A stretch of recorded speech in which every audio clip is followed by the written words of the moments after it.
skills in the gaming. 1xBet. Respect from 1xBet. Respect from 1xBet. Respect from 1xBet. Respect from 1xBet. Respect. From 1xBet. Respect from 1xBet. Respect. Respect from 1xBet. Respect from 1xBet. Respect from 1xBet. Respect.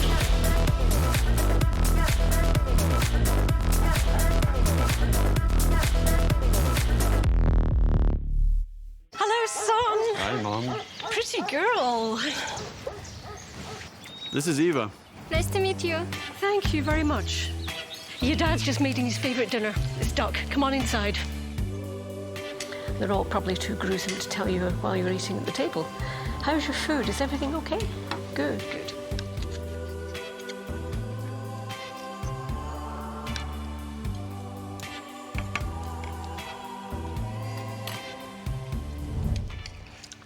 You seem to know each other.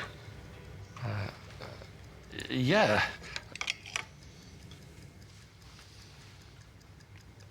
This is the new ambassador for 1xBet. Oh, I see.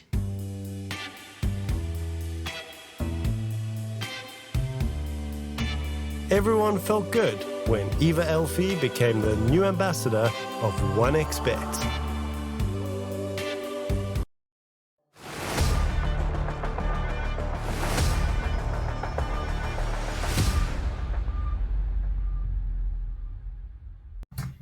Hello, everybody, and welcome back to the RES Regional, where we are in the A group and looking at the final days of this first group, and of course Group B starting after that here at the Latin America's second edition here with T Panda and Kips. Basically, what we've seen so far is a very widely, I would say, scaled Group A so far. Points have been racked all over the place. You see a couple ties also happening there. Majority still 2-0s. And, of course, with our first matchup for the day, well, we just quickly saw a glimpse of that, but we'll get to that in a moment. The group itself, Beast Coast, expected to do, wonders here. They didn't play in the first tour, so, of course, they're riding the high. They're riding the high expectations as well from the audience, but they've been delivering so far. Yeah, they have been delivering. I mean, I heard some grumbling about them dropping to Kali a map, for example, which is something that, of course, you don't want to have happen, but luckily didn't actually turn out to hinder them too much in the end, with an extra win over Infinity as well. Kali themselves are looking very shiny up there, something that they didn't manage to do last time around that we did the RES series, where they just fell outside of the top 3 of their group. Yeah, big change in the roster has definitely pushed them further. So Kali definitely looking good. They're getting the 2-0 from Beast Coast. Definitely a score that matters a lot for this team. Infinity still hanging in there. Everything's still open for this team. But for X5 and South Team, you got to get your runs going, because it is soon going to be running out of time for these two teams to push towards the playoff stage. Only the top 3 advance. And to talk about these specific teams, well, they're going to be facing off first in our day's first series, X5 versus South Team, and followed up by another South Team series versus Kali, as you mentioned, and of course Akatsuki versus Infinity to close out the day. So this is our full schedule of 3 best-of-2s happening here at the Latin America's second tour and the second last day of Group A. But X5 versus South Team, let's talk about a bit about these teams. Of course, X5, a couple player changes from the first tour. We had Benny's and Sabas and, Hermit, Jupiter, Yanbura. We've got Mini and we've got Nuages here as well to reinforce the team. Well, they haven't really reinforced so far, but hopefully they can turn the tide with the series here. Yeah, I'm myself especially happy to see Mini back at the top. He was a decently big deal as a carry player in SA for like a couple of years, around 2019, if I have to trust Liquipedia on that. And that is when I seem to remember him as well. And he did fall off a bit after that, so happy to see him back here. And he's got some carrying to do if he still wants to bring X5 to the top of this league, because only 2 series left for them, and they are dangling at the bottom of the board currently. And up against them, South Team, We've seen Arzen do some great things in the previous tour, and I gotta say the fact that these two teams are on the bottom, whereas the previous tour they were X5 was in the top 3 of their side, made it to the playoff. South team fell just outside of it. Now they're at the bottom. This promises a lot of goods for the level of competition this time around, but it's gonna be pretty hard for these two teams to be middle of the pack one time and now struggling to make it out of the group stage. Yeah, and with two swapped players as well, they did have Aldair and also Axel, if I remember. Sorry, was it Axel? Yeah, it was Axel who was the +5 for the team, and now changed their +1 and 5 as well as their opponents have for this particular tour. But there's still chances for South Team, considering they've only played 2 series so far. So South Team could still push them. They're all the way to the top 3. There's still very good chances for it. X5, not so much, because, you know, almost every team is already sitting at least 4 points or more. That's 4 map victories or series victories in total, and they've got 0. So if they lose this game, I think we can pretty fairly say goodbye to X5 Gaming. So every game for them matters a lot, and it still might not be enough because it's out of their hands. So let's see how they roll on this one. We've got the Grip Stroke as an answer to the first pick Bat Rider here. We've got the, you know, the good old shard counters to the lassos. You've got this early pressure, level 2 timings as well in the laning stage for South Team. So Grim always brings some good stuff. Bat Rider, just a solid all-rounder. Nothing too flashy and special about this hero. It always works. Yeah, it always works. I mean, it's so annoying how much farm this hero manages to get, especially out of the opponent's side of the map, right? If you're not where the Bat Rider wants to farm, then he's going to have taken all of your safe lane jungle camps. He's going to be cutting the wave on that, well, for them, the offlane side. And, you know, if you go around and try to kill him, it's going to be hard with him chasing away over the tops and the cliffs, and then you're still going to focus your efforts on only a +4, so that's rough. And I do feel confident saying only a +4 because I don't think we've seen him in a core position basically anywhere for about a month now.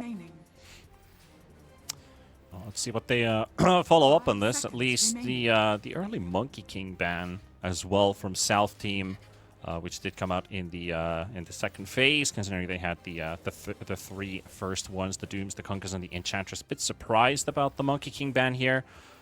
Let's see if it's a particular laning matchup counter here, but South Team would like to play.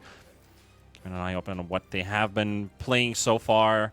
You know, the Bloodseekers, maybe a Pudge or something like that they've picked before. Could end up being a counter. Ember Spirit is one that my mind goes to. I see Monkey King bans absolutely rumbled in the lane, but then again, maybe you're just looking to run a very standard melee offlaner who the Monkey King absolutely dunks on. Radiant team pick. And they're going to get rid of the Clockwork as well. So South Team, the plan is already set. They're going to go for the Brewmaster. Smart pickup here with one of the counters banned out right away. Yeah, I should have finished my sentence.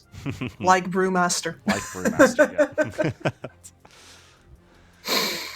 I mean, they got a pretty solid starter. Probably not the laning duo that we're looking at here. Grim could still be put to the 5 position into the safe lane. If the matchup is right, you can also play the Brewmaster in mid. Of course, it requires a specialist in that case.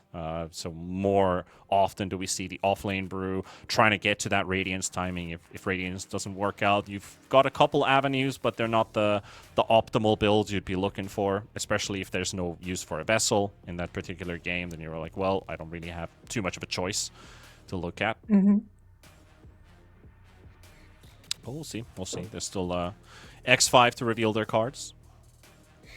Yeah, it's one of the things I love most about the Brewmaster as a hero. Like, the fact that you have a team fight in a bottle is one thing, but the fact that it's an early urn builder that goes into vessels so naturally and it feels so good playing with it is something that I think, especially since Invoker is out of fashion now, like, that huge source of damage just doesn't get potential damage. It just doesn't get used on this. So, big fan here. Well, here's a hero that can build an urn. That is one. It's going to allow you with that setup already with the Bat Rider. That always works. Following in with the arrow. But then again, like, Mirana is a pretty... 10 seconds remaining. it's sometimes against particular matchups, the hero just doesn't seem to deliver 5 that seconds well. Like, remaining. Mirana's right-click damage only comes through a couple levels. It still feels like Mirana's damage output is kind of limited. You have this quick magical burst, and you'd like to utilize a hero who benefits from that by either dropping somebody quickly and then having somebody follow up with sustained damage, or trying to, you know, secure kills. That's always something you can look at. The urn does provide, like you said, the extra damage output, the mono regen as well for the hero, pretty handy. But it can fall flat versus if there's like major strength heroes, especially with the Timber Saw banned out. There's room for a lot of these big tanky cores to go up against that Mirana doesn't do anything against. Yeah, absolutely. And then you just have a hero that's here to, well, provide the itemization, especially, right, which is the refuge of the Mirana player as well. Okay, maybe I don't do anything, but I can still build your pavis. I can go into Build the your others old to help the Solar team, Crest. Yeah. And a DK. All right. More setup, more CC. Mm-hmm. A decent amount of crowd control here. Could be a fair chance that Brewmaster never gets his primal split off. Always a Yeah, with possibility. the amount of chain stun that you have here, you can easily keep him down for 10 seconds. Yeah, pretty much. And also the scaling, which is now a thing to really consider for X5. You've got DK, you've got Batrider. Bat not necessarily the best in the late game, but still a hero that, you know, with items, just this big mobility barrier, keeps on jumping people. You have the possibility of catching 2 people in a lasso, especially if they line up. That's always handy to have. And then, of course, the scaling on the DK. So South team got to make a decision here. Do we want to pick heroes that are going to shut them down in the lane? We're going to counter this DK and try to look for an early window to just choke out the map, prevent them from getting benefit from that scaling. That's one that provides already with that break at any stage of the game, which is a good reply. I like the hoodwink here. Mm-hmm. Yeah, very, very classic. It's almost, I don't want to say it's almost a non-answer because it's so standard, but like you just also get to play a hero that's very good right now. 5 So that's seconds remaining. 2 flies in a single blow, as we say in the Netherlands. I think in English it's 2 birds with 1 stone, isn't it? Could say that. Yeah, you could say that. Yeah. Big on Two slapping flies with 1 bat here in Finland. 1 bat. You guys are a lot more violent. Yeah, you know, we got these, you know, the electric bats that we use for hitting Oh mosquitoes. yeah. Dire team The back. pesky ones, especially during summer. Whereas spring, though, we've got CK and Sven. It's an instant reply to the CK. You know, Sven's always good here. Can't believe that you just asked where's summer. For our South American viewers tuning in just now, both of us are in Finland. It is it's the 22nd I think of April. they know by now, Kips. You know, It's freezing and snowing still. still. And I know. I asked an aunt about this. I was like, okay, but surely before my parents come in 2 weeks, it's going to be fine, right? And she says, yeah, it's going to be fine. Next week is the last time it snows. Oh yeah. It's like when are we finally going to get rid of the snow? Because it's like we talk about behind winter or back winter, and you know this is like the 3rd or 4th time we've already had it. So it's like we 10 think we get a glimpse of seconds spring. No, we're going to bring in some snow and some -Celsius. 5 seconds remaining. That's why we escape into the video games, though. And I I am mean, always a good gaming weather, right? true, actually. Close the sun shines. curtain. Yeah. Radiant team Too back. hot? Go inside, play video games. Snows outside? Too cold? Go inside, play video games. Too much sun? What sun? Curtain closed. How do you think I got this tan? Yeah, we're looking fabulous, you know, in terms of our tans. But then again, the final phase still to close out. We need potential flex for 5 X5 seconds with that remaining. DK still capable of going mid or Dire off team lane, back. and of course the potential mid picks for South team. You're not probably putting a Pango into the off lane, so let's see what they pair it up with. They ban out the puck though. That's gonna let a lot of picks slide this time. I'm trying to look at X5's game. You know, they have to do the next pick. 10 seconds They remaining. have good pushing power. They have some good timings that they can approach with 5 Sven. If seconds Sven has a good remaining. laning stage, or even if he has a bad laning stage, you usually look at 25 to 28 minutes. Dire It's like, team now I have my 4 items, Radiant I'm good to team go. pick. You have to play against CK, who activates earlier than Sven. So you need a hero that either snowballs early or controls the tempo so we can get to the timing Sven has. And I think Leshrac, I think he fits that purpose pretty well. But it is still a snowball hero. If Flesh fails to snowball, well, it's kind of like, well, Sven, we're waiting for you now. Yeah. 5 Yeah, exactly. seconds And remaining. importantly, they don't have any big team fight ultimates right now to say, but okay, hey, if we're all 5 together, we can make the fight happen earlier on, even if. You may now select your heroes. And definitely the Mars bands and the Puck bands geared towards that. And now with this Kotl on the field as well, you can hold off pushes for pretty long with that, especially unless you would really rather be in a creep wave as he's pushing. Yep. He's very fragile on his own.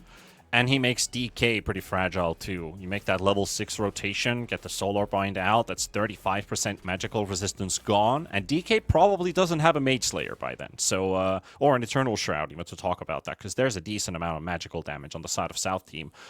You can make a lot of work happen with this Caudal rotating. That kind of requires the Lesh to also rotate. Very mobility heavy on this hero. Solar Bind is a great counter to that too. So I like this Caudal pick. But then again, the last time, Kips, we saw it was the SA Caudals that either, relished and flourished, and then we had those that were scared inside their tree line, looking at a DK hitting his tower, and it's like, what went wrong? So, which one do you think we're going to see? A scared Caudal or a furious Caudal? I'm hoping here for a strong Kotl performance. You have two supports sitting behind you are better with as counter engagers. You have in general a lot of really good TPs on your other cores as well. I think if you're Osito here, you can play a very strong game and not be afraid that you're going to get pulled off your horse. Well, let's see if that Caudal works out. I mean, I'm riding on high hopes here, hoping that this Caudal works out, especially as the team has intended it to.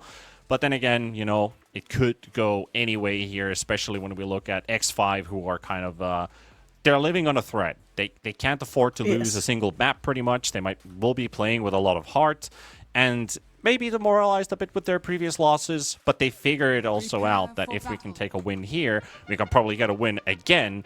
And you people, you can also win by checking out this 1xBet application for your mobile phones. There's a QR code on the screen and also on the stream banners as well. So go activate that so you can keep yourself up to date with what's going up with the matches here at our RES regionals, for example. Also got some CSGO. Oh, sorry, not CSGO. CS2. Apologies. Yeah, that's like when you make a test in school and you write the wrong month for the first 3 months. That's gonna happen a lot. Yeah, where's Counter-Strike Source? That's the one I grew up with. Oh man, you I only see all just these- started writing 2022 and now it's already 2024. Yeah, it's like I constantly hear from people like, yeah, I played in 1.6. Oh, I played in beta, and I'm like, yeah, that was the people of my age basically, and I'm like, yeah, I started playing like 2007. By the time I was already hooked up with Dota 1, so guessing if I missed out on anything, if I didn't. But Mini is gonna go for the engagement stun, but the arrow's gonna miss. So Masha at least gets to breathe a bit, but that breath is taken away as X5 looking for the first blood. Just one more hit would be required, and there we have it. Insane range alone is actually able to get that right click off, and Lesh for the first blood. What a perfect way to start it off for X5. Maybe a secondary here, trade-off kill potentially on the Murata. Got the bat coming in, you got the DK coming in, but it's just a bit of poke. Arrow almost catches Austin. That is going to destroy a creep in the wave, so CK might just get a bit of an advantage in the lane. And this is a scary lane here for both sides. Kotl plus the CK is a famous kill lane because, Kotl, excuse me, the Grimstroke plus the CK. Famous kill lane with the pull-in from the CK followed up by the Inkswell. A lot of damage on both of these heroes as well. But then over on the other side, of course, you're going to have this Bat Rider walking down these heroes as soon as he hits level 3. Yeah, one side has lockdown, the other has burn damage that you don't want to linger in for too long. But you can make these quick engagements, just popping the Inkswell, like you said, Reality Rift, pull them in, get a big nuke, and just leave it there. And you're like, well, the damage has already been done. Need to find a good balance in your mana, though. Austin does find a courier snipe there off of the Batrider. Gotta take Bat little victories. already body blocked the camp. Is trying to mess with the others here. Do so successfully. No pulls, just a mano for the CK versus the DK. CK, DK, Team DK, CC and CK. Oh, Mini. Oh, that was not fun to watch at all. You pop the beer on top of him, and then you just throw in some acorn shots, and it just seems like every one of them seems to bounce onto the Sven, and he just slowly died to his death. Level 1, no war cry. Oofa doofus. Sucks. Sucks big time, and yeah, that puts you behind in this lane now, where the Brewmaster, very much a snowballing lane, right? We talked about that earlier before. I'm not sure if he's actually going to go for that now that his Kotal has that lineup in the middle. I know we've grumbled a bit in the past about double earn lineups with the Kotal Brewmaster. Not efficient enough, but you know, you do miss out on something on the brew if you skip it. Yeah, kinda. Yeah, the earn is definitely something you always try to look at, but I feel like when I see this double bracer, we should be looking at a Radiance build-up. If it's a one bracer, maybe then you have room to build up a Vessel, which is very good this game. You get to pop one on Lesh, the other pops it on like DK, for example. But I feel confident enough that we are going to see a Radiance brew. Oh, definitely. It's just, this is the rush, not the... The only question is there a Midas involved or not? Because those can happen from time to time. If you have a rough lane, you see Midas, but then you win the lane, and you know Sven's still going to farm in the jungle. It's like, well, I can get faster to my Radiance if I spend 2,000 gold on this item. So it's always a bit of a gamble. For me, that build-up is way more about what the res. It's not quite enough. Yeah, big stick heal. For me, that question is always definitely the Midas is not about necessarily what kind of a game you have, unless you're like falling out of control so hard it doesn't matter what's happening in the rest of the game, but more about what, like, does the rest of your team have a power spike that's going to make up that you're not going to be in it for a while. And you have a Kotal. If your Kotal has a good game, then really that Brewmaster does not need to be present for anything else and showing up sometimes and pressing R. Well, currently it looks like the Hoodwink is just zoning out the safe lane duo of X5. Is going to be pretty low on mana, though, so forcing out the Salve on Mini. Will it be able to bring him back into the lane? Get a couple last hits here and there. The Brew is still in the lead for now. But mostly this Hoodwink just throwing that level 2 Acorn shot onto the Sven and forcing him out. And Alone just got almost half health down on the middle tower with 2 levels in Diabolic Edict because Osito was too busy stacking in the jungle to keep that creep wave off his tower. Good Alone read. takes that happily. Yeah, the Caudle just wants to push out the wave, but Lesh, you're also facing off against another pusher. So they'll definitely just keep applying. And especially with the points on the Edict, we'll get that tower out of the way pretty quickly. So you see these mid laners rotate. Might as well keep an eye open on who gets the first tower this game. Caudle? Probably not, but can try to lay No. Lesh. No, exactly. And he's already dropped the ball in that regard a little bit. It's versus another hero, yeah, you can just let that go. Stacking economy is more important, but for Celestia, you just got punished, my man. Now the Batrider is already looking at your stacks. GRPX. Yeah, bit of a drool on his face. Delicious. I was like, oh, stacks for me. Oh. Well, the drool might just be for Osito. It could be. There's a TP coming in from the Hoodwink, though. Gotta try and save it from the Batrider of the Bushwhacks. A complete miss. Oh, Masha. Oh, that hurts not only just a bit, that hurts a ton. Now he's gonna also realize the Batrider's too far to try and grab him. So Bat gets away. They gotta get a kill off of the Caudle. Leshrac gets to deal a bit of damage to the tower again. Oh, they get GRPX here, surely? Radiant structures are Potential. Justin? Yeah, at least the Grimstroke walks into him. He's like, yeah, you're not No, contesting no. these stacks for the whole time. Another stroke of fate. If he just lands it on point, nah, he's just gonna leave him for the deny here for the Bat. So he gets out scot-free. Objective complete.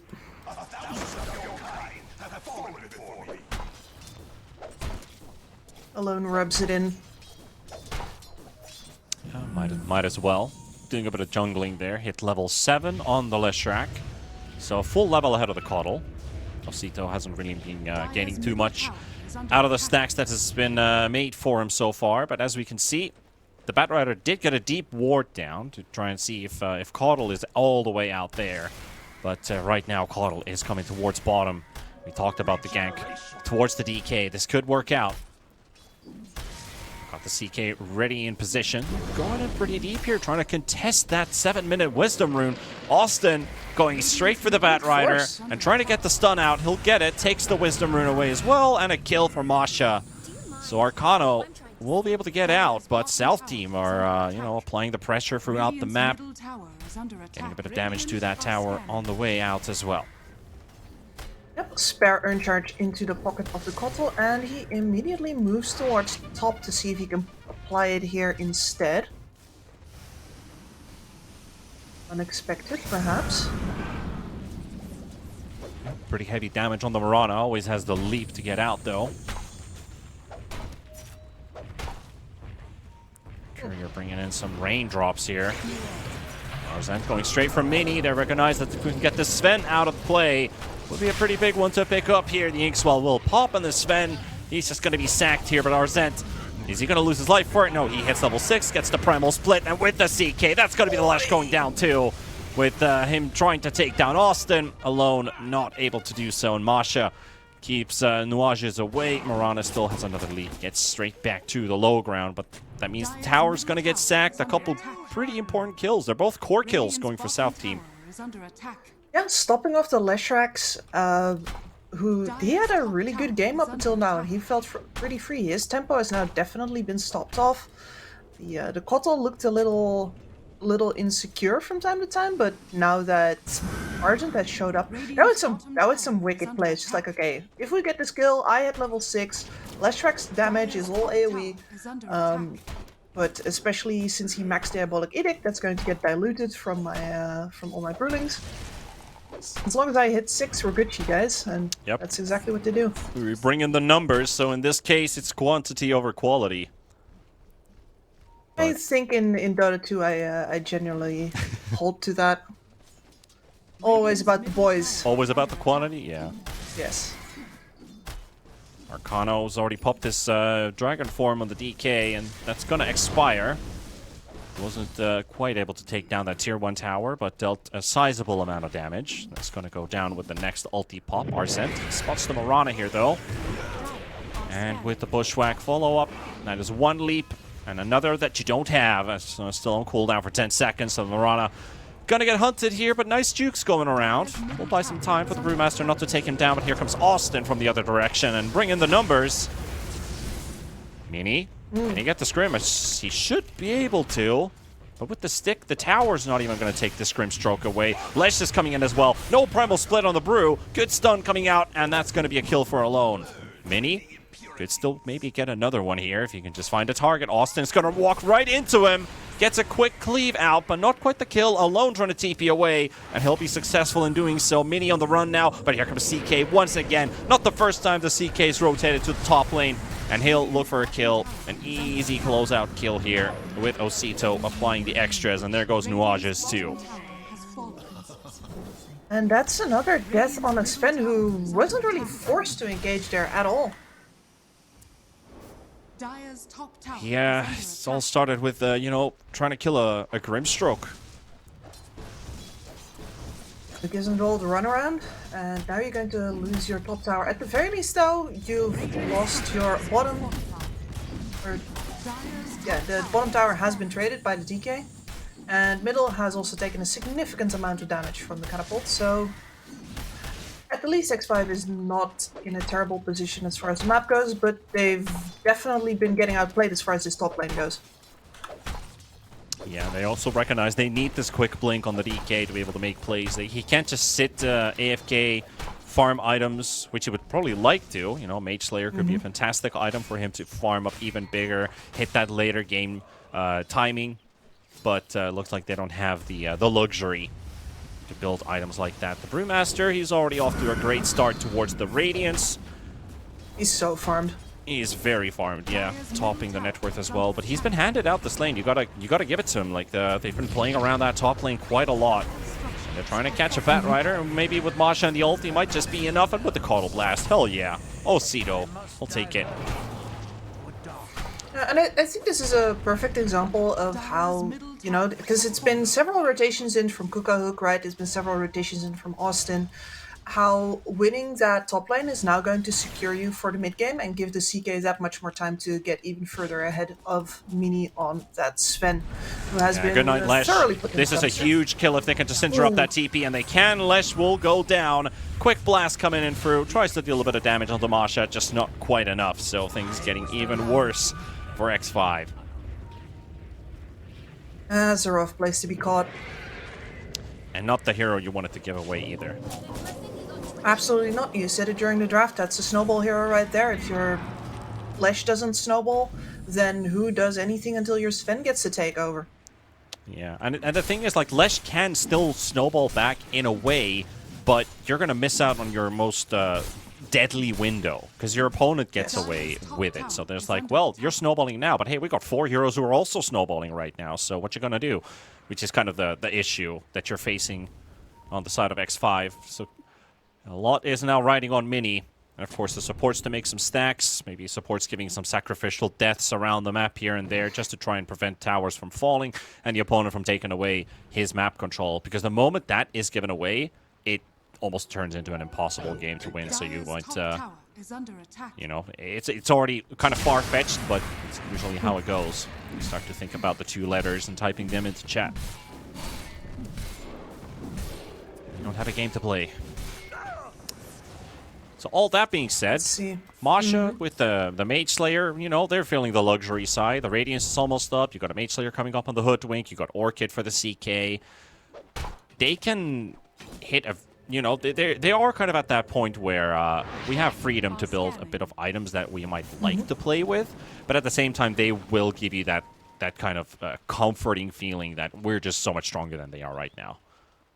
Exactly. These are the build-ups that you want to go. Sometimes you get forced out of them because you might need to be up faster, talking about, you know, faster BKB on the CK, for example.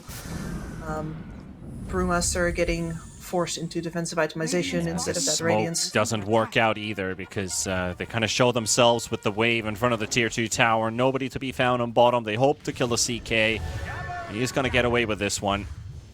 That Rider going all the way back to try and farm some camps and hope that there's somebody around, but there's no one here. 3-man smoke as well from South Team. With an 80 rune on the Caudal, Morana's going to pop it off of Masha. Masha doesn't quite get the Acorn shot to connect. The wild bushwhack attempt on the one lonely tree on the high ground. That could have been a connection. Morana just a little too wily to get caught. And with Alone being out of there, at the very least they've succeeded in kicking X5 out of their jungle.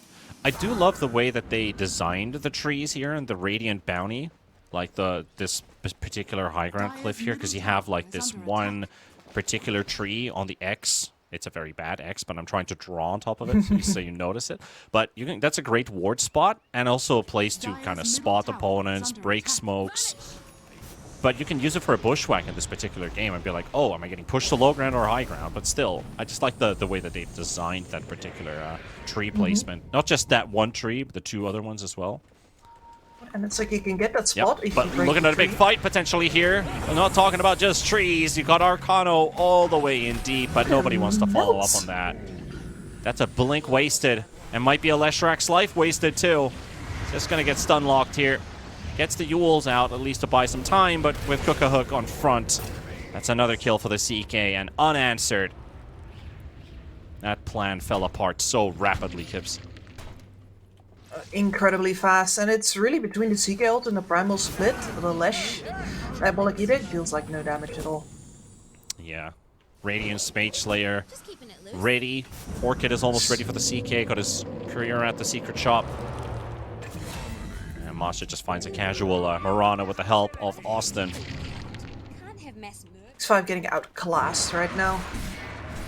They really had no answer to all those movements towards their top lane, and now they've just... The only move that they've tried to make in the entirety of this game got stopped off with a DK dying. Now they're gonna lose Roche. They're gonna lose Roshan. Caudle was right next to the Sven, but he didn't have his ulti ready, so he just let Mini slide. For now, it's like, I'll get you later. Don't you worry. It doesn't jump straight on you to show, assert some dominance. You're still a marked man. At the very least, though, the fact that X5 hasn't forced himself to make any plays does mean that Mini has made his way towards the top of the net worth chart now. Which is, he was lowest of all the cores, mind you. Yeah. Now that is the place for Arcano. A bit of a silent performance and picking up that blink as well that didn't pay off. It does hurt the hero a lot.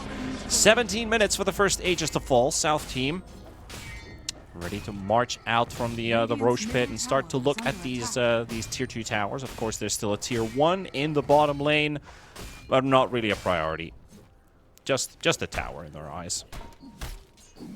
No, exactly. That's like maybe an asset for Roche contests if Radiant Roche was worth anything, but it's not. Nobody likes it. So Exactly. Yeah. Yeah. No, nobody likes that.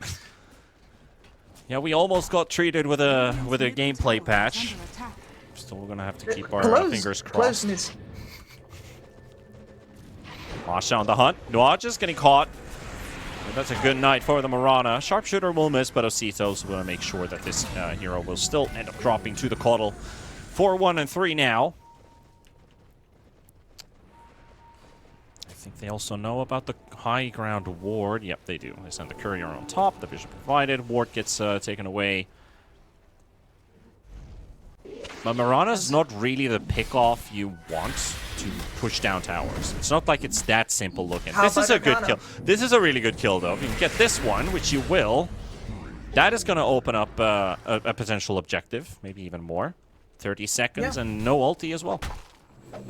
Especially him dying during the ult is very painful there. At the very least, that would have provided him with some good extra farm speed. Not happening now. The BKB is still a long way off for Arcano. And this is where the game falls into a bit of a hole where the Lash should have been ready to take over from the DK, and instead there's nothing. You would love to have something with a teamfight threat where you can sort of even out the numbers, but you very deliberately went for a lineup that didn't have that. So now we're just in the waiting room, listening to that hold music until the Sven comes online. Yeah, the lounge music is playing pretty loud. Yeah. 1,000 gold for that BKB.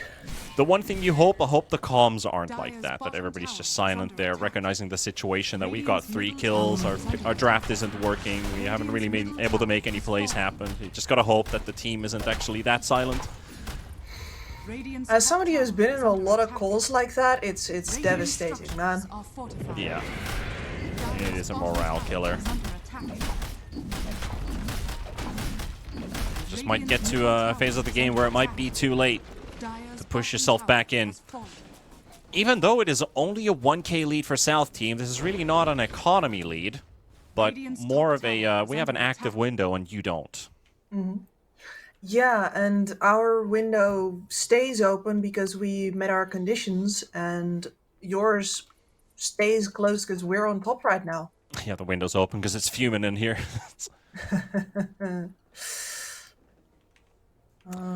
Oh, bit of a disconnect, double disconnect even here for the side of South team.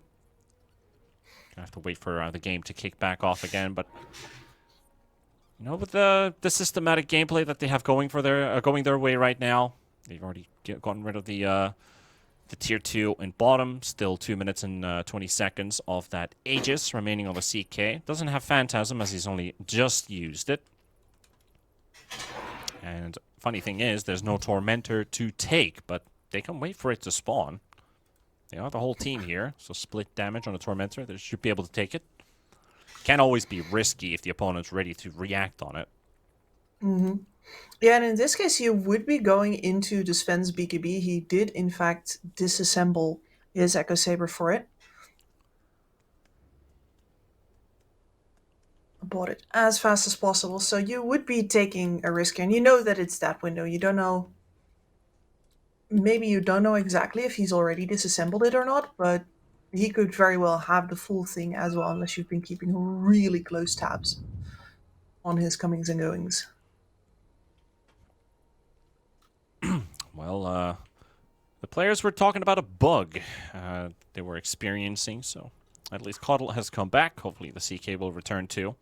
I actually, I'm not sure if you heard about this, but I think there's a good reason SD is in the ban lists pretty surely. At least a lot of pro teams probably know about it by now. You know about it as well. I might as well talk to the audience as well quickly about it. You know, there's a pretty interesting bug. Very major bug revolving around the Shadow Demon right now with the shard.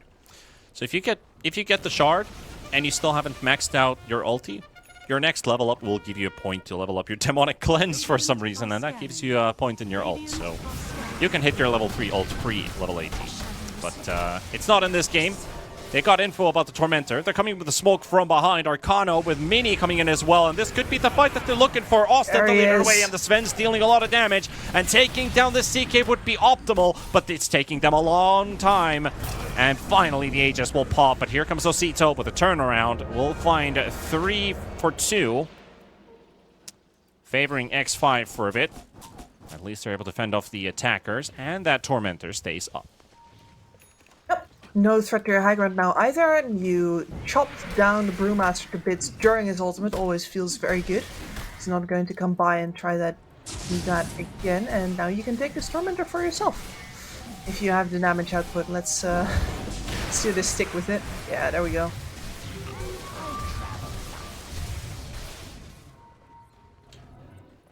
Well, still 15-5, but net worth is sitting still.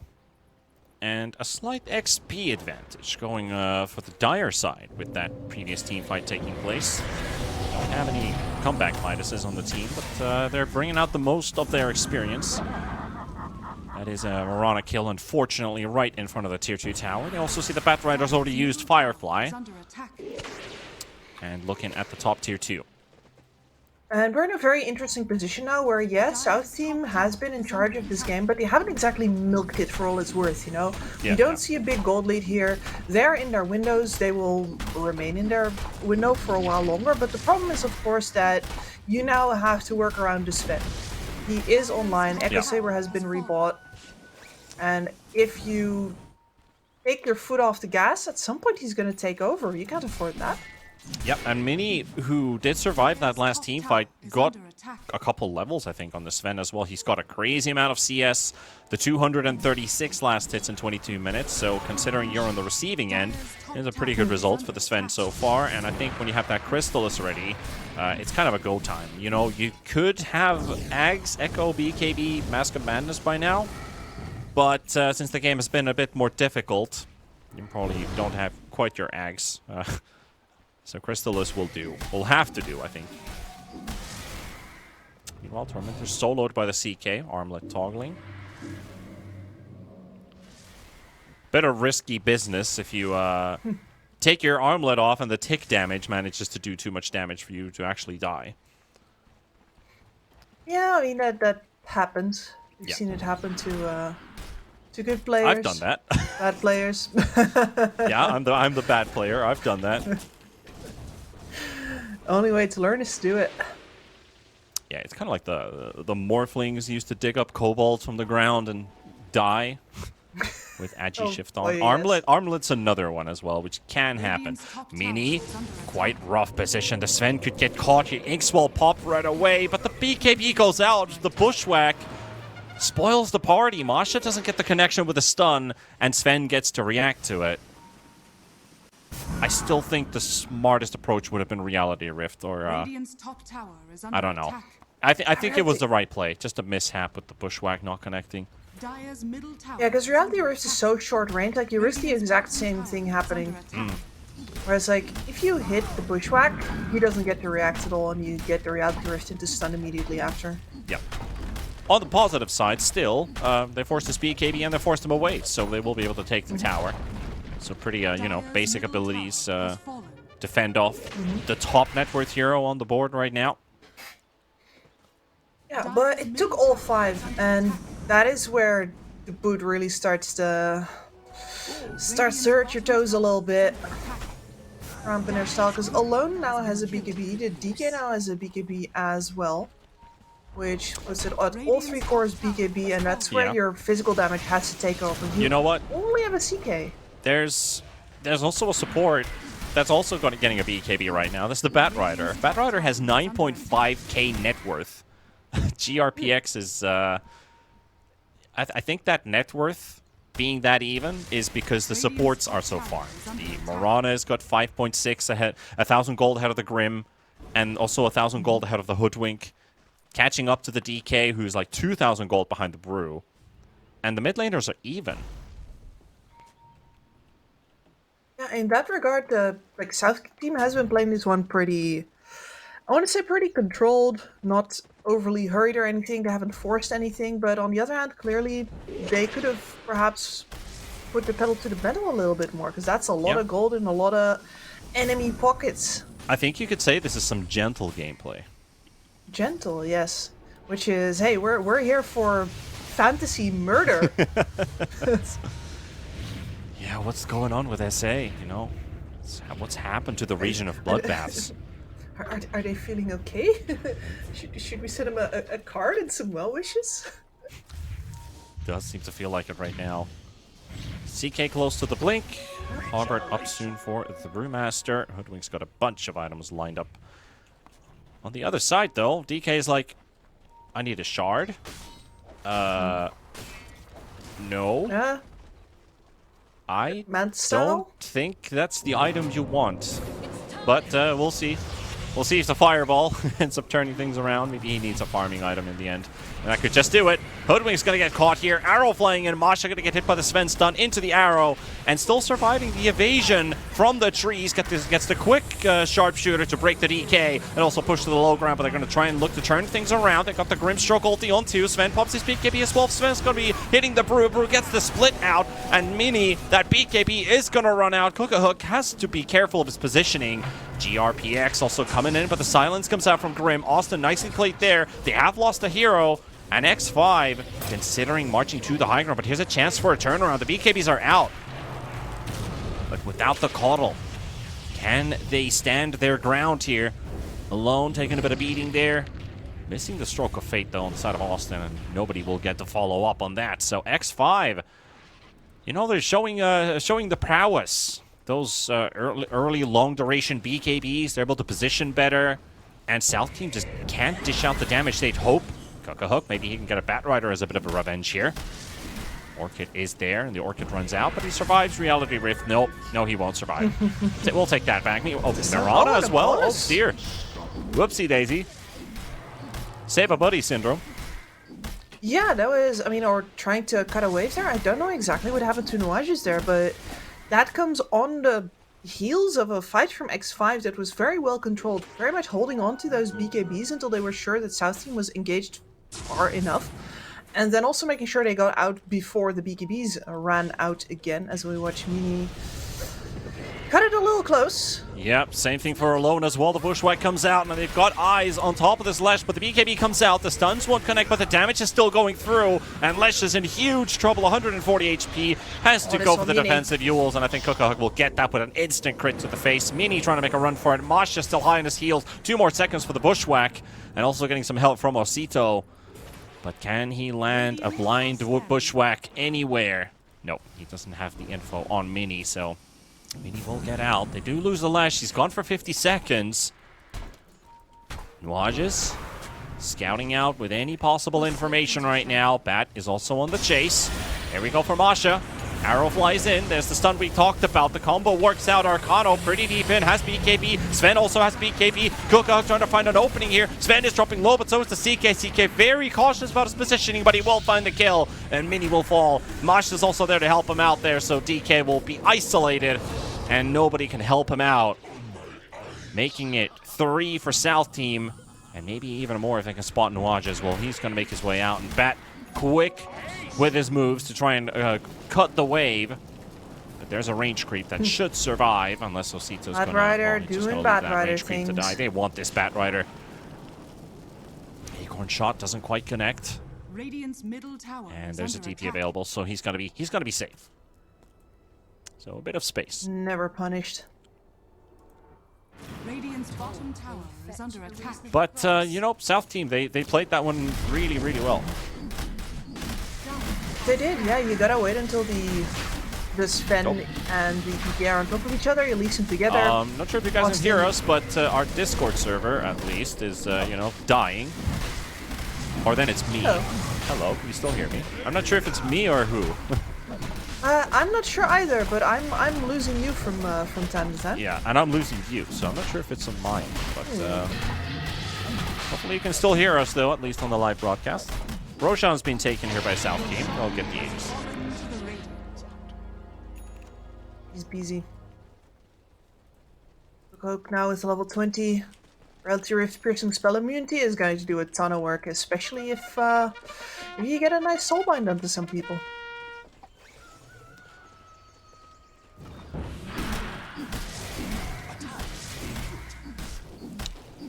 Still, I love how the net worth is just completely even between the two. It's like, you know, X5 has been, you know, having somewhat of a rough game. We don't see them make these big flashy plays here and there. It's like, oh, they're on the receiving end. But, you know, economy's even. It doesn't feel like it should be even. It really feels like somebody should have taken a big lead right now, either off of the back of their Kotl or their snowballing Brewmaster, you know, or on the other hand, either the Lesh or the Sven, but none of those have happened. See if this smoke connects into anything. The Lesh shows himself in bottom. Sito just going to make sure that the wave continues to push, but that's going to reveal the smoke. They find the Sven. That's a big one. The dust comes out as well. The detection is there with the stun lock. The silence coming out as well. He's dealt a half and taken completely out of play. And instant reaction from X5. Cut the waves. Morana pushes in deep. They also already teleport in advance. Osito spotted by GRPX. But this bat's not going to solo kill a Kotl. No way he's going to be able to stand his ground. The root comes out from Masha. Cancels out his teleport. And also the Lesh is just trying to do some damage to the tier 2 tower. BKB teleport away. Inkswell won't do any good here. I'll take that. Not this time. At the very least, this has pulled South team all the way back to their side of the map. As Noages is also cutting that creep wave. Yeah, and Arcano's hitting the tier 2 in top. You had the Lesh hitting bottom. You had the Morana cutting waves in mids. Yeah, you gotta the be plan's working. The plan's working for sure on the side of X5. They're not letting anything for free for South team. Yeah, completely agreed. I just wish that they would have done that without losing the BKB on the DK. That would have been nice. Yeah, they also the BKB on the Lesh. But you know, you gotta pay a price because they just can't. There's always a price. Because they can't take the straight up team fight against them. Sven, though, even he does have Daedalus. Punch packs a real punch. Just doesn't seem to get to use it quite a lot this game, at least with his 5 deaths. Only has 2 kills with the Tormentor. And I think the way that these fights are supposed to work this game is that you run in with alone, you do a ton of damage, you demand people focus fire you, but then you should be bigger and tankier than this, and then the Sven can pick off whoever shows up.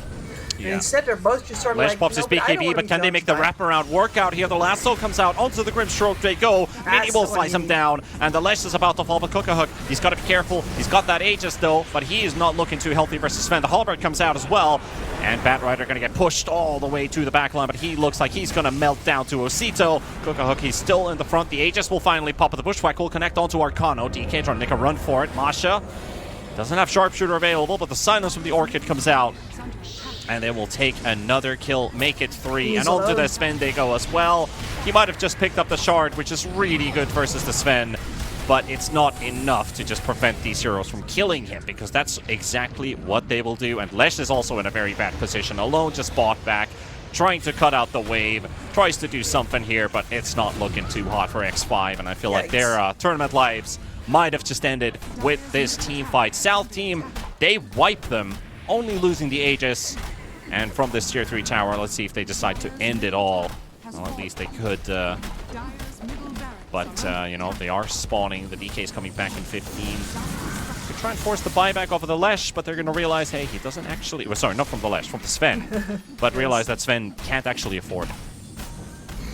No, and I think we saw the good illustration there of what's supposed to happen, which is that, you know, you can cut down the heroes you need to kill with the Sven if their Lesh takes the brunt of the damage, but unfortunately your Lesh dies. Yeah. And then afterwards, you know, with the Aegis still in play, it means that your Sven unfortunately takes a hit as well. Yeah, soak up the damage for too long. There's no more Disco Pony, and you know, this is just dying one after the other, so South team's push will continue. Already one lane of racks down, and there goes your second. Could also just rotate straight towards top and take another. Sven does have ulti. Lesh is up in 40 seconds, still gone with that dieback penalty. Feels like an eternity when you every precious second counts towards their base defense, which they're just not going to be able to mount. And South team at least doesn't really push buildings all too well, so they might It's still honest be work. near your base. Yeah, it's honest work. And they're dragging for time here. Oh, they need goodness, South team here. to still be in the base. Well, I think that seals the deal. Yeah, that's GG. Well, this game was even for a very, very long time, but in the last 5 minutes or less, it just escalates for South Team, and they will take the first game of the series versus X5. You know, pretty solid performance. Of course, a bit of, you know, of course the draft presents some issues when you have to play against a split push like that, where you find a kill, and even the supports are able to cut out waves, and it just becomes a really grudging slow push, trying to climb up that mountain, which is towards X5's base. But, you know, in the end, they got the job done. Yeah, they did, and I think that for the most part, this is down to a little bit of too much all in the draft on the side of X5, where they're like, okay, this is how we're gonna play, and if it doesn't work like that, well, then we kind of have nothing. That was a definite problem. And then over on the other side, I do think that there was still space for X5 to take more risks, because they weren't getting squeezed that hard. But they were very polite as well, I want to say, about waiting for their timings in return. So we got ourselves a very civilized game of Dota here, and unfortunately, sometimes you need to play dirty in order to win. Well, she said it. Let's hope that game number 2 is going to provide us exactly that with South Team versus X5 Gaming, but we're going to take a tiny break for some commercials and then be back for the second game of this series. 1xBet and Eva Alfie present betting on all esports events on the website and in the 1xBet app. 1xBet. Play with Eva.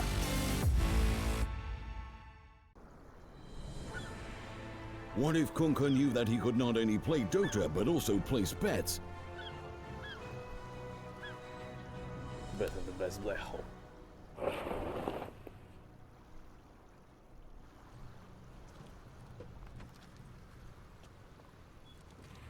1xBet, bookmaker company.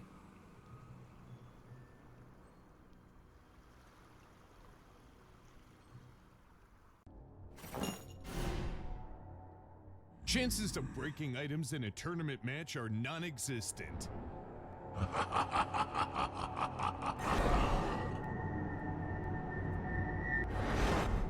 Chances of winning at 1xBet are always real.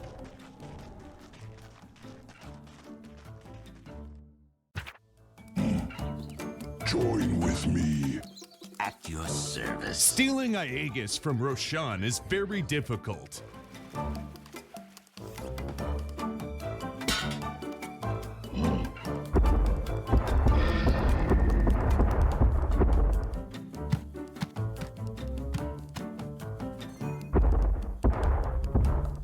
Winning at 1xBet is super easy.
Let's go.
skills in the gaming. 1xBet.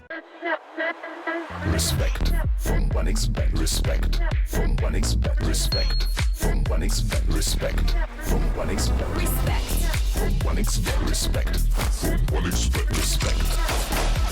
Respect from 1xBet. Respect from 1xBet. Respect from 1xBet. Respect.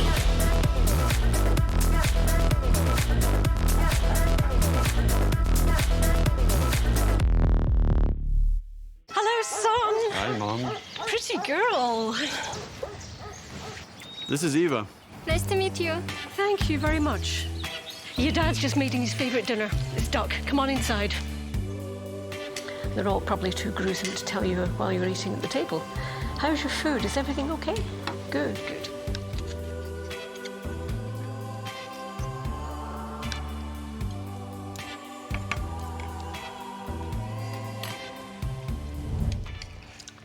You seem to know each other. Yeah.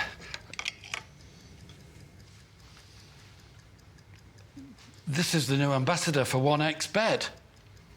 Oh, I see.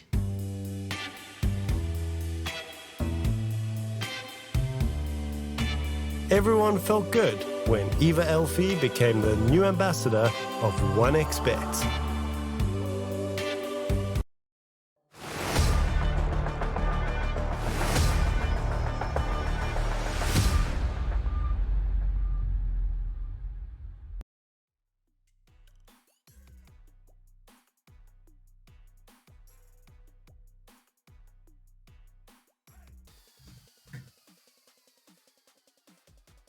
Oh, sorry, I was actually muted. You didn't see anything. We're just looking at moving lips. But hey, we're back with our second game of our series with X5 versus South team. I was about to say West team, but no, this is not the West Coast. This is not the Beast Coast. This is the South team.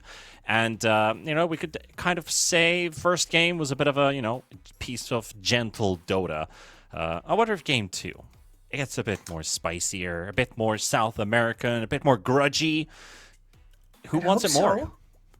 Yeah, exactly. For sometimes, with a team like X5, you could have the opportunity to say, hey, we're out now. We can actually, play a little looser, a little bit less like, somebody's looking at our screen the entire time, boss is looking over your shoulder, disappointed, that sort of thing. You could probably just play a little looser now, and you do see that with a couple of teams. And I do want to name names because it's Team Liquid.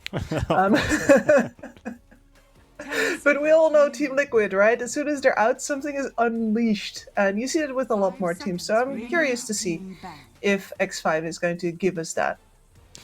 Well, let's see if, X5 going to give it to you.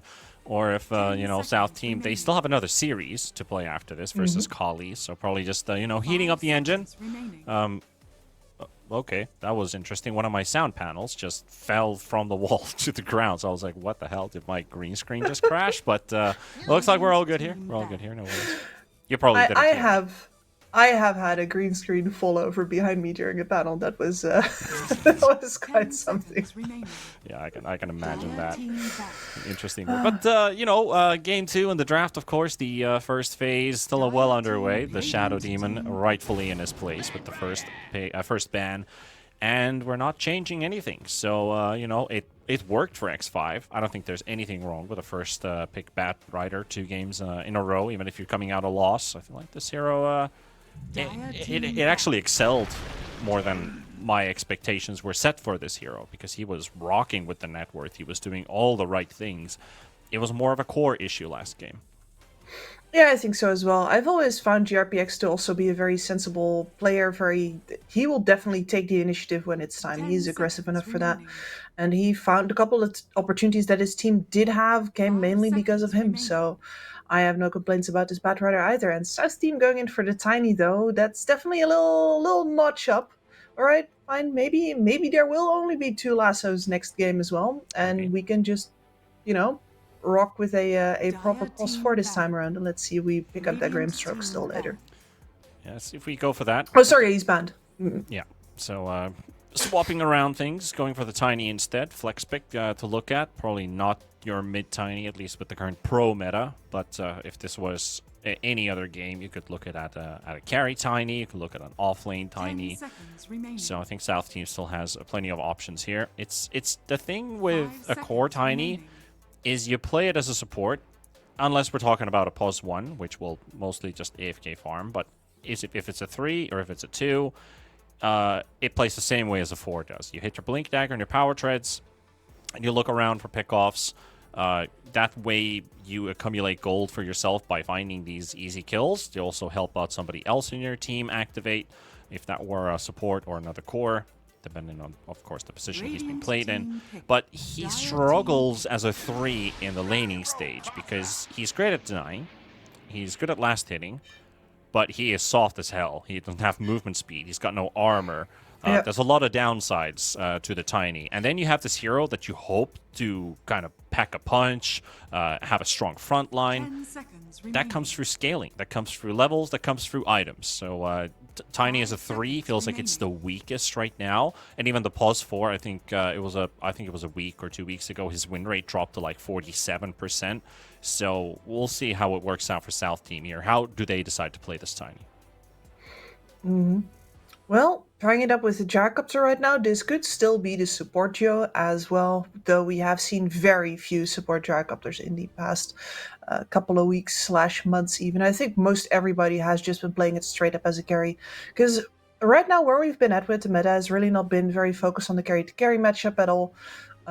You get a carry that can hold itself at all phases of the game, and the Gyrocopter is one of those, and you will always have damage to contribute, and it's one of the better mixed damage carries as well. Like, we consider Luna to be a mixed damage carry as well, right? But that's definitely mostly limited to her ult and a beam here and there, whereas the Gyrocopter is just full mixed right from the start. It is, and also when you put this Tiny first into a Gyrocopter, like you said, it could be the support duo, but if that is a carry Gyro, that also means it's a 4 Tiny, very likely. And usually games like this is like, do we look at Morphling as the counter? Do we look at that as the flat cannon picker?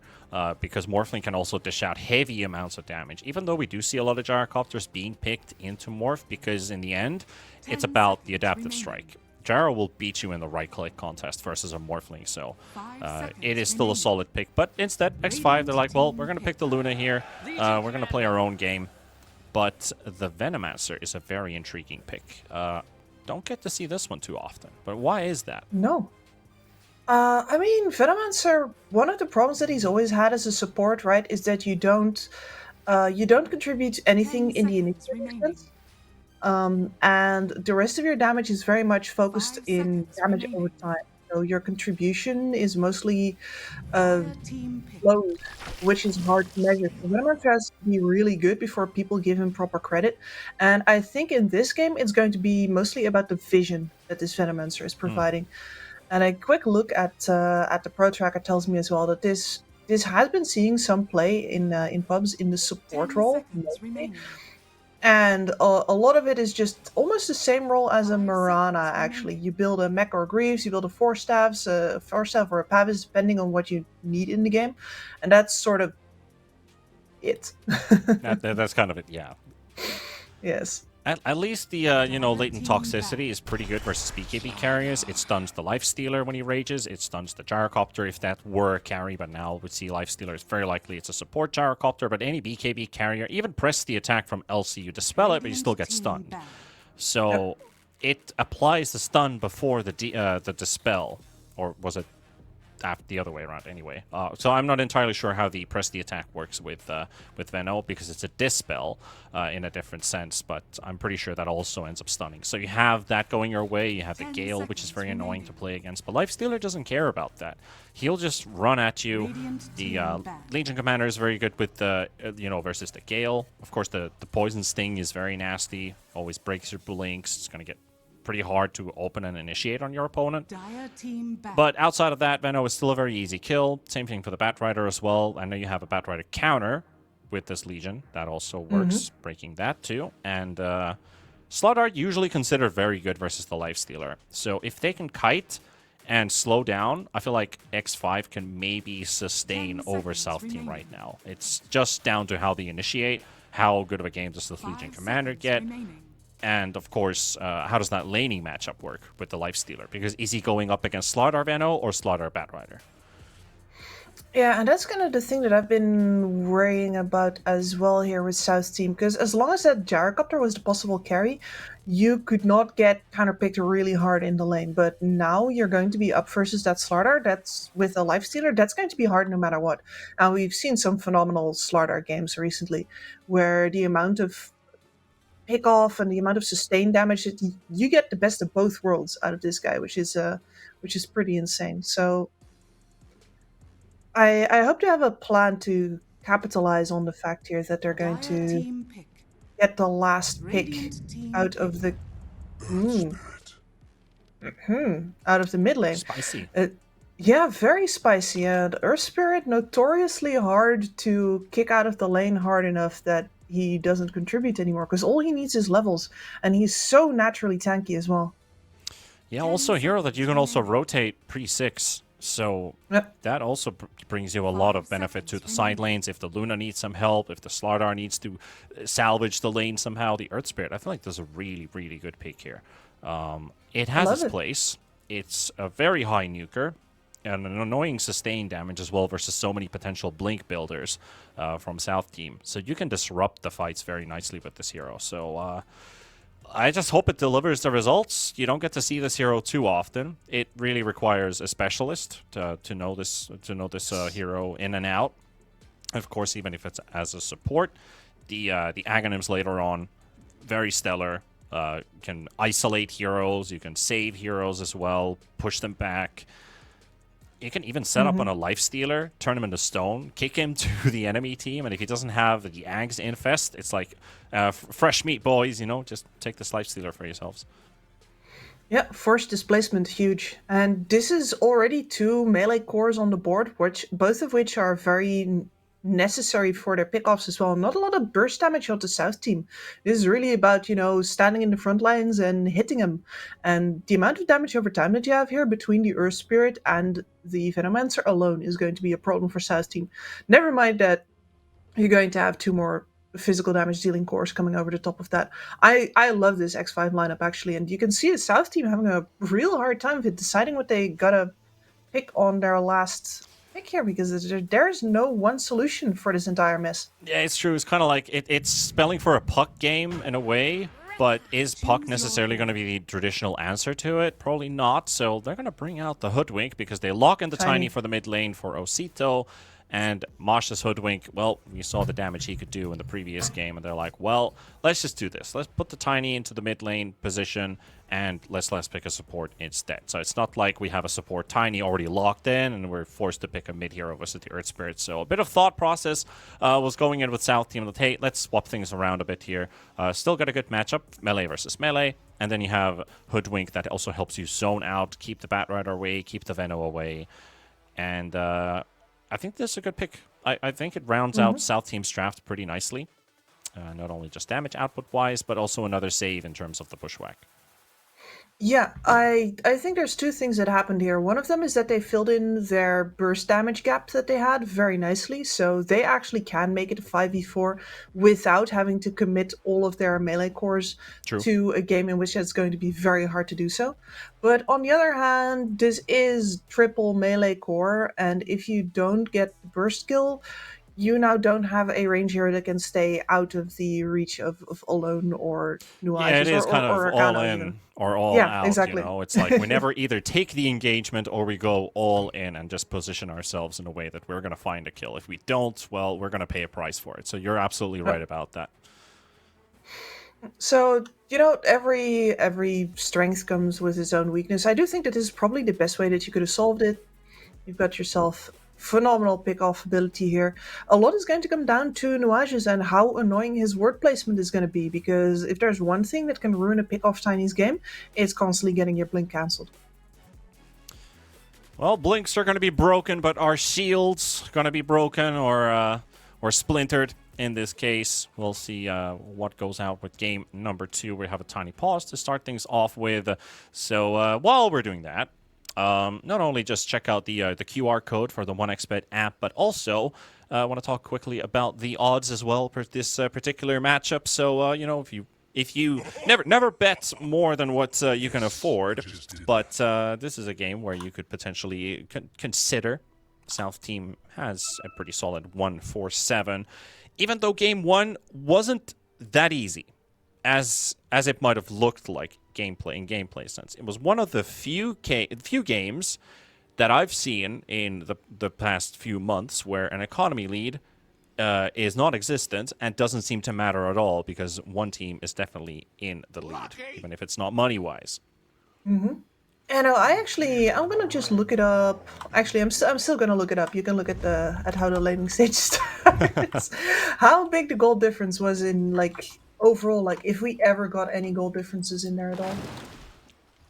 I mean, at the maximum, probably like 2K, maybe 3K, but yeah, before like the very end, because it did go to yeah. 22 eventually, but I don't count that anymore. Then you're just mopping the floor. Yeah, that's where they got all the Raxes. They forced out all the buybacks that they could. But until then, the split push, X5 was playing the map really well. That is one big indicator that tells that they're not a throwaway team, because a lot of these teams that get bashed like 15-3 on the scoreboard don't even get to play the map. But they definitely did, and they just ignored the majority of the team fight opportunities and just tried to play the split push game instead. So everybody gets farm. Their objectives stay alive a little bit longer. They're not able to contest Roshan because that's a team fight objective. They can protect the tower because that's a team fight objective. So they just played the map really efficiently, and that kept their economy up. Let's see if they're going to be able to repeat that in this game. I certainly think that X5 has comparable pick-off threat this time around. Let's see what rolls out of this. They are in good position for X5 to fight this rune. Mini is coming in as well. But they're just going to keep Arzent and Masha at bay. So that will be 3 for 1 going in X5's favor as Arcano is able to steal one from the Life Stealer in the bottom half of the map. So we'll start things off like that. Also, the last hit goes for Acito off of Masha's Observer Ward. But they still have vision in mid. They're just going to have to live with one ward now. So how do you think about this mid matchup? This is not something you see every day. This is more like a pub matchup, right? It is very much more, and both of these heroes very much snowballers, playmakers, and heroes that have to risk it all in order to actually get things done, right? So I think that if you're the Earth Spirit, especially here, you're going to be looking for a reason to make that super early rotation, just because you know that ideally a Tiny will actually wait longer than just level 6 first rotation. Tiny wants level 8. He wants his full stats on all the spells before he does anything.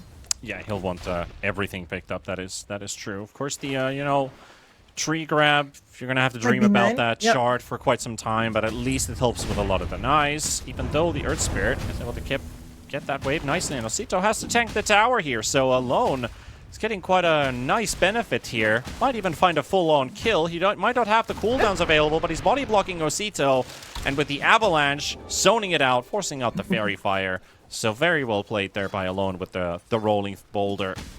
Almost want to call it the rolling thunder. Too many pangos. It's pangos forever. Yeah. But this can also happen where you overshoot a little and your kickback is not the overwhelming force that it has been. And we've been so focused on this mid lane. Yep. We have neglected the Venomancer. I think I'm still going to be I've been interested in this mid lane, how this goes. It is very interesting because it's very skill dependent, right? Both of them very close to each other in terms of like damage and animation, as long as the tree is not up. Yep. Earth Spirit, a little more versatile on the spells. Tiny, a little bit more of a blunt instrument. A blunt instrument. Been holding on to that base, waiting for the baseball bat cosmetic for Tiny. You know the. Oh yeah. What's it called? The NFL. Or what was There's it called? some. I don't quite remember. Every time somebody says something like this, I just go, Witch Doctor Capri Sun and Gun. Oh yeah, the Capri Sun and Gun. Yeah, that's the classic. My brain cannot think about anything else. It's just immediately. If you don't know it, look at the workshop, guys. Yeah. Look at the workshop. Yeah, don't miss out on that. It's that's like an old school like 360 pixel edit. You know, it's like You can barely draw it out, but it is a classic. But then again, going to that 1-1 trade in the top lane, First Blood went for Venomancer out of all heroes. So this might actually be the Nuage's Veno going down right now to the top lane as he's down. Poked away by Arzent and Masha. They've definitely been delivering the hurt in both games. In this, for Mini's lane, he had the Sven last time who was struggling, taking quite a lot of damage from the Acorn shots, and I don't think anything's changed really. It's the same thing again. Yeah, as a Venomancer in the lane, really your only point is to be a deterrent. You need to be able to get as much harass in as fast as possible to keep the enemy low so they can't afford to go on you. Because if they do go on you, there's really nothing you can do to stop them anymore. You don't have any stuns, your damage is not going to come in time, you're always going to die first. And the worst thing is, as well, is the Gale, because press the attack is one easy way to remove it. And as you can see, they turn the tide. Once again, Arzent might go down. Mini finds the kill. Nuage just to drop the Masha, maybe. Not quite. Another camp block as well. They do have the sentry there from Mini at the same time, but the Bushwhack is there. And there goes your Luna. Nuage was like, well, I'd like to help you, sir. But, oh, you're dead already. Damn. Yeah. Listen, sir, I am but a lone banana peel. Masha also really good job pulling the creeps out of the tower. That is the range creeps dying. Masha is actually TPing into mid. We might see some action here with Osito and Alone. Alone only takes a couple hits here and there. Masha, no mana actually for the Bushwhack, but he tosses him closer. And yeah, Tiny's like, I'll just use this as a tree of my own, and I'm gonna make sure we get this kill. The roll onto Masha, the tree toss coming through. And a high ground miss, another high ground miss, but the Avalanche is going to do the trick, so Osito will clean out that kill in the end. A lot of clever work from both sides there, once again. The tree blocks, the side steps from Alone looking really good. Very hard target to take down, but persistence wins out in the end for Masha. And that's an incredible way to use a full health and mana pool on a Hoodwink. I actually really like the play there, where one thing I was missing out on was the toss on the Hoodwink as he runs to the tree, to the Bushwhack, and then you tear down the tree for tree grab, and then kill him with the tree that you used twice. So that would have been great. But Arzent, meanwhile, luckily he literally just picked up the phase boost from the Courier, so he walks through the Plague Ward. And now he's just in a, never-ending battle versus some Veno wards. But here comes Austin. Austin is going to bring in the backup here with that level 2 Rocket Barrage. Arzent will go down to the Lucent Beam. That's a level 2 Lucent, by the way. And also the Bushwhack coming through. Nice damage as well with the Acorn shot. Austin goes down. Mini for the double. And it doesn't look like it's going to be worth at all for South Team in the end, because these are, you wanted to maybe kill the Luna, kill the Veno. But giving a double for the Luna, well, she's more than happy to take that trade. Absolutely, and this could be like a mini showcase of what this game could be, right? South team going in with the burst damage, thinking that they can play their way out of this, and instead finding out the damage over time is too much. And X5 comes out as winners in the end. So they're going to have to be very careful about when and how they apply this force. Yep, talking about force applied under the Radiant bottom tower. Osito has to rotate to the rescue, but they already lost the Lifestealer to Arcano. Lifestealer getting killed for the first time. And of course, Slardar picking up a kill, something that, well, you would expect to happen in this particular laning matchup. But it is also a rough one to give, because the Lifestealer is a lane dominator. He should be a super strong laner. But against the Slardar, well, it kind of matches up to that pretty well. Especially basically built for it. Especially when you don't have the OOC on the Lifestealer, because you want to have the Gloves of Haste, and all the Orb Corrosion is not that cheap to build. So you want to pick it up when neither one has either actually died. And in the top lane, the Veno getting hunted there by Austin. The rocket connects, and the Flak Cannon almost finishes the job, and Masha's going to get the kill, and that's going to be a trade-off. I gets a Courier as well for his efforts. Alone gets a kill, though. He's going to go around Masha. Just has to watch out for the trees. That's a failed Bushwhack. Bit of a mishap there from Masha. Happens. Toss from Osito into the kill for Tiny. I feel like I've seen Masha miss more Bushwhacks than most Hoodwinks I've seen, but he's also been getting more kills than most Hoodwinks I've seen, so maybe he's just really taking shots that others don't. and hitting him sometimes. Yep. Okay, now kind of griefs. Osito actually griefs him a bit there, but doesn't matter. A kill is a kill. Avalanche into Bushwhack, and then he destroys the tree for the tree grab once again. We saw synergy before, but now we see a bit of anti-synergy. Well, it's just hey, thanks. Oh, you gave me a tree? A big gift? Yeah.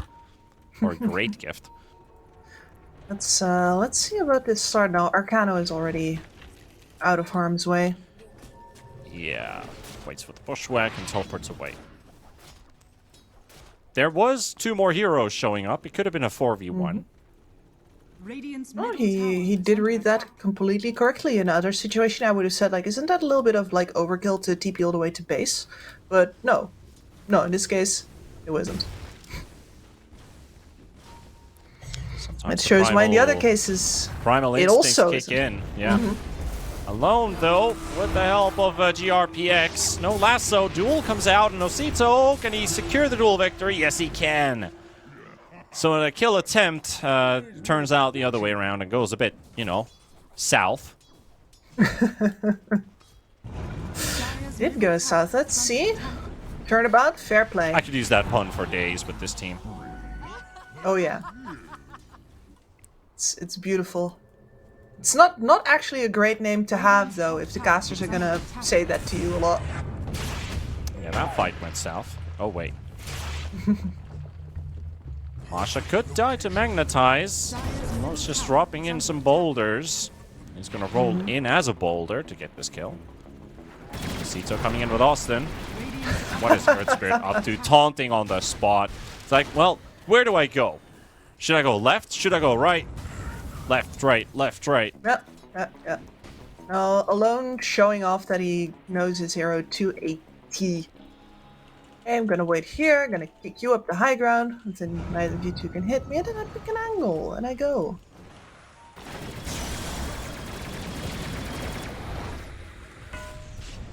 An attempt from GRPX there, but Radiant's bottom tower attempt. is under attack. Being the An keyword. attempt it is, yeah.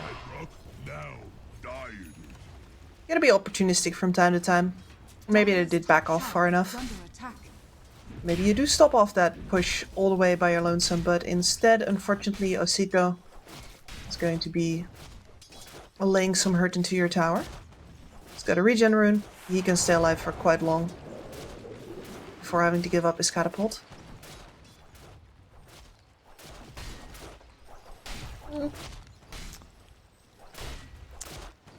Alone's gonna punish him for it too. Let's see if he does. So with the turnaround, both dropped half in HP. They're still the level 4 rolling boulder, but it's just going to be a high five for high five. Here comes Nuages with Masha. Spots the hoodwink. Like, well, you're not going to get your free snipe. They could kill the hoodwink. Something out of position. Actually, they're more interested in this Bat Rider here. Arcano coming in. The cooldown will slow down the fishy fish for a bit here. Masha gets to regroup with him as well, so no entry point for X5. Except for Alone, who's like, there's no entry point. I make my own way. He's gonna tank a huge amount of damage and is actually gonna drop to Austin. And Austin will fall to the magnetized damage. Here comes Cookahuk as well with Osito onto Nuages, but the bash from Arcano, toss him into the air, toss him away for good measure. But Really, the Bushwhack Arcano? comes out, and now the fishy was momentarily in the high ground, back to the low ground. And now GRPX doing the exact same thing with the Firefly, trying to zone him out. But it's not gonna be enough. They have the sufficient damage, and South team will take the majority of the kills here.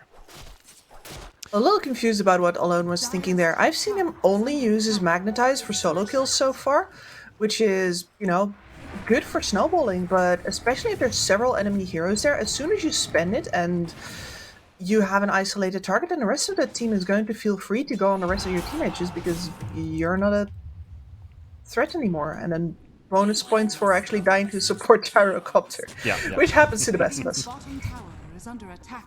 Happens to the best of us indeed. Alone though, he's popped his invis, and he sees Austin. Dire's middle tower is Will under he see attack. anybody else, or is he just going to suffice with the gyro kill? There's the roll in, misses. Lucky!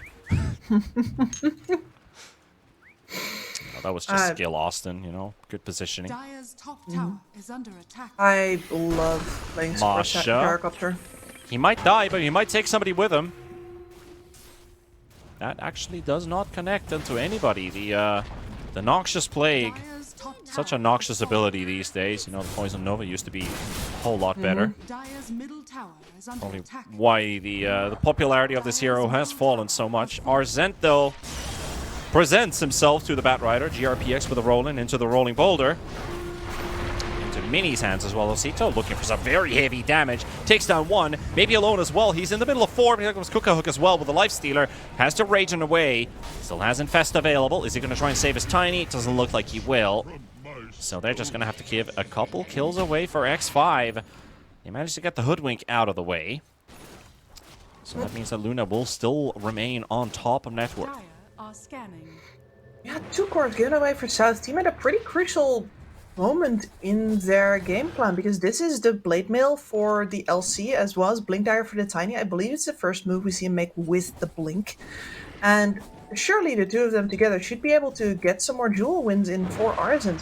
But instead, that does not happen. And that's a significant slowdown of their timing. Yeah, the Lifestealer's happy that the game is still going the way it is. But there is going to be a point where you hope to be at least somewhere near the net worth of the Luna. Luna's always going to outfarm you. If the Luna gets too far ahead early on, it spells GG for the Lifestealer. But right now, things are still set for a good game for South Team.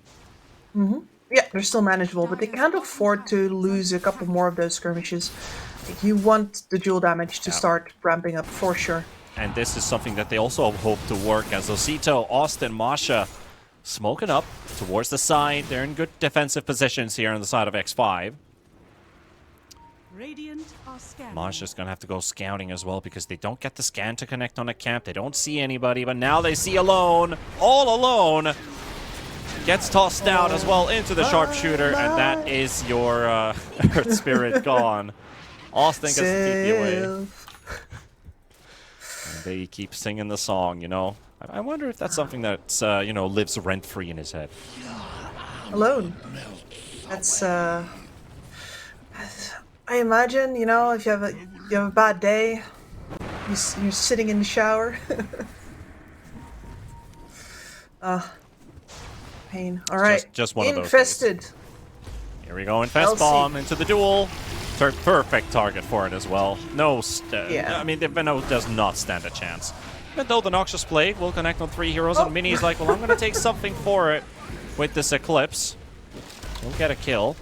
Arcano, well, they were hoping to get the Luna in, but that rocket was actually preventing her from going there, so Slardar ends up going in all by himself, and here comes Alone. He has returned. That's a lot of damage. The Vengeance is there. Cook does have the Rage available. Rolls out. Alone is out of position for a moment here. Masha with the Bushwhack. They could take the Earth Spirit down. 80 rune for Osito. Gets the lasso into the low ground, but Arcano is like, no, this is not good. Help. Help. No help for you. Osito for the double kill.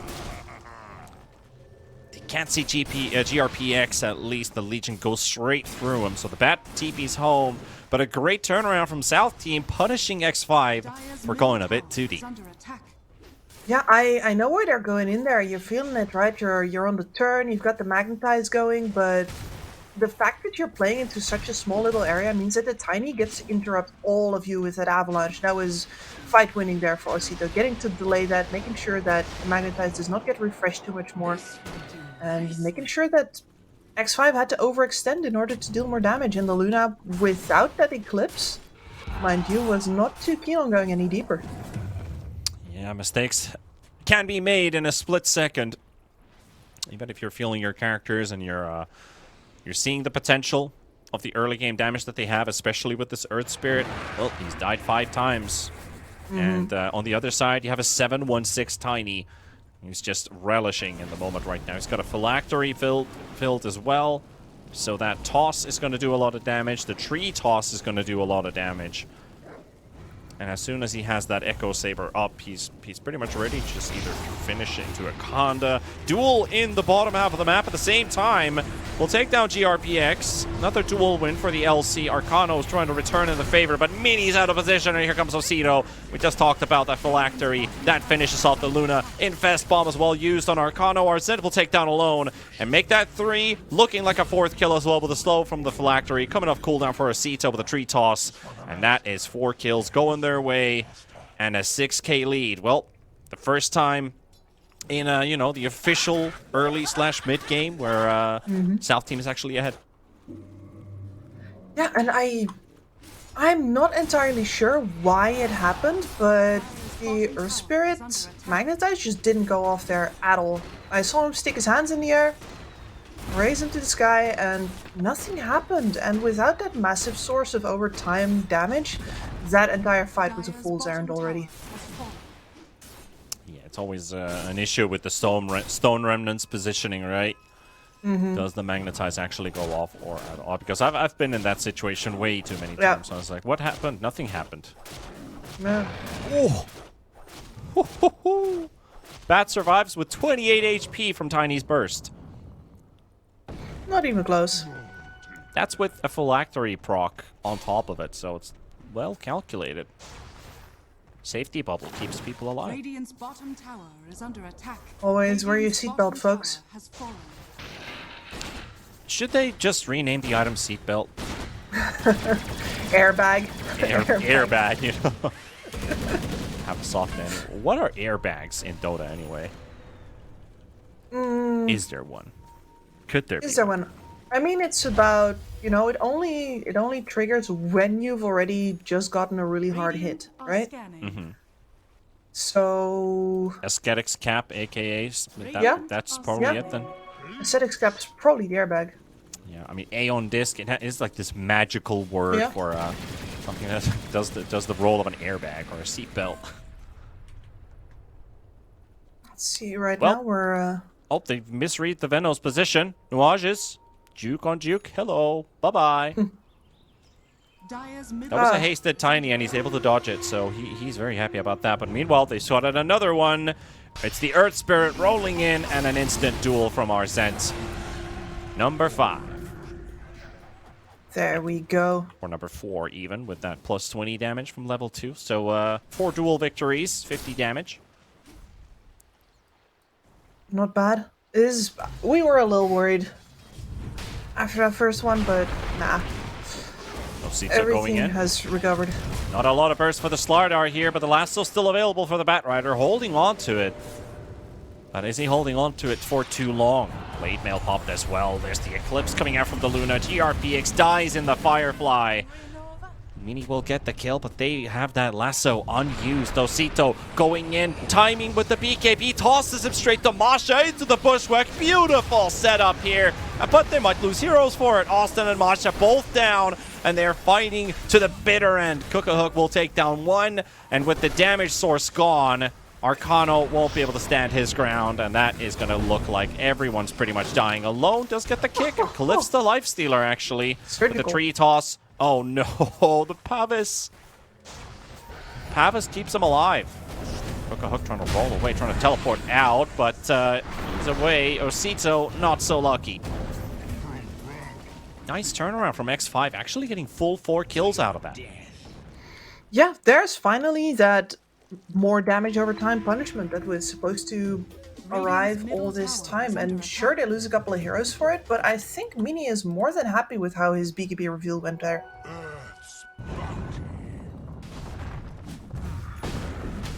Yeah, pretty important closing out those team fights in that way, because it was a toss into a 2-man bushwhack, which looked like, yep, they're done for.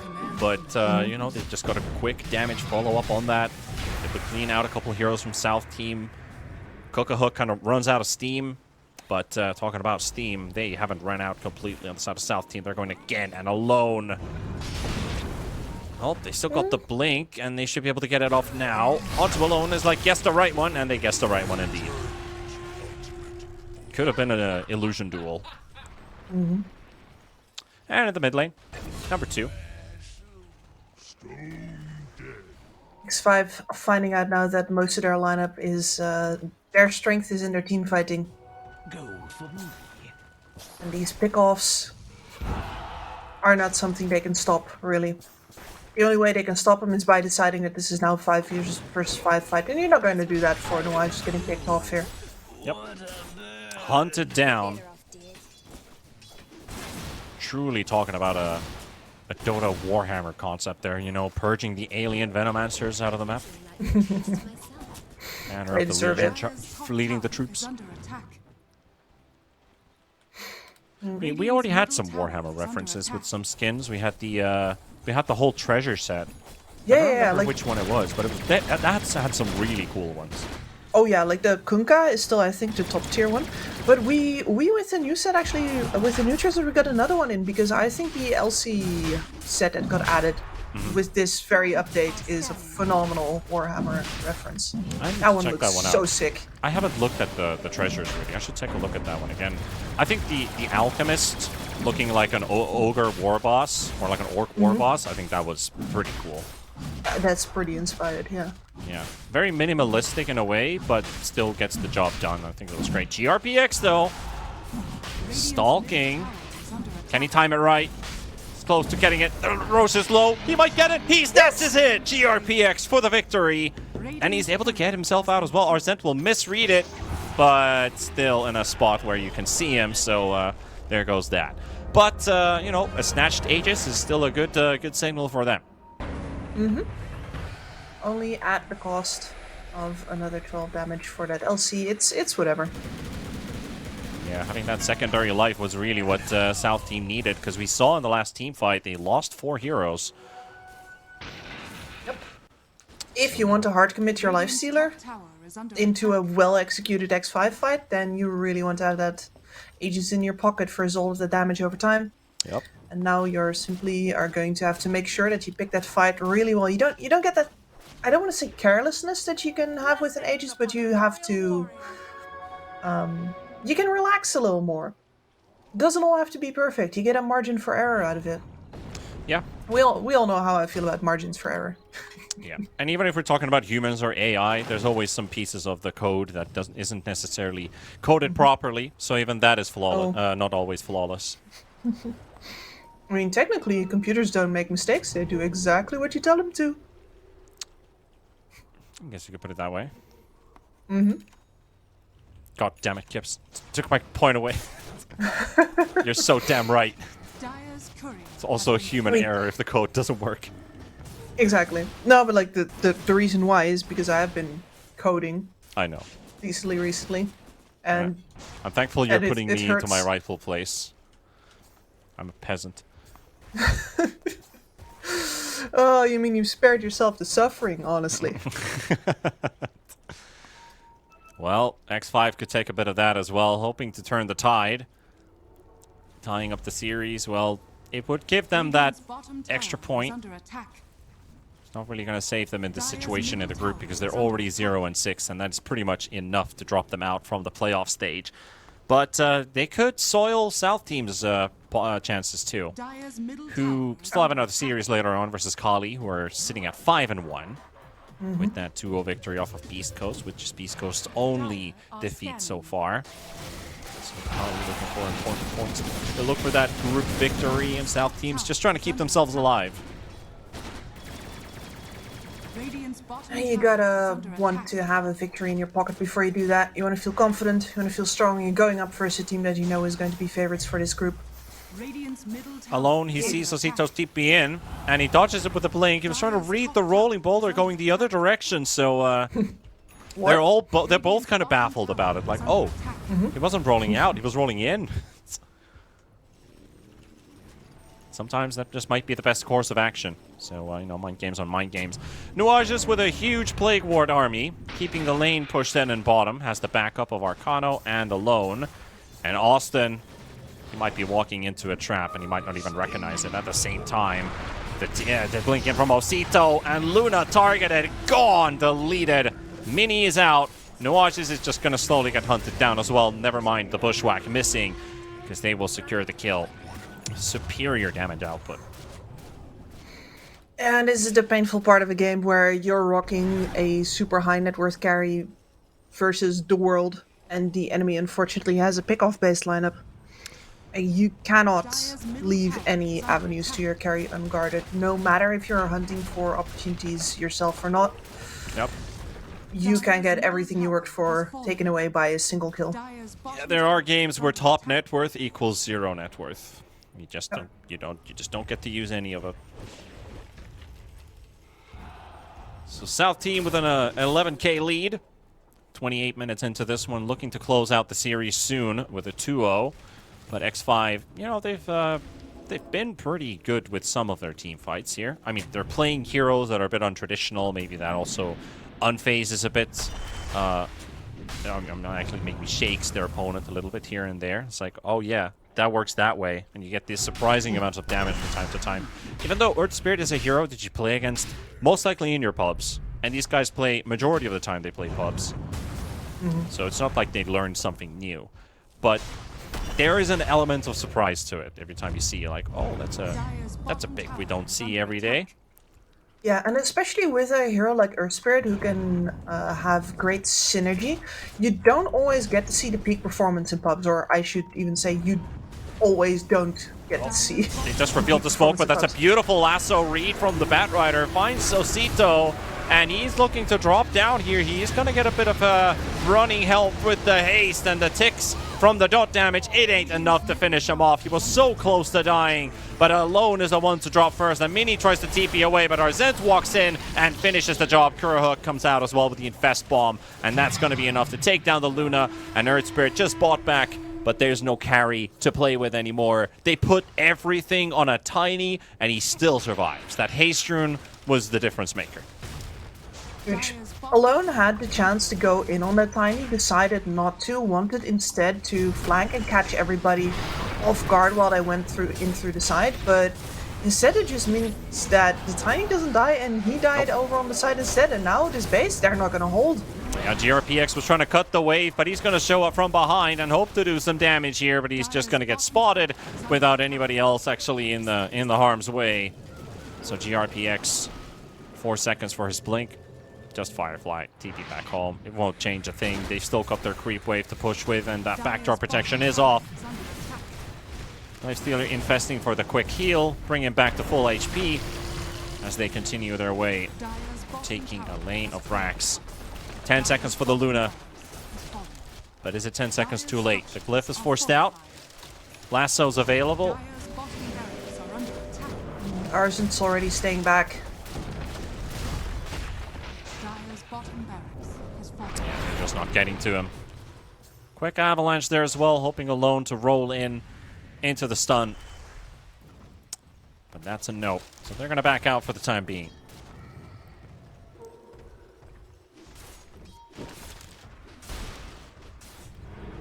Hard game now for X5.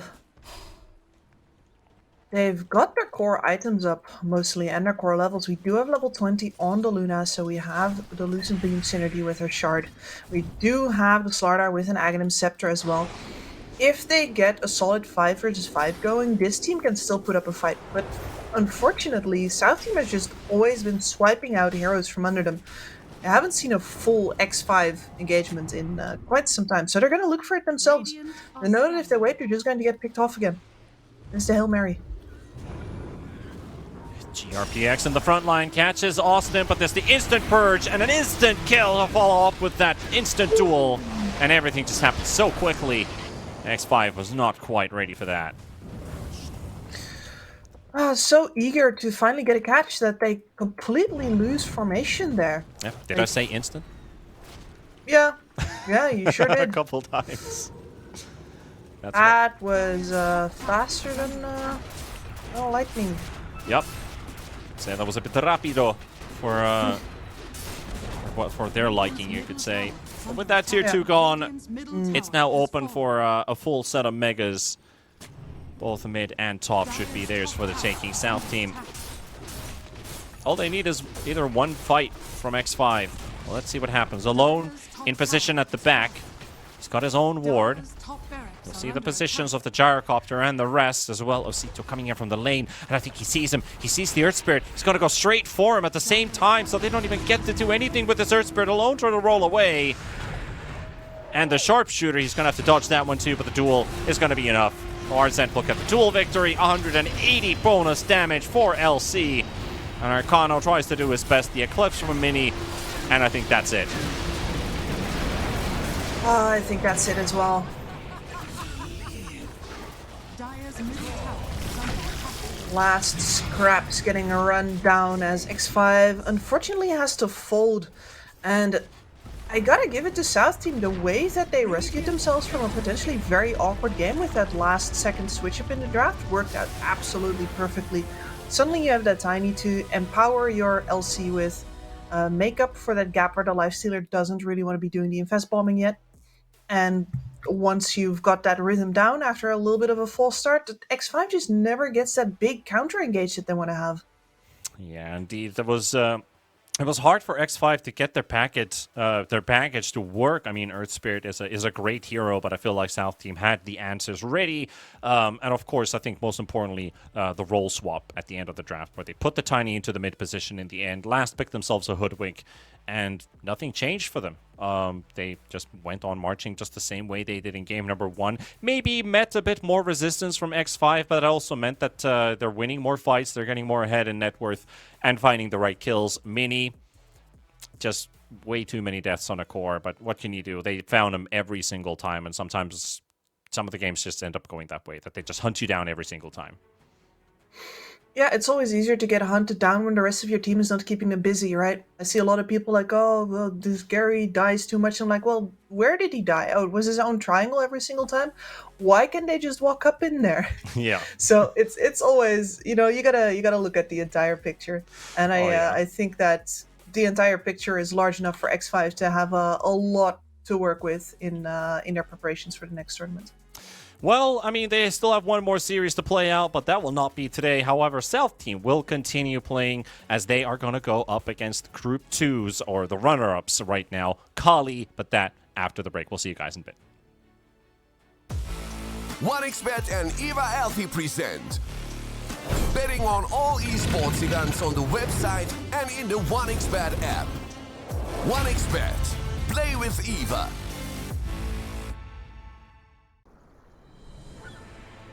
What if Kunka knew that he could not only play Dota, but also place bets? Better the best black hole.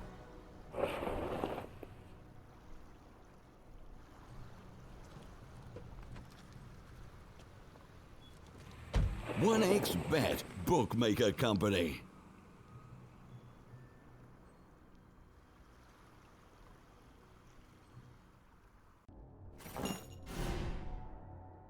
Chances of breaking items in a tournament match are non-existent.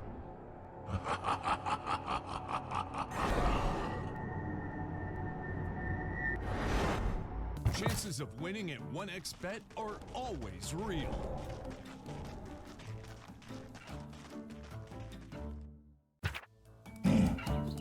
Join with me. At your service. Stealing Aegis from Roshan is very difficult.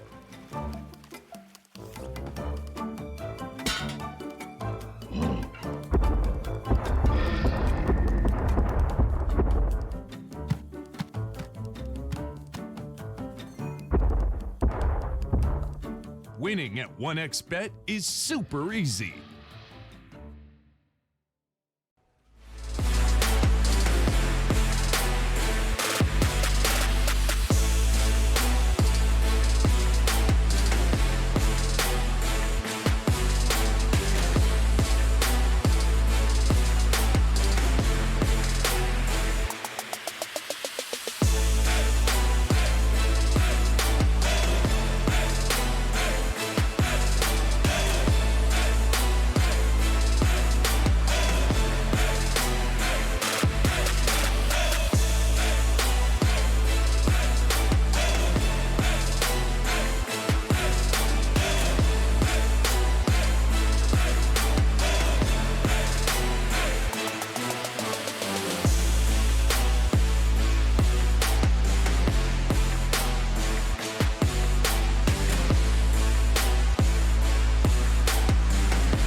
Let's go.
your skills in the gaming. 1xBet.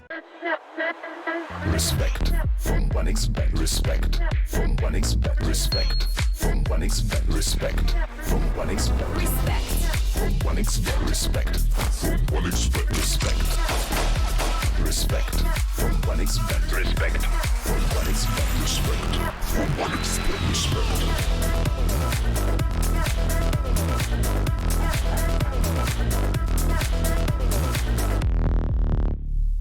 Hello, son. Hi, Mom. Pretty girl. This is Eva. Nice to meet you. Thank you very much. Your dad's just making his favourite dinner. It's duck. Come on inside. They're all probably too gruesome to tell you while you're eating at the table. How's your food? Is everything okay? Good, good.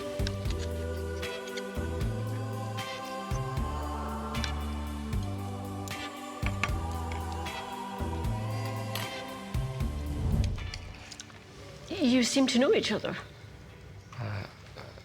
Yeah.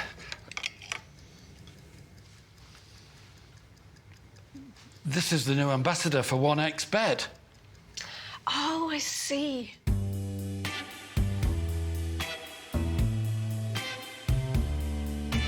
Everyone felt good when Eva Elfie became the new ambassador of 1xBet.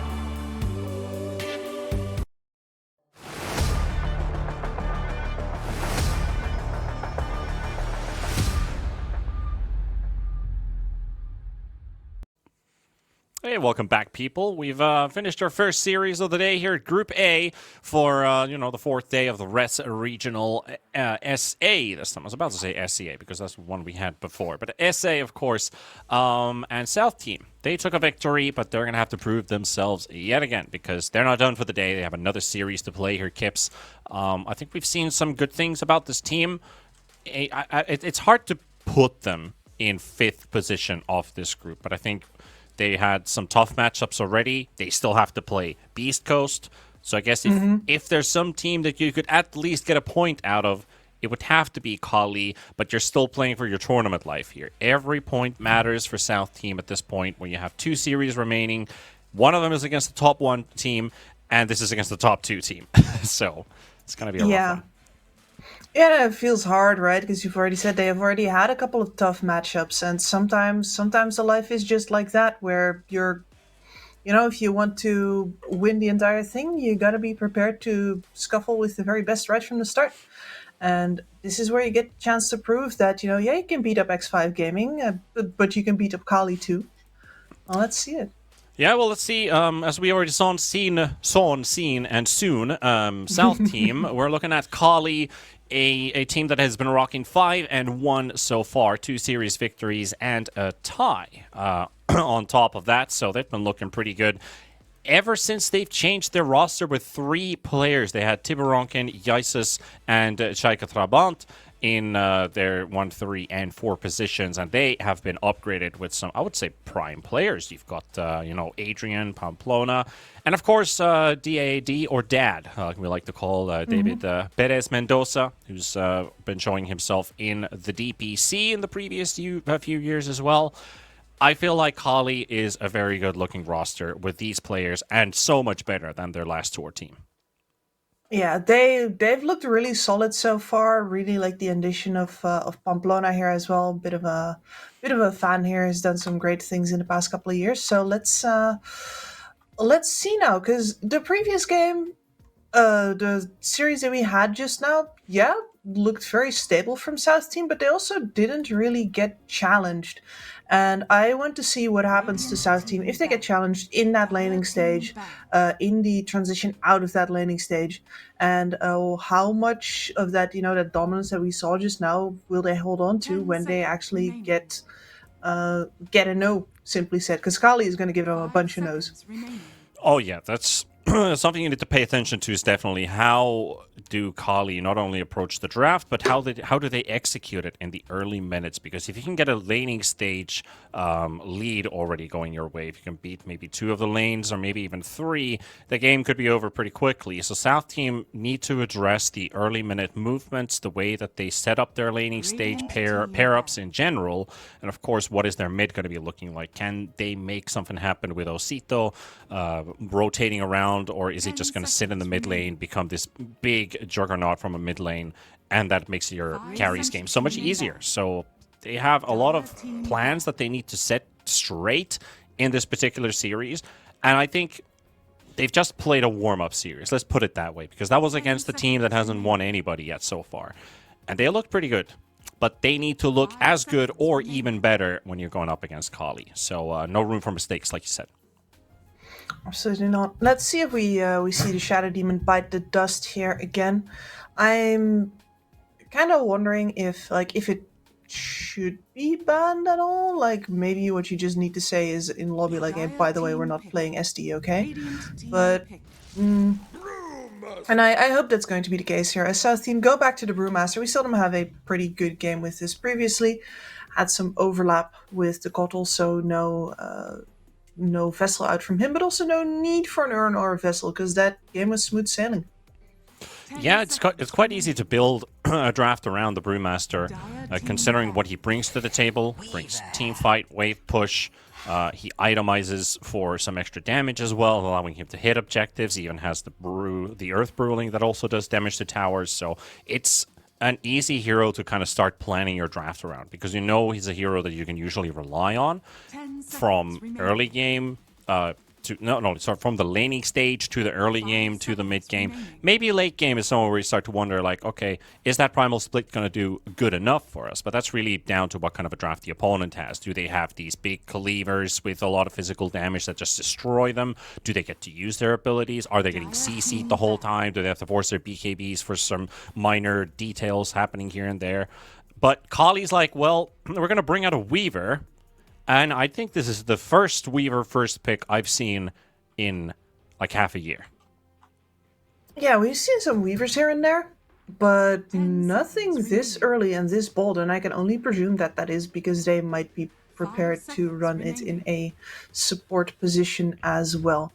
Surely you're not going to... Yeah, I mean, otherwise I think what you do is you just make sure you absolutely squash the lane of this bug, and then there's really not that much comeback potential left, is there? Yeah, you'd have to build yourself into a tower hitter, and also the fact that every time you win an engagement, Weaver, Clinks, these type of heroes are the ones that always take an objective guaranteed. So you win a small skirmish, you win a fight, you get a 2-1 trade or 3-2 trade, whatever. If Weaver stays alive, they will take a tower with it. Their mobility, their damage output, their wave clear is so good that the downside really is that it's a glass cannon. So you put it into a support position. Of course, they nerfed the ulti like ages ago. It could work. And I'd have to see more about the draft to see if you can really play a Weaver support here or not. So I'm going to treat it as a carry for now.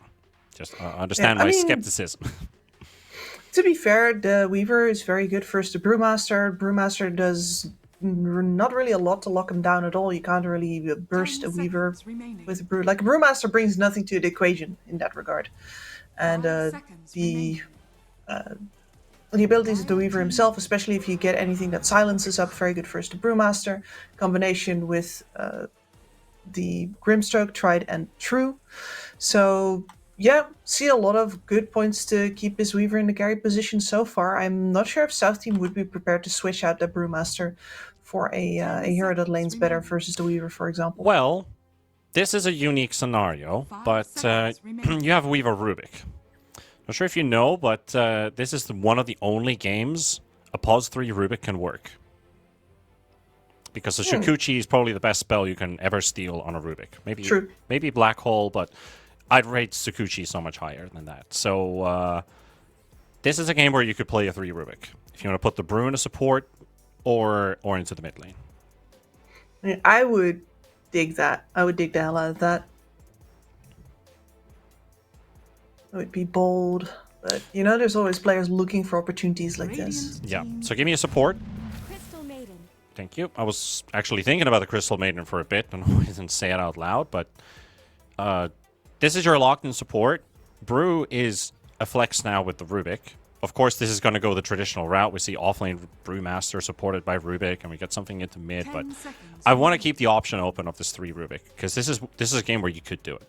5 seconds remaining. It really is a unique opportunity so far. What you really need now, I think, is for Kali to give you some more reasons beyond Well, if they keep their draft squishy, you could do it. Slardar's a bit of a nuisance, and, you know, the corrosive haze versus Invis heroes, so that makes Shukuchi a bit harder to navigate with. So now that Slardar could impact it enough that, yeah, we're just going to see a support grouping in the end. It's a solid pickup. I mean, stolen amplified damage is still a problem. I should be calling it corrosive haze. I'm not. And there is a Luna, though. That looks like a swap of a support Weaver to me. Definitely could. 10 seconds remaining. Could also be a mid Weaver, maybe in this case. We'll see. We'll see if they decide to swap it around. This is looking a bit like X5's last game's draft, where they had the Luna Slardar, but they had Earth Spirit in mid. I mean, between the Weaver and the Slardar, you have insane minus armor, right? It scales quite well, but the Luna really throws me for a loop there. Like it. Have you ever in your life seen a mid Weaver? In my pubs, yes. The thing is, I've also seen Luna mids. I've also seen Slardar mids, but Luna Weaver, I think that's the one we're really looking at here. I don't think we're going to see a Luna support. Firstly, because your Eclipse... I mean, it could work with the TB pickup, right? Because TB's not exactly the highest in his HP. You could definitely blow this target up with the Agnim's Luna support build-up. Sure, you can do that. You have increased night vision for all of your heroes. Weaver gets a nice add to his right-click damage as well through the Luna, so you could play support Luna. But they're guessing a mid is empty, and the Weaver's a 4, the Luna's a carry. With that Zeus ban at least. Well, Zeus, then again, he's a counter to the Terrorblade. Tinker's another, but I don't think we're going to see a Tinker in this game. That would really be the icing on the cake. But no, I do really like this TB pickup here, because whether it is the Luna that's carrying or it's in some way, shape, or form the Weaver that's carrying, both of them are bad versus TB. Minus armor is not going to do much for you, as well as the Luna relying mainly on physical damage, also not going to do a lot through. The only option she does have is going for the Ion Cannon, which I would like to see versus TB. Still gonna have to wait with the ban here from Kali. They're still pondering their options a bit. You ban out the Dazzle, and ban out the Caudle. Well, 2 heroes that could have gotten away with a good game, especially with the Dazzle pick. Though, it's still a pick before Kali gets to respond. So if they picked Dazzle, I guess you could still respond with another cheese pick of your own. 10 seconds remaining. 5 seconds Something remaining. like, mix things up even more and pick a PA. PA is excellent versus Dazzle. I mean, phenomenal, but a PA... No, I mean PA for Kali, that would be. Oh, yeah. If they let the Dazzle through. So we got a Pango. They simply can't nerf this man enough. It's about the kit. It's about the kit. 10 seconds remaining. Yeah. And I still feel Pango got buffed above nerfed. I still feel that way. Considering how the games usually go, and they always want to look for that Aghanims build-up, it just feels like it just does so much more damage with the fewer on his Q. And of course, that is a Luna carry. Pamplona for the support Weaver. So you got what you wanted, Kips. You happy now? Are you happy now? I'm not even sure I'm too happy about it. I do think that the Weavers we've seen in the carry position have lacked a certain heft behind them. Like either they hit really hard or they don't hit at all, and Luna is just a much more stable option. But yeah, that does put you in the position to get reflected upon by a Terrorblade, and that's exactly what we're going to see happen in this game.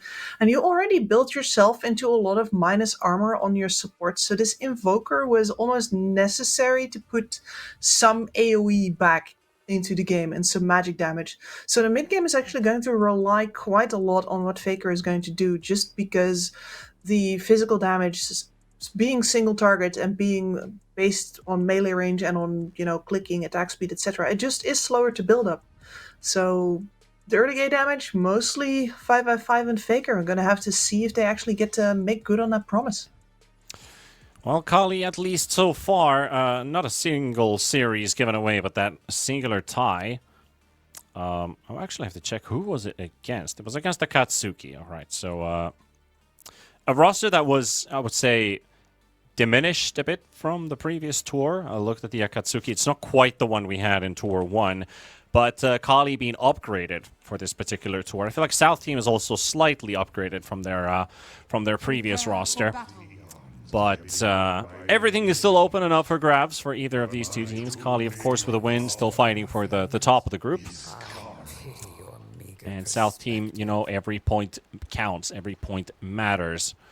And for them, a series victory would mean that they're still in contention for playoffs. If they tie this one up, it's down to Akatsuki and Infinity, how they fare in this tournament, really. So once again, all about keeping your own agency. There's always a winner and a loser. Oh, yeah. And with the nature of tournaments, you have to remember that there is mostly losers. Yep, there's only going to be an X amount of winners in the end. So Yeah. statistically speaking, yeah. Statistically speaking, you're going to lose a lot of tournaments. Faker started off with Exhort. I think we're going to get an Exhort Invoker this game. I'm already much more intrigued. I'm kind of tired of seeing Quaswex Invoker from game to game. And it could have made sense this particular game because it's pretty good versus the TB. It's pretty handy versus the Pango.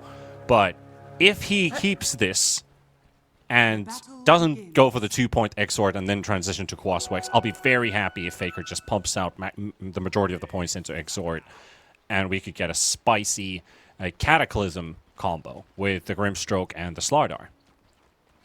Yeah, and it's especially down to the synergy with that Slardar then if he decides to stick with that, because you do very much need the setup for that, and they don't have any, like, you know, no chronospheres, no big AoE control. And have to do a lot of it on feel. And of course, Alacrity also gets a big benefit because that gives extra damage for any hero that you cast it on. If they have a lot of attack speed with all the minus armor that they have, going into Cook-a-Hook in the top lane, Kali already looking for an early first blood off of the Terrorblade, being bombarded by Apples. The blood grenades are doing a decent amount of damage to him. And he's down to 50 HP as the first wave is cleared. Alright, well, he's gonna have to miss that, but man, Crystal Maiden there, the fact that you just get a 3-man Crystal Nova and the entire attack is over is a great demonstration of why this hero is so popular right now. Yeah, it is kind of baffling. Singular CM versus a gank train. And Faker since she's not the target. picked up a point into Quas. Of course, you can't just go straight to Exhort in every single level, but I'd like to see majority Wex and Exhort and just get benefit from the Alacrity. Of course, it's not the only spell in your book, obviously, but with this particular matchup, I'd like to see benefit going towards that ability. Exactly, like Alacrity in this game, you have all these physical damage dealers. You would love to buff them up as much as possible, especially because you're going to have to just slap down this Pango during his Rolling Thunder. You're not going to get to hold him with anything except a very well-angled bash from the Slardar. See the Metamorph used in the top lane, so the Slardar drops pretty low here, but the side lanes constantly got to keep in mind that there is a Sunstrike available. Invoker showed it already onto the range creep, that he's got Exhort points picked up. And he has the second one there as well. Level 5 is really what I'm interested about. Is he going to keep putting more points in it or not? Austin might go down to Pamplona. And there's your first blood. And the Sunstrike for another kill. Let's go. Kali for a quick 2-0 start. Yeah, and this is how you use your Exhort Invoker at the start of the game. Beautifully done. I want to correct myself here, by the way. Of course, there is also the Soulbind to hold our Pango in place, so... Yep. Natural counter in that. So lots of opportunity to slap him. Yeah, and Osito, you know, you gotta time your Rolling Thunders a little bit. to see who you're focusing on. Are you going to build a straight-up blink just to get to the Grimstroke and keep him busy?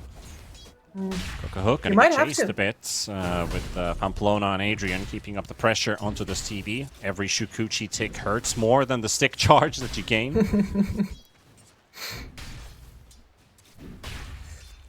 It does, but man, the fact that they get 2 kills on this top lane with a Crystal Maiden here, when this is definitely one of the strongest points in Yeah, this is her early turf. stage.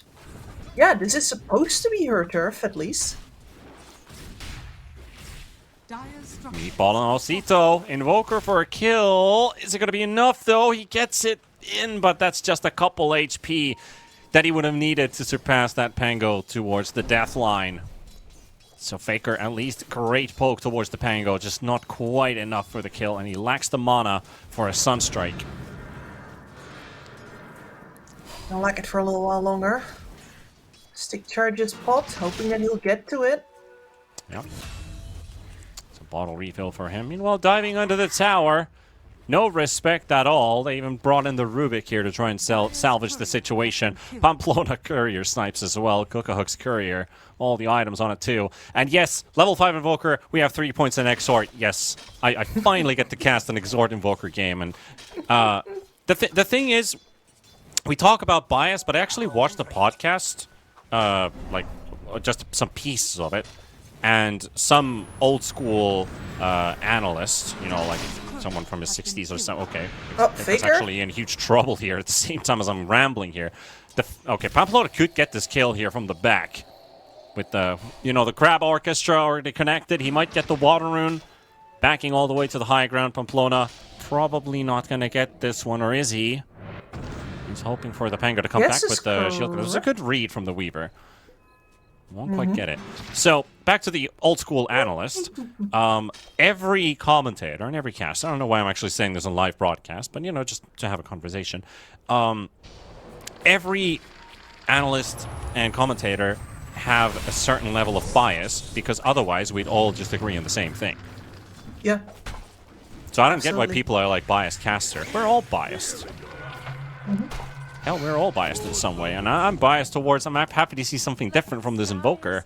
While kills are flowing, Kali picking up another in the bottom lane off of the Brewmaster. There's definitely been a lot of events here, which are not good for South team. But what's your take on bias in general? On bias, I think moderate amount of bias is a good thing. You just have to be aware that you've actually got it, because bias is an expression of emotional investment, and you want your talent to be emotionally invested in the thing that they're casting. And besides, the people who pretend that they're completely unbiased are usually the worst, because they're like, nah, they're man, the yes men. Exactly. I am not biased. How dare you? And they don't self-reflect. So yeah, be biased, but be aware that it's also your job to provide comprehensive coverage, not just exciting. At least they are reading the situation pretty well on the side of Kali. They forced out the Pango. He still has the Rolling Thunder available, but Austin already down, and Osito can't do anything to help him out. But Pamplona with the support Weaver seems to be all over the place. The Rolling Thunder is going to be coming in. Faker has the Alacrity ready. And the Cold Snap is also available. Osito, he's trying his best, and he's going to buff up this Weaver even more. And that's going to be a kill. Faker for the double kill. And it's a rocky road for South team. Things are going pretty south right now, as we talked about in the previous series. This, maybe they can retaliate on Adrian for a second kill. Austin, just enough slow, might be enough, but no, the Slardar just disappears out of vision. Has a Lotus as well, so he's trying to bait Austin in. But there's the Rubik coming in for the teleport. Save the situation. Bootsless Crystal Maiden level 4, trying to hunt down a level 6 Slardar? I don't think so. Masha could help him out with it, though. There's the lift. The Guardian Sprint is out, but the Frostbite comes through. And that with the Zap might just be enough, but Adrian is surviving for a very long time. And Masha gets the kill, but Pamplona will respond by taking the Crystal Maiden down with him. And, this is a very likely Gleipnir Weaver game. So don't be bamboozled by the maelstrom that he has in his quick buy. It is probably for the Gleipnir. It is, yeah. But the fact that he goes for the damage first is... Well, I think that's where the Exhort Invoker, we saw him put the Alacrity on him and cook a hook. Oh, well. Might get rid of the silence, but no. Not even that. No, and this is beautiful, because Pamplona is going to keep on chasing this Terrorblade wherever he goes, and it's so low investment. This is just a Weaver. He is very hard to kill. He can't necessarily solo kill normally, but he will be extremely fast and extremely thorough if he wants to be, because he doesn't really spend that much time looking for people. He just switches. Dire's top tower is under attack. Wonderful. Well, except if you're Cook-Oak. Yeah. There's always a there's always a loser in that trade-off. Unfortunately, it is the TB right now who has been forced out of his own lane. Last in net worth, but not too far away. Not dumpstered, at least. But they need to create a lot of space for this Terrorblade, hence the rotation towards bottom with 4 heroes to take down the tower. Invoker in for a bit of an ill surprise as Osito coming in with the Amplified Damage rune. The Invoker is in big trouble. Pushed onto the high ground as well. Faker not on his favorite spot. Big kill for the Pango. Progress towards the Diffusal Blade. Pretty huge to put the Invoker back in his place, make sure that you don't get traded a lot of damage onto this mid tower either. This is one of the ways that, you know, between a, let's say, a bottom tier pro team and a top tier pro team, you're going to lose 2 towers as a bottom tier team because they're going to take your mid and your safe lane tower at the same time. The South team here proving that they're wise to those tricks. Well, they also pushed their Pango in, not suspecting such a wide gank train approaching them their way, and they will take down the Pango, and to follow up with the Crystal Maiden right after, another double kill for this Invoker. Is that the 3rd one already? Yeah, 2 at least. Might actually, yeah. I think it's the 2nd one, just because he hasn't been on other lanes yet. He's got the Vessel and now going in for the Midas. So you have a playmaking item, but you also now can make your way towards the farming item instead of the other way around where you're just like, I need Midas first to get the items to get the most value of it. No but split. I think he's being pretty valuable. We can see it here. As our Zed will go down, forcing out the Weaver ulti as well is Osito. They're chasing Masha here. Has the Corrosive Haze. We can see that fast Shukuchi Rubik, but I feel like there's a faster Slardar. Fishy, fishy, fishy. Trying to make his way there. The Frostbite comes out. Pamplona still on the other end. Masha's got nowhere to run. Shukuchi on Shukuchi action. But Rubik's the one going to be on the receiving end of that sword. In this case, you know, scarabs, biting. I don't even know. I don't even want to know what happens when Weaver right-clicks you to your death. No, that sounds like some stuff straight out of the Mummy, and I remember that giving me... Yeah, there's the one where he gets, like, yes. What's the word? Dehumed? Or exhumed. I think exhumed is the word, yeah. I mean, there's several things in that movie that were not good to see for me as a kid. Yeah. Like It's a good movie, though. It's funny that they also mixed it with so much humor when it was actually pretty grotesque. Masha? That's the only way to... Oh. Might die to the Vessel, though. A couple more ticks. He's got 8 stick charges. Strike into the trees. Okay, that's not going to work. Austin's charging in. Masha feeling empowered by it. Split and top. 5. Stolen Sunstrike. Stolen Sunstrike, actually, from the Rubik onto the Grimstroke. Stun comes flying in. The split is going to run out in like 3 seconds. So the Grim, he's going to die or he won't die. And it looks like he won't because the Brewmaster is gone. That Primal Split runs its course, so one or the other. Ah, that sucks. Instant Didn't smoke. get to pop the Primal Split for anything important. Now you just try to, you know, get something done with it. You still don't get that kill, and you have to run away, tail between legs, as the enemy team makes that fast move towards the mid lane.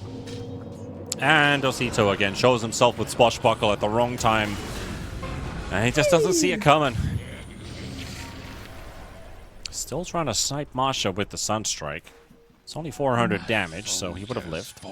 But still, there's only 12 minutes played, and we got 16 kills for Kali. No, not in the game. For Kali, that is. It's 19 in total. It's 16-3.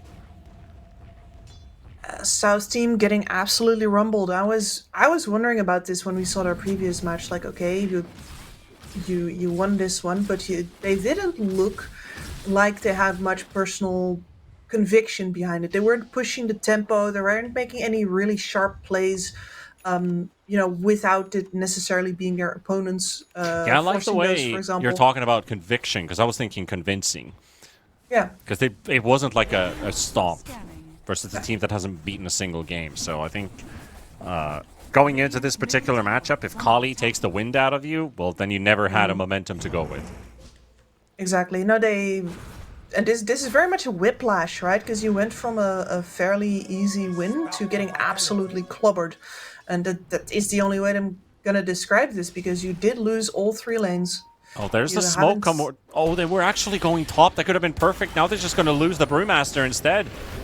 Trying to come in for the TP to rescue Arzent. He's low on HP, and he finally got the kill, but they're going to pay a price for it. With everybody coming back in.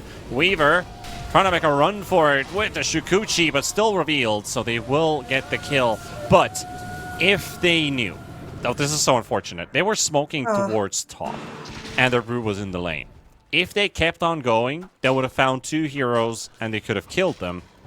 But since they turned around, spotting, well, there's nobody here, they jumped the Brewmaster at the same time. It's like, oh, we would have actually been correct. Yeah, that stutter step there. And once again, just a lack of conviction. It's one of those what-if moments. What if... Well, we will never know, because now instead we did lose Brewmaster. Very unfortunate for him as well that there was like 5 seconds left on the split. You could see him like, hey, I could get my split off here. Oh wait, yeah, he also had his money for the Radiance Relic. But now he's only managed to buy it after his death. Could have died without a penalty. Brewmaster's courier sitting at the secret shop. Dire are scanning. Nobody showing here. Wisdom Rune is also not picked up on the Dire side of the map. Dad? This is some good read. This is some really good patience as well. Because you've got the night vision, and you're suspecting somebody might show, and that's exactly what's going to happen. They get the information. Faker takes down the tower. And Kali isn't even looking for that Wisdom Rune because they are assuming that it has been taken. I wonder if Adrian's going to spot it, because if they keep pushing bottom, they'll get a good position and they're like, oh, hey, what's this doing over here? But, it's going to remain unclaimed. And now, because they've been playing this side of the map, South team probably wonders that, hey, they probably took our Wisdom Rune. And it's a never-ending loop. We know that they know that we know. Yeah. We know that they took it. Which team thinks that? Well, both. Yeah, indeed both. That's a pretty good dad. And that's a hero cliffed for a second. Ah. He's got the get out of jail free card. Adrian getting pinged in front of the tier 2 tower. But Pamplona and 555 got something on their minds here. It's a Crystal Maiden that they're going to kill first. That's just a superior read, right? You think that they're going to come for your Slardar in a couple of seconds. Where are they if they're going to come for your Slardar in a couple of seconds? Well, their backline is right where the supports of Kali run in. There's a bloody Wisdom Rune. My god, this is... this is so unsettling. Nobody wants it, lad. Nope. Not a single soul wants it. Yeah, question mark, indeed. I agree with the observer on this one. I mean, literally both teams are playing mind games on a rune that's still there. Yeah, but it's especially since the map has gotten larger, I think everybody has had to simply get better at filling in the blanks with your mind, like what has happened on the parts that you haven't seen. And this is one of the things that happens, because let's face it, this rune should have been gone. Soon there's going to be 2, and it's going to be worth more experience. Which is as something that, kind of a I like scenario, but you'd want to see Wisdom Runes taken away almost right away at like 7 minutes instantly, then maybe 15 minutes on the second one at max. Because you've got priorities. And our priorities are straight. With Masha taken down. Osito, oh, he almost got out, but the Orchid picked up by the Slardar. What an item pickup. At least it buys them some time, but Osito's still going to be rolling in, and there's the Soulbind. Happy rolling. Yeah. Yeah. Rolling in the deep. What you know about Arzent? Also out. None for that was... The door just getting slammed on South team there. It's incredible. The amount of chase that you have on Kali. And so, you know, actually our damage is enough that you don't get to counterplay here, and as soon as you regrouped on the high ground, we don't actually care because we have all of our abilities still in our pockets. Yeah, that sucks. Slamming the door, you know, that used to be an old-time joke. Me as a metalhead, you know, that's just Cradle of Filth recording their new album. Oh, you know. Oh, Cookahawk's like, hey, oh, wisdom. Close. Taker only now realizes that there was a wisdom. That's a level 2 Sunder available for Cookahawk, but the TB still silenced up on the spot, and that Orchid might just do the trick for him. Sunstrike at the back, but he dodges it.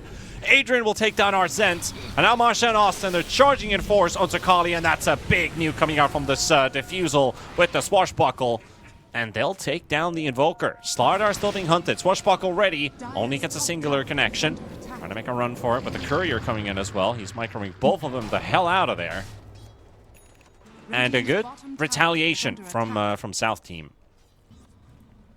They're not Finally, done yet yes. on Kali's side. They're coming back in. Hello, Pango.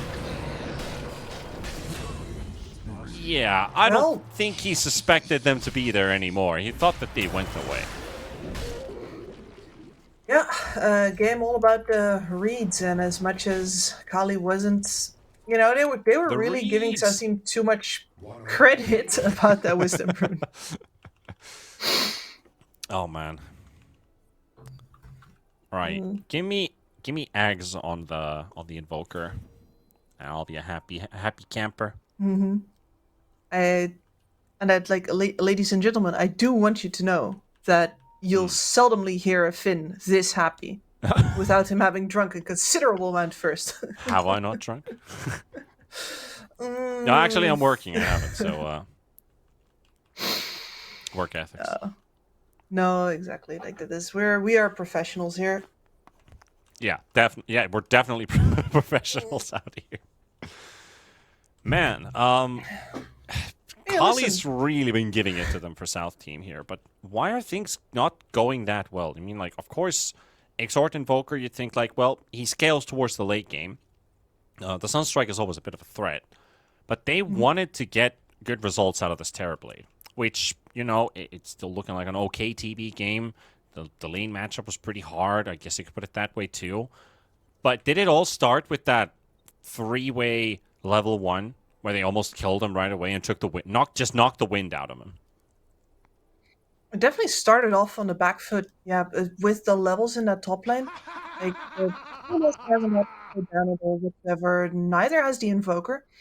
Like, sometimes you see these Invokers building the Midas immediately after the urn because they know there's not going to be too much time for them later on. Yeah.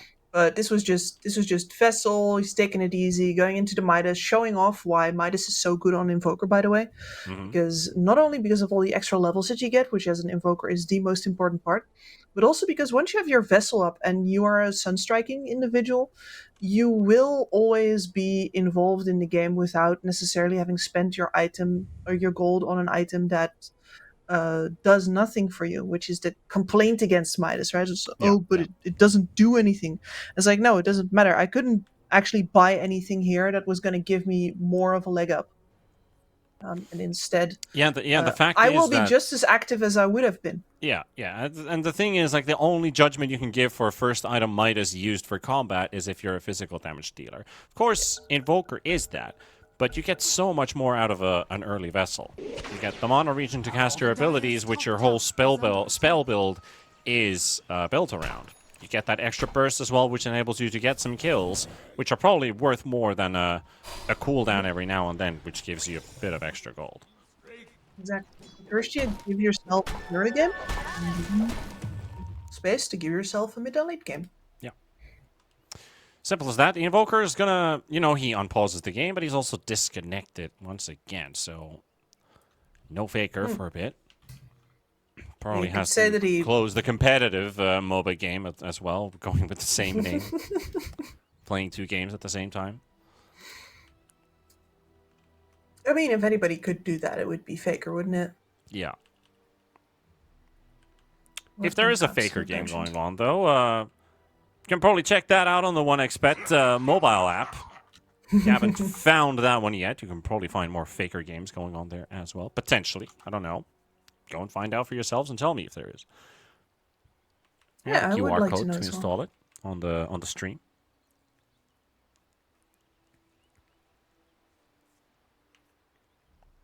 I'm just looking for outs for South team currently, because normally I'd say like, okay, well, but you have 2 team fights in a bottle, right? You have both the heroes that normally give you a 1 team fight. It's 1 the Brewmaster, 2 the Pangolier. But the problem with both of them is that they actually get shut down really hard by physical damage, and this Slardar is having a whale of a time. So even when you spend both of them, and we did see that in the top fight, then you're just going to get killed through your ult, both of them. And it would have to involve for sure Kuka getting a really good reflection out and making that Luna illusion do work for them. Like that is without a doubt. And then probably also a really good freezing field over the top.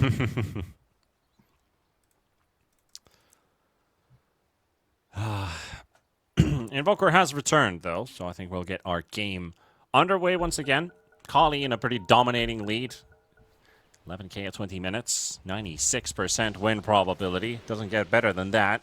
Maybe 97, but doesn't really change too much in this the storyline. Gonna have to bring out a miracle on the South team. And maybe a team fight. Could be just what they need, Arzent. He's gonna walk in with a smoke, doesn't even see the Weaver coming, and he's Oh, it's a bad start. Yeah, that backfires so badly. Well, there goes your team fight. Yep. Out If the only. window.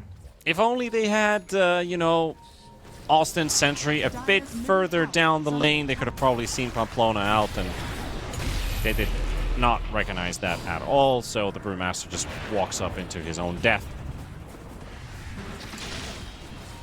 I mean, at the very least, that's a BKB spend for Dad. Something. Dire's bottom tower is under They did attack. use You're Sunder, calling too. him like Dodd or something. Dog. I don't remember. I've just been calling him Dad for so long. It's kind of like, you remember Sod Man? And I was calling him Sad Man, and then it was like, please don't call me that. Because Sod Man is apparently a reference to some kind of anime, I don't know. I'm so lost with my anime game. So, That reminds me, I need to look up because somebody is named Master Chef currently, but in Cyrillic, and I need to. Chef. At least it's not Gordon Ramsay. No, but he was. Oh, you mean like Master Chief? Yeah. Right. Okay, I was thinking about the TV show Master Chef. No. No, but he, Okay, so that's a whole here, different it's thing. Masha. It's Masha. Okay, yes. Master Chief. No, because I love that he was also named Jefe Maestro, which is the Master Chef. The DAAD apparently is a German academic exchange service. Called the Deutsche Akademische Austauschdienst. That was pretty good. Yeah, that's pretty good pronunciation. It's actually better than my German. Danke. Are we going willkommen aus dieser deutsche Dota-Cast mit T-Panda und Kips? Okay. T-Panda. T-Panda, yeah, I think our sponsors are not going to be happy if we just suddenly change language into a German cast, so we'll keep working on that. The Dutch-German Axel has been found. Yeah, begrudgingly, of course, but we'll do it. Yeah. It's not like we're going to see the Finnish-Swedish Axel for a while. We tried that with Waga. We had a great time, but we just buried our rivalries for one day. Yeah, I mean, it's the same with the Germans and the Dutch, although, like... I guess you could put it that way, yeah. The thing is, of course, that you don't. Oh, Austin. That's just a CM. Nothing of value that is lost happens. here. Don't worry.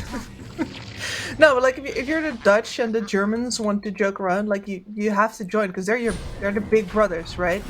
It's like if they're going somewhere, they can just grab you. The Germans are the boss in that relationship, definitely. The Dutch don't really like to think about it. Yeah, understandable. Yeah, we've been the little brother in our lovely Nordic relations. Throughout, Well, yeah, you know how it feels. Yeah. Yeah, we do. We've been trying to, stand up for ourselves, I think, for the past 20, 30 years when the internet figured out that Finland's an actual country.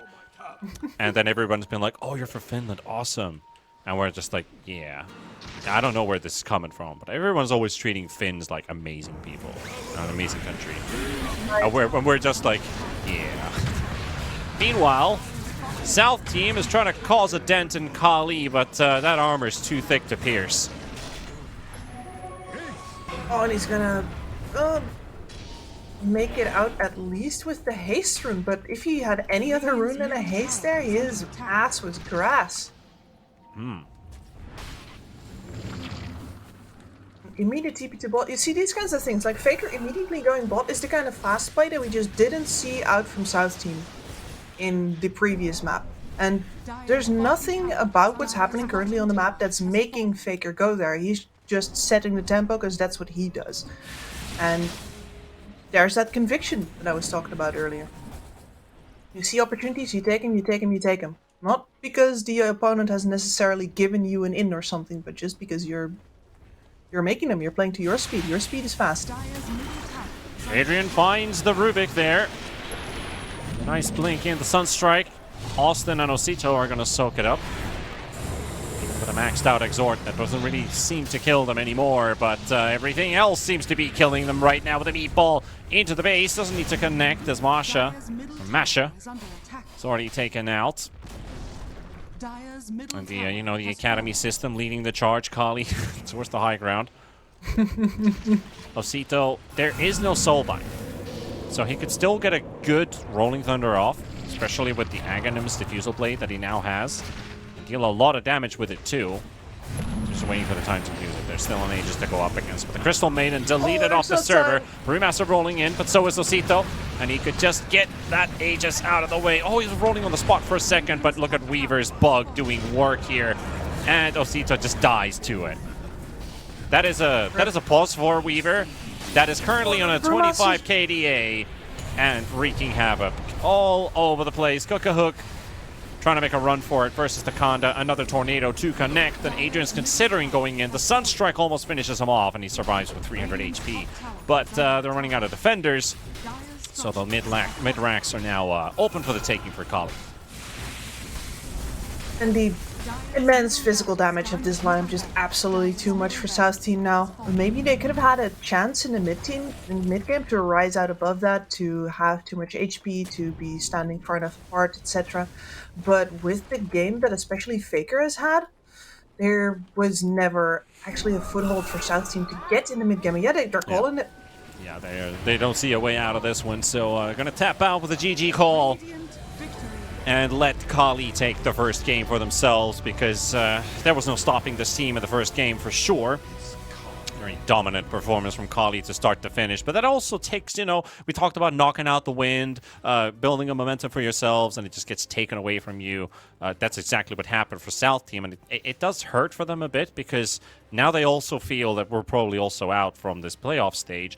Kali, of course, they're still considering every win for us is towards the group victory, and, they're going to have to do a lot more work towards it, but currently the signs are looking pretty good. But for South team, this must be a pretty demoralizing game. They just won a Series 2-0, I think a well-earned victory, and now they didn't even look like they're getting on the server, because Kali was already too far ahead from the starting moments of this game, literally into the first minute.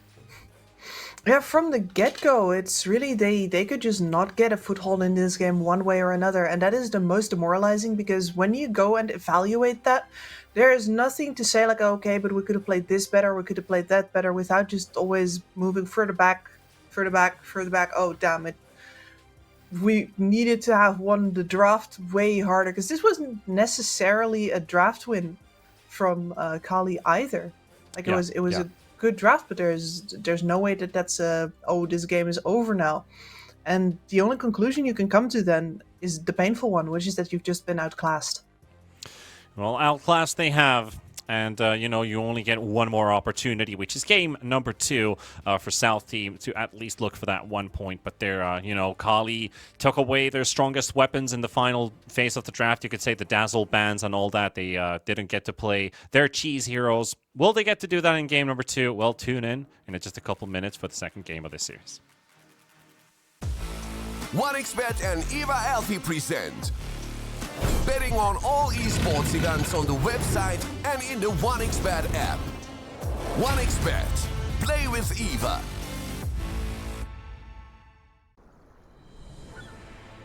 What if Kunka knew that he could not only play Dota but also place bets?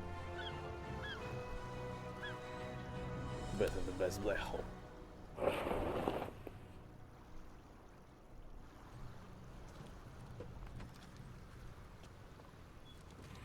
1xBet Bookmaker Company.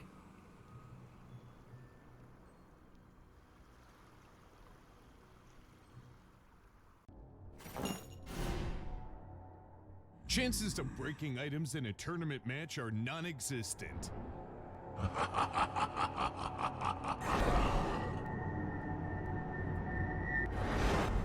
Chances of winning at 1xBet are always real.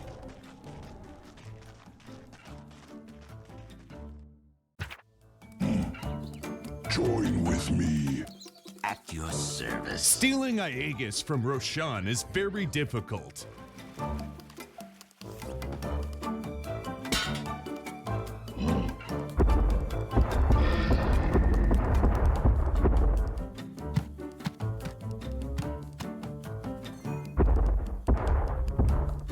Winning at 1xBet is super easy.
your skills in the gaming. 1xBet. Respect from 1xBet. Respect from 1xBet. Respect from 1xBet. Respect from 1xBet. Respect from 1xBet. Respect from 1xBet. Respect. Respect from 1xBet. Respect from 1xBet. Respect from 1xBet. Respect.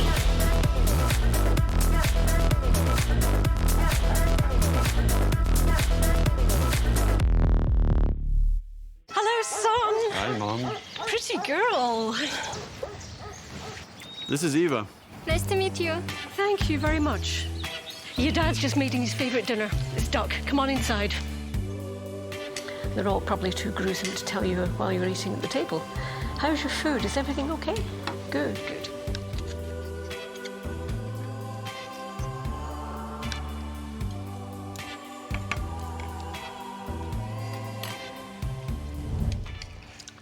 You seem to know each other. Yeah.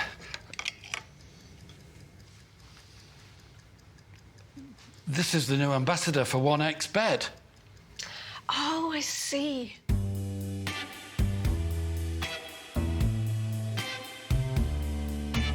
Everyone felt good when Eva Elfie became the new ambassador of 1xBet.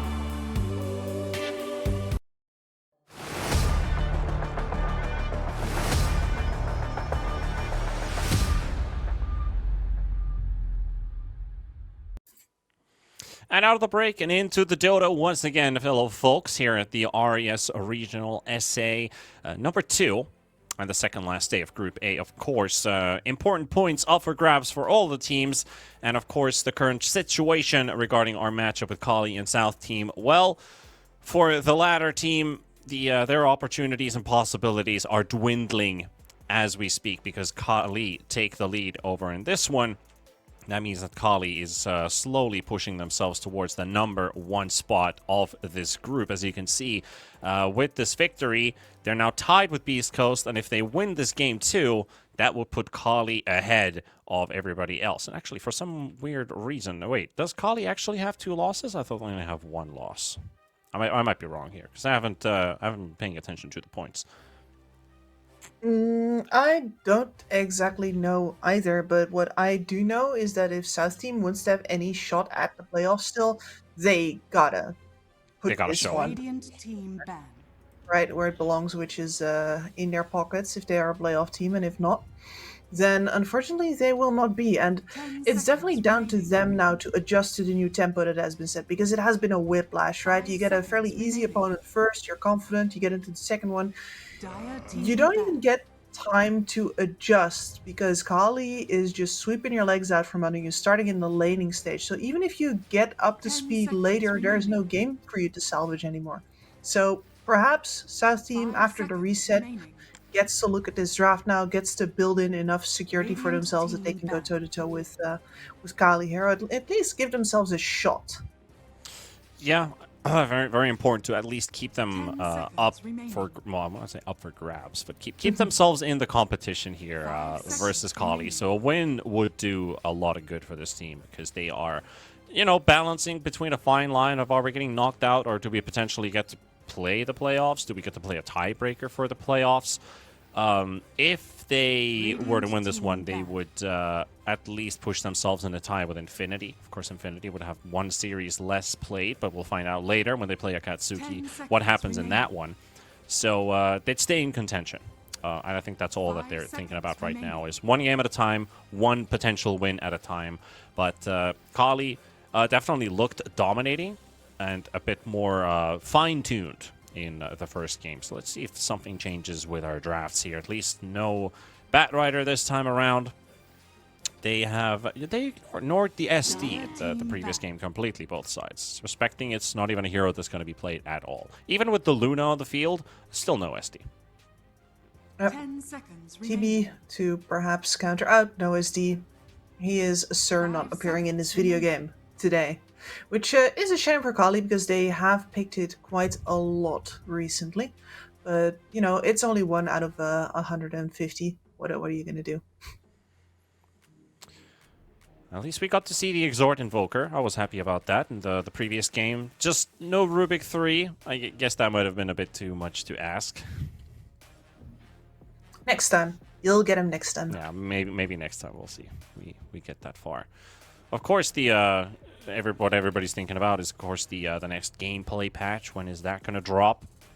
What is it going to contain? Because there's going to be a lot of things that are going to change. So trying to figure out the meta this late into the patch, literally talking about maybe the final days, maybe the final weeks, you could potentially reveal your hidden cards now. And we've seen Earth Spirit in the previous series. We've seen a support Weaver pull off that good results. And some interesting first picks as well. And I think, I wouldn't say Kunkka is necessarily an interesting first pick, but not your go-around. Not something that everybody always first picks and figures like this is the unstoppable hero. Out of the 7 bans that we just got rid of, this is the next broken hero, what we considered the first phase to be for a very long time.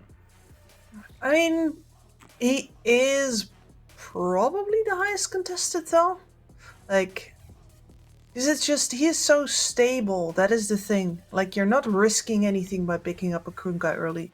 No matter if it's in the mid lane or in the off lane, you know that at some point in the game you're going to get a great center of your team fight to build the rest of it around. You're going to get some displacement, you're going to get that X, you're going to get the water park. The South team follow up with another very solid first phaser here. Going to get the mid and 3 position flex locked in as well with the DK. Well, at least with Birmingham that kicked off today, that definitely has had a pretty high contention rate for Kunkka. Currently sitting at the first ranked or first rated hero. I guess there's some storyline to it. But for a very long time, Kunkka was not your first go-to pick. It was more about the offlaners like DK. And were highly being contested. The Nature's Prophets at some point was the first one to go to. We had the Vengeful Spirit first picks or response picks. Then it slowly transitioned into, like, lately you had the Disruptor. Before that, we had the Chen. Chen was absolutely a favorite. So it's still evolving and pushing into a direction that maybe Kunkka is now the number 1. But for how long is that going to stay? Well, time will tell. That's always the thing with the meta, right? It's a very organic process, and in that regard, I very much like trying to, predict it or trying to work with it, because it's a bit nebulous, and you need to have a feel for things more than you have like a, a little murky. There's some witchcraft involved. From the murky depths I come. Are we suspecting a Slardar here again? 5 seconds I remaining. mean, I would have called it very possible if Kali hadn't just banned out both the TA as well as the Tusk, which are both best buddies with the Slardar. Still, I guess there's still room for it. It is a decent answer to the Dragon Knight, but that would have to be on Kali's side, and then you already have the Kunkka. So then you're locking in your Kunkka into a potential other core role than what the Slardar is not going to fill in. So I don't think they're going to pick that anymore. And of course, with the DK, a DK could be flexed into mid. They ban all the Weaver. And there we go. Protect the DK with the Shadow Demon, so it doesn't get picked by Kali. Alright, but South team better be pinky promising here that they're not going to accidentally abuse any, 10 seconds. Any, bugs. Yeah, 5 at least no seconds Weavers. remaining. Yeah, you got to keep your eye open for that. Does he have Shard in his quick buy as the first item he wants to buy? Because when you get to that 15-minute mark, you might just have the money for it. Kali, Let's see. you gotta kind of steer away from potential Radiance carriers, some illusion heroes like that either give a lot of push. Usually, most of those illusion heroes are used to destroy creep waves and farm fast, so not to give those away. And you cannot pick particular heroes that just die to the SDR, like the Bloodseekers, for example. Primal Beast, for example, is another great one. You could pick supports like Techies. I think Techies would be a good pickup here. It forces you to use that disruption. I think Hoodwink is another good option. I feel like Hoodwink is always a solid pick, because especially when you see the DK, you have a break against the hero. Why overthink it? So Let's go with that. I'd still say let's go for Techies and Hoodwink. I think they pair up nicely with the Kunkka too. They do, yeah. They, as a duo, they do require definitely that your cores have a little bit more of the.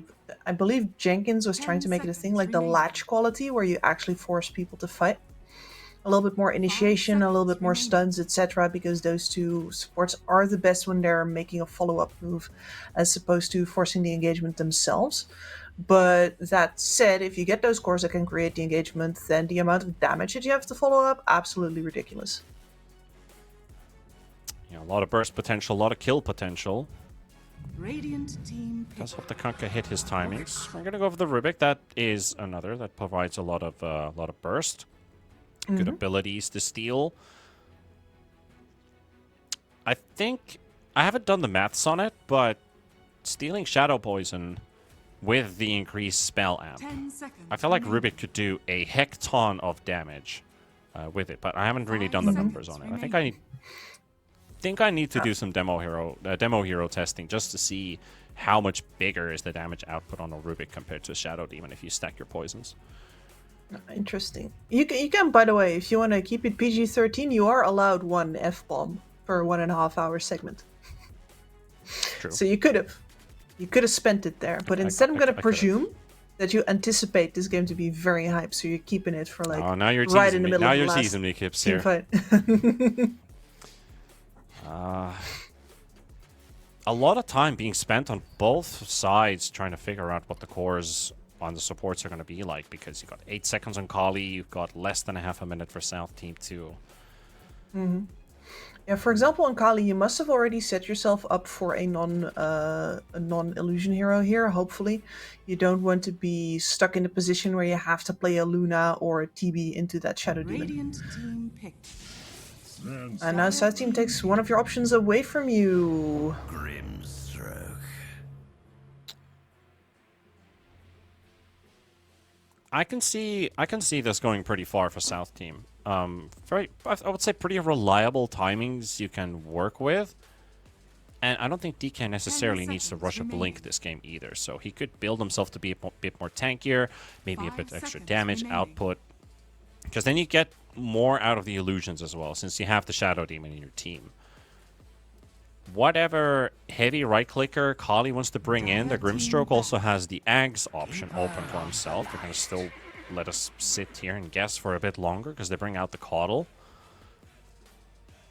But I think like if they went for something like a late-game carry on Sven, that again puts a lot of pressure on the DK. And I think for, well, at least for X5, it didn't work out rushing Blink. It felt like the DK just did nothing. That game really in particular. In this one, it's a bit more easier that you don't need to rush it, because you have gap closers. You have some pretty good gap closers as well. And I think Inkswell is a primary ability for that. Yeah, and at this point between... Yeah, Festus Void is one of your options. I think one of the others is probably Morphling.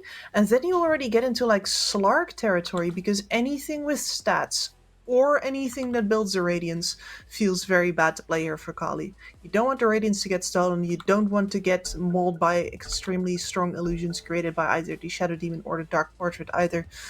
And you're gonna have to stand up versus a Sven. That's a long list of requirements. Yeah, it definitely is. So you're absolutely right about that. We'll get rid of both the Faceless Void and the Morphling on the side of South Team. I guess they always go kind of hand in hand. You can pick a Morph into a Faceless Void and say that you're going to destroy the matchup as a Morphling. If there's no Faceless Void, it looks like a very good Morph game already. And since they don't want to pick a Naga into the Sven, not going to work out. I think a lot of the other illusion heroes as well. Maybe the Luna also doesn't really feel that the Sven. Gyrocopter is something that you see from time to time. Yes. That Kali could ponder. Yeah, and that is actually one of the options that I didn't mention yet. And I do think that that's a hero that doesn't get, like, illusions getting made of a Gyrocopter are not the worst to deal with. Because a Gyrocopter is very good at killing them himself by activating the weapon. Or Bristleback or something that gives you a tanky frontliner, so they're going to go for the Wraith King instead. That's a Radiance builder, though. It's a Radiance builder. It's a frontliner. Because I was also looking at like how do Hoodwink and Rubik and Caudle position themselves in team fights. Who gets the information for you in the front? It can't be a gyrocopter. So I was instantly changing my thought process. Like, okay, they're going to need some kind of a melee hero here. And that's exactly what they're going to get. So do you get a Tidehunter to respond the Wraith King here? You're going to bring out the Pango. Yeah. No, I was thinking about that Slark, but it was never going to be a Slark game versus the Grimstroke specifically. There's just too many things that can go wrong. So instead we do it the easy way. Kali says, it's fine. You've got a whole lot to throw at us in the first round of spells. Mr. Dot is just going to tank that all right up. He's going to fall over and we're going to regroup and you can try it again. And this time you're going to be out of, well, certainly out of BKB, maybe not out of God's Strength. But a lot of these spells will be running low. So I'm okay with this, but they definitely have to sell it to me a little bit here. Yes, so the true salesman here are going to require. Yes. At least the Pango gets a better game this time. So Asito's not hard countered up against this opponents. Of course, there's the Rubik, who's always going to get the Rolling Thunder. But outside of that, Caudle, who is based on killing heroes pre-BKB. Pango already has an inbuilt BKB technically from his ulti already, so he will ignore what the Caudle has to throw in his general direction. Pango is helpful at killing these supports, especially when we talk again about his item timings, like how much damage can he dish out. But more about the reliable setting up and fighting so that they can get the Sven to just charge and waltz in. Wraith King doesn't care about Shadow Demon, right? He might build a Radiance, he might make into some good illusions, but he doesn't really care about being slowed down too much. So no. What South Team want to do is not spend resources on this Wraith King too much. Gotta work around him, and they do have some ability to do that with, but I gotta say, working around somebody always gets infinitely harder when there is a Kunkka involved. He's not gonna let you creep around the edges because the screen is his. I think that's one of the most criminal things about that hero is just the sheer amount of space that he takes up. Like you think about, man, the big AoE controllers are like a Mars or something, right? Yeah. Maybe a Tidehunter is the only one that comes close, but that's just one Ravage instead of, no, you don't go here for 7 seconds. So, do you feel like South Team of their draft, can they go places with this draft? I like it. All right. Yeah, I definitely think that they got Kali into a certain corner before this entire thing started off. Especially grabbing the Sven there should greatly increase their odds. Yeah, talking about odds, you see the 1xBet application there on your screens. You can also download that app at any time. We've been talking about it for a couple times. And of course, Kali being favored, already winning game number 1 and potentially could take the second game by storm with their recent track record looking very W-ish. A lot of green on the side of this now playing in the red color on the dire side of the map. Came prepared for this series. South Team, they did have a warm-up series before, but not that great. What is happening here? He's building his his bar deck or something here. You know, they're still falling from the sky. Mm-hmm. His serving tray. Yeah, you could say serving tray. I was thinking about more like the bar counter. No, I know what he's doing. He's doing the Spider-Man thing. Like Spider-Man thing? Yeah, you know the scene where he catches like the mug and the bowl and the apple falls directly into the bowl, etc. Right. I was thinking about something completely different, but I think that's something to do with my potential ADHD brain, where it's like the Spider-Man pizza game. Where like, yep, that one. You fins all of that in your memory, I swear. Every single fin. If you say Spider-Man, they go. Yep. I am not a medical professional, by the way, but gents, I'm not seeking help. If you like Dota 2 and you struggle paying attention sometimes, consider ADHD. Strongly, please. All right. Every single I thought you were person- like T-Panda's calling for help. Send him. No. I'm fine. just saying that every single person who is in Dota 2 who I have referred to a psychologist for ADHD has been confirmed ADHD. I have 100% ADHD DAR. Yeah, there's definitely too many things going on. So for all the sane people out there, this might be a pretty difficult game to follow. But Exactly. for the I'm not saying insane, but for the less sane people, Yeah. I think Spicy. I'm not going to say South American Dota is the place to watch, but based on Oh, last game, it gives that's us a actually- promising spice. That is actually the funniest thing. The only person who I was ever wrong about, like I told, I was like, Tavo, you think you might have ADHD? And he's like, oh yeah, totally have it. Stopped taking my meds like years ago. Like, well, okay, I can't refer you. Well, looks like we might get a first blood potentially as Dodd charging in onto the Grim Stroke, but with the Caudal Blast. Nice bubble save from Masha. But it doesn't look like it's going to be enough as 555 is going to secure that kill on the Rubik. Maybe they can get the Wraith King in return. Yes, sir. The kill for Osito, but Osito's going to die as well and take that money into the grave with him. So we'll make that 2 kills for Kali. And that means no creep wave for the Pango at the start. Even if he does get a kill for himself and pushes him further. But it also means there's a hero quite missing from one of the lanes at the same time. That is the Wraith King getting his instant teleport used, and Adrian getting poked by Austin and Cook there in the bottom lane at the same time. So nice, rapid, I would say blitz start almost, you could say. Violence, last certainly. At the very least, Dodge should be relatively okay top lane. They're not going to kill him here for a while yet. Shadow Demon really does want the second level in the Shadow Poison before he becomes a proper threat. The biggest loss might have been on the mid lane where, you know, this Kotl gets a head start.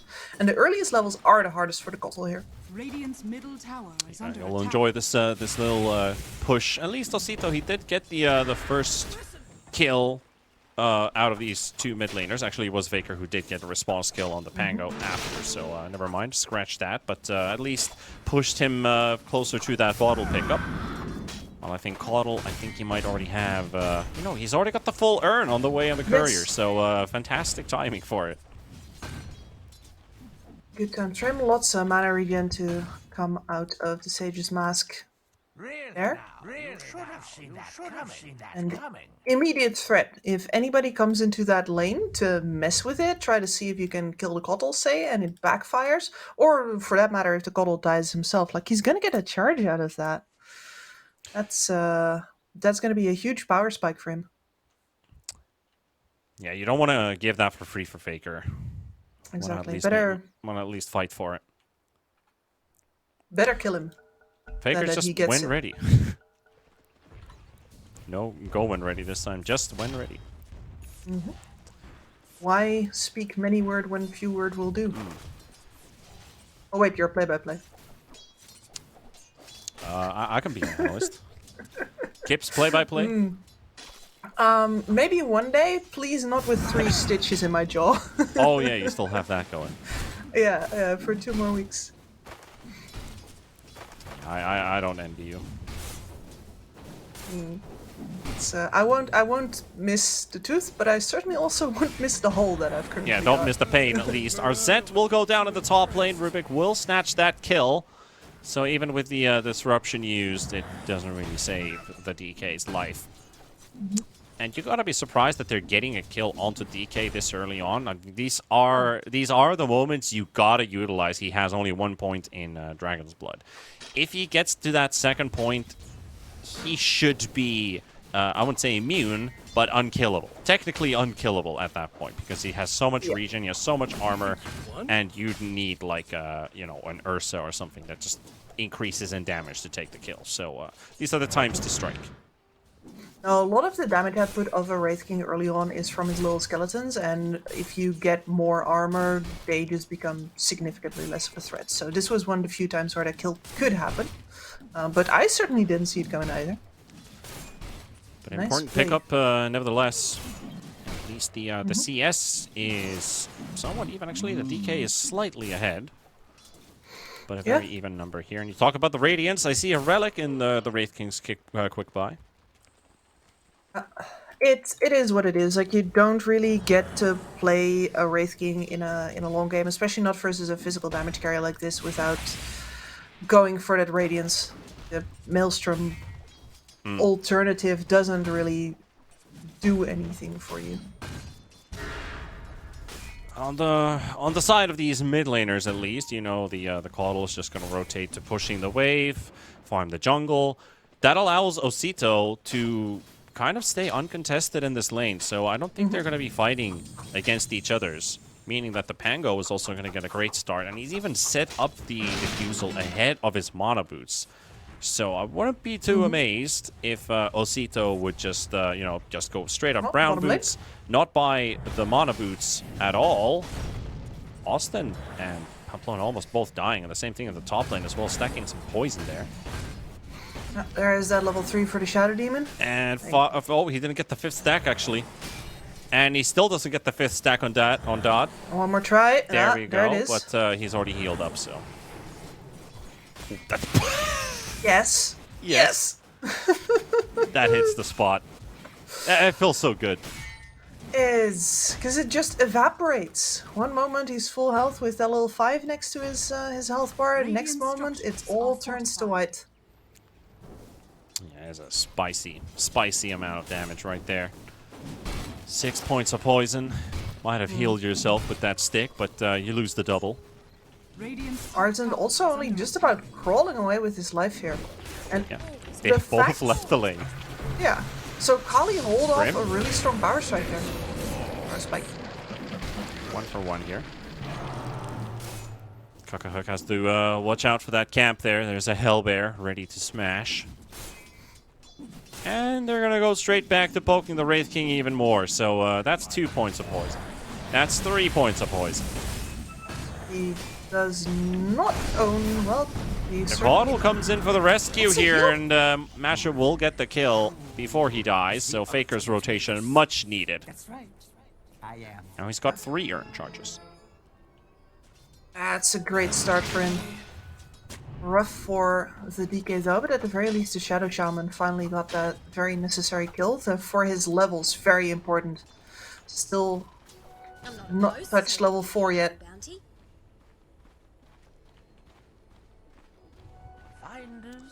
Dire's middle tower is under Do you think attack. we're going to see that repeating in the top lane while Adrian actually able to torrent and keep the Sven away? Do you think we're still going to keep seeing more SD action? Top side, he's stacking now as we're seeing some Rubik rotation action here. And actually, the Osito made his way over as well, level 6 in his pocket, but it's a bit late. Yeah, too wide open. Yeah, some people just don't get their invitations to the party on time. I mean, I get them in time every time. I'm the one who's late. Yeah, I'm the one who never gets an invite, and I just end up showing up in the end. Grimstroke down. That's the way to do it. Pamplona is given the kill, even though it did look like the torrent is going to finish him off. And they have actually applied some pretty good pressure onto this Sven here. He is pretty much just as sad as the Wraith King, even though we've seen way more explicit action on top. Now Faker is hunting. Yeah, he's definitely being contested a lot here. And I don't think there's a way out for this Sven, even if he brings in the numbers. Osito doesn't quite get the roll out on time, and it takes a huge nuke. And there's the Rolling Thunder. Can they turn things around? Masha coming in from the side with Austin. Looking for the kill on at least the Hoodwink. Maybe even Adrian as well, but Austin's already down. Adrian's courier will fall. And just without this Diffusal Blade, it's just not enough damage. But Masha, the poison will do just that. And 555 returns in the favor by taking down the Shadow Demon. So a lot of kills being traded here. And Kali still getting the majority of it. But 555, he's got himself a 4-kill streak that's going to be cleaned up by Osito. Really nice. And South team, for the first time in this series, showing your teeth. The thing is, do they end up biting a concrete brick? Ugh. Those teeth are gonna hurt. Yeah, please don't hurt your teeth. Then you need to get them pulled, and then. Yep. Yeah, you have 2 fresh PTSDs of this. We're not gonna bully you, Tips. Don't worry. Thanks. Thanks. But no, that is exactly the reason why it was really good that Osito backed off of that first, because he could have chased those skills, right? Oh, the Sven! Is it enough? Oh no! Radiant's bottom It's tower not is under enough. attack. The quick loaded Illuminate just doesn't do enough damage. He took a huge blast to the face and is like, yeah, I'm gonna have to TP out. And then Caudle just doesn't quite get another Illuminate in time. But they're rotating top. Yeah, this is full diffusal at the ready for Osito. He is... This is 9 minutes. This is gonna hurt like hell. Yeah, it's a good timing to have it too, because he's gonna get a quick burst on the Rubik. Austin is also here. The lift comes out, canceling the Pango's ulti, but he's still gonna keep up the chase onto the Wraith King, and he needs to get at least enough mana to pop his ulti, and he will. Radiant's bottom tower. Here comes the skeletons. Spooky, scary skeletons charging in straight onto the DK. And Austin's gonna get surprised from multiple angles. Dire's middle tower is under And attack. now South Team has to bail, but the way that they set up that assault was very nice, very patient, and now they still have that Rolling Thunder in their pocket. So Kali can't actually overextend going for the punish here either. Radiant's bottom tower has That hurts for Osito as well. He had the Arcane Rune rotated in and didn't even get any proper benefit out of it. It was just the Wraith King popping his ult, but I think Dot is like, yeah, I'm not really losing anything here. I'm still going to be farming in the jungle. Come find me again. Exactly. Invitation's still open. How about that party? How about that party? What kind of a party does Wraith King host? What's A involved? rave, for A sure. rave? Yeah. Dire's middle like- tower is under Is there a Graveyard difference smash. between if he's sitting in his throne or if he's running in his regular form like he is now? Oh yeah, I definitely think so. Yeah. No, like that a Wraith King on his throne, like in a party, it seems like he's going to be the guy. You know, when they, Dire's especially at middle tower is German under Counter attack. Strike tournaments, they make the really long staffs out of the beer glasses. That's what I picture throne Wraith King. Right, right. Radiant structures are fortified. The never-ending Dire's flagoons. middle tower has fallen. Yes. Who is? It's kind of like a, you know, like a Viking party. Talk about Vikings. Is this Arzenta True Warrior? 30 HP and he's out. Again, the Illuminate Blast just misses out on the timing. So Faker, if he got that Illuminate to actually connect, that could have done enough damage to kill him, but not this time. And onto Osito they go. This time, Solar Bind already used, but just doesn't seem like it's not going to do anything to Osito here. He seems to be fine. Dodging back and forth. Okay, the X-Mark might just seal the deal for him, but Austin is there to help him out. And Masha coming in from the side too with the SD. He's going to get targeted by the boat. The boat will not connect though. But talk about the Shadow Poison. It's stacking. Arzent charging in the front. That Dragon form has run out. And all they can do is just poke the invaders away. So nobody dies. Everybody's happy, right? I mean, that back call from Kali was beautiful, actually. They recognize exactly when the time has come to bail, so only like the furthest reaches of the spells of South Team get on them, and that is not enough to get the latch for the fight. Very well done. The time has come to push that button. Radiant's top tower is under attack. Like that in-out-in gameplay is really hard to communicate for, actually, because players have a tendency to echo each other or to say the same thing at roughly the same times. So you get go, go, go, go, go, and then a couple of spells, and now back, No. back. It's, well, go on the DK on the top lane currently. I do think that this is his Death Warrant sign.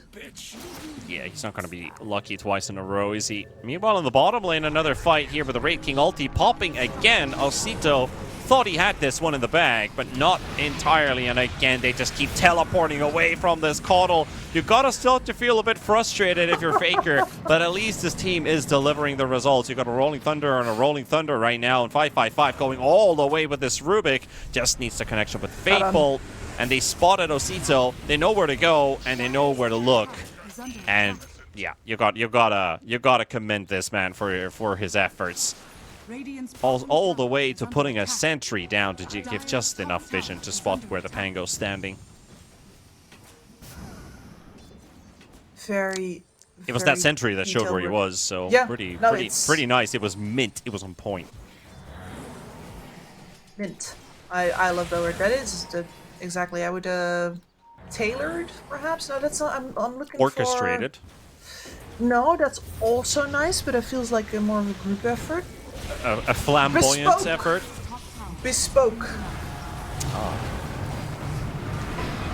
Bolt comes out, right on top of the Shadow Demon. Heal will fall. Adrian is also still feeling himself here, tanking Osito for a bit, but we'll be able to get out just in time. You know, flamboyant performances all over. Yeah, we're talking about. Oh yeah, oh, Arzent knows when the run buff runs out. And it might just be enough. Oh, the TP out. The Torrent doesn't connect, but he's almost done, and it's not enough. Pamplona, even with a haste rune, just doesn't make it in time. Faker, ready with the Illuminate Blast. It misses on the first go, and they're going to need a second attempt here, and they've got Bushwhack available. Can they get the connection onto Arzent? And he just blinks out. No, that sidestep of the Torrent there. Yeah. I like what I'm seeing from South Team here. They're definitely they're still getting outclassed by Kali, but they're not getting caught with their pants down this time. They are ready to bring the fight, and they're bringing some pretty sweet moves out of their own from time to time. Yeah. Also, at the same time, you saw the Pango just rolling about, trying to go for a bit of a chase of his own. Unfortunately, wasn't able to connect into a kill. So that's Rolling Thunder used, and you know, a nice 22 kills in the first 15 minutes of action. We got a 3k lead steer for Kali. But South Team, a lot more spite being shown this game compared to the last one, which looked a bit hopeless from the start. At least here they're getting some responses. Yep. And we do have the Echo Saber now up on Sven, and this is kind of the earliest moments where you want to see a Sven make his appearance in the team fights from time to time. Level 2 on the God Strength. You can contribute some significant damage if you get a good opportunity. It's kind of a yes and no, right? Like if it's a fight your team is winning, you show up to clean out, then you can show, but you don't have BKB. And Yes, we've seen how much control, even just a singular solar bind from the Caudal is enough to diminish this Sven's capabilities to nothing. Oh, I agree. It would be very risky. BK searching, they missed the connection by inches. Not enough to satisfy the team for a kill. Radiant's middle tower Heading is towards under top, though, connecting with the Sven. Masha can't find anybody in the trees. Dire's top Hook tower will is under attack. have his ulti ready, but we'll save it for a bit longer. Only a bit. Only a bit. That's a tier 2 taken pretty early on, and no response. They're coming for the from response. Kali. They know he has no way to get out of this one, so he wants to focus the tower down. It will stay alive, and that's exactly what the Sven was afraid of, was being left alone and dying without friends. Yeah, you know, when I said no response for Kali, I was looking at the flip in mid tower because I thought for some reason they were going to trade. Why would they trade? Why would they trade when they have X marks and the stolen Rolling Thunder, woman? You don't need to trade. You brush them off your tower like they're dust. He's got no defensive capabilities on the Sven, so a good read from Kali to just go for it and not be afraid. Even if there was the whole team, they approached it in the right order. Plus having the Rubik with the stalling Rolling Thunder, which we always suspect Rubik to have. So great tool to go in. Yeah, absolutely. It's everything you could ever want. Fight ults, weak damage, it's mobility. And he's got a Royal Jelly. But won't help you here when you're stunned. This time, South Team, in spite of slowly losing their grip on the gold leaf, still striking back whenever they can. And they've got good pace here on the Aghanim Scepter for Osito as well. The only problem that's going to come in now is the fact that this couple has an Orchid, and that spells doom for, well, anybody on this team except the DK?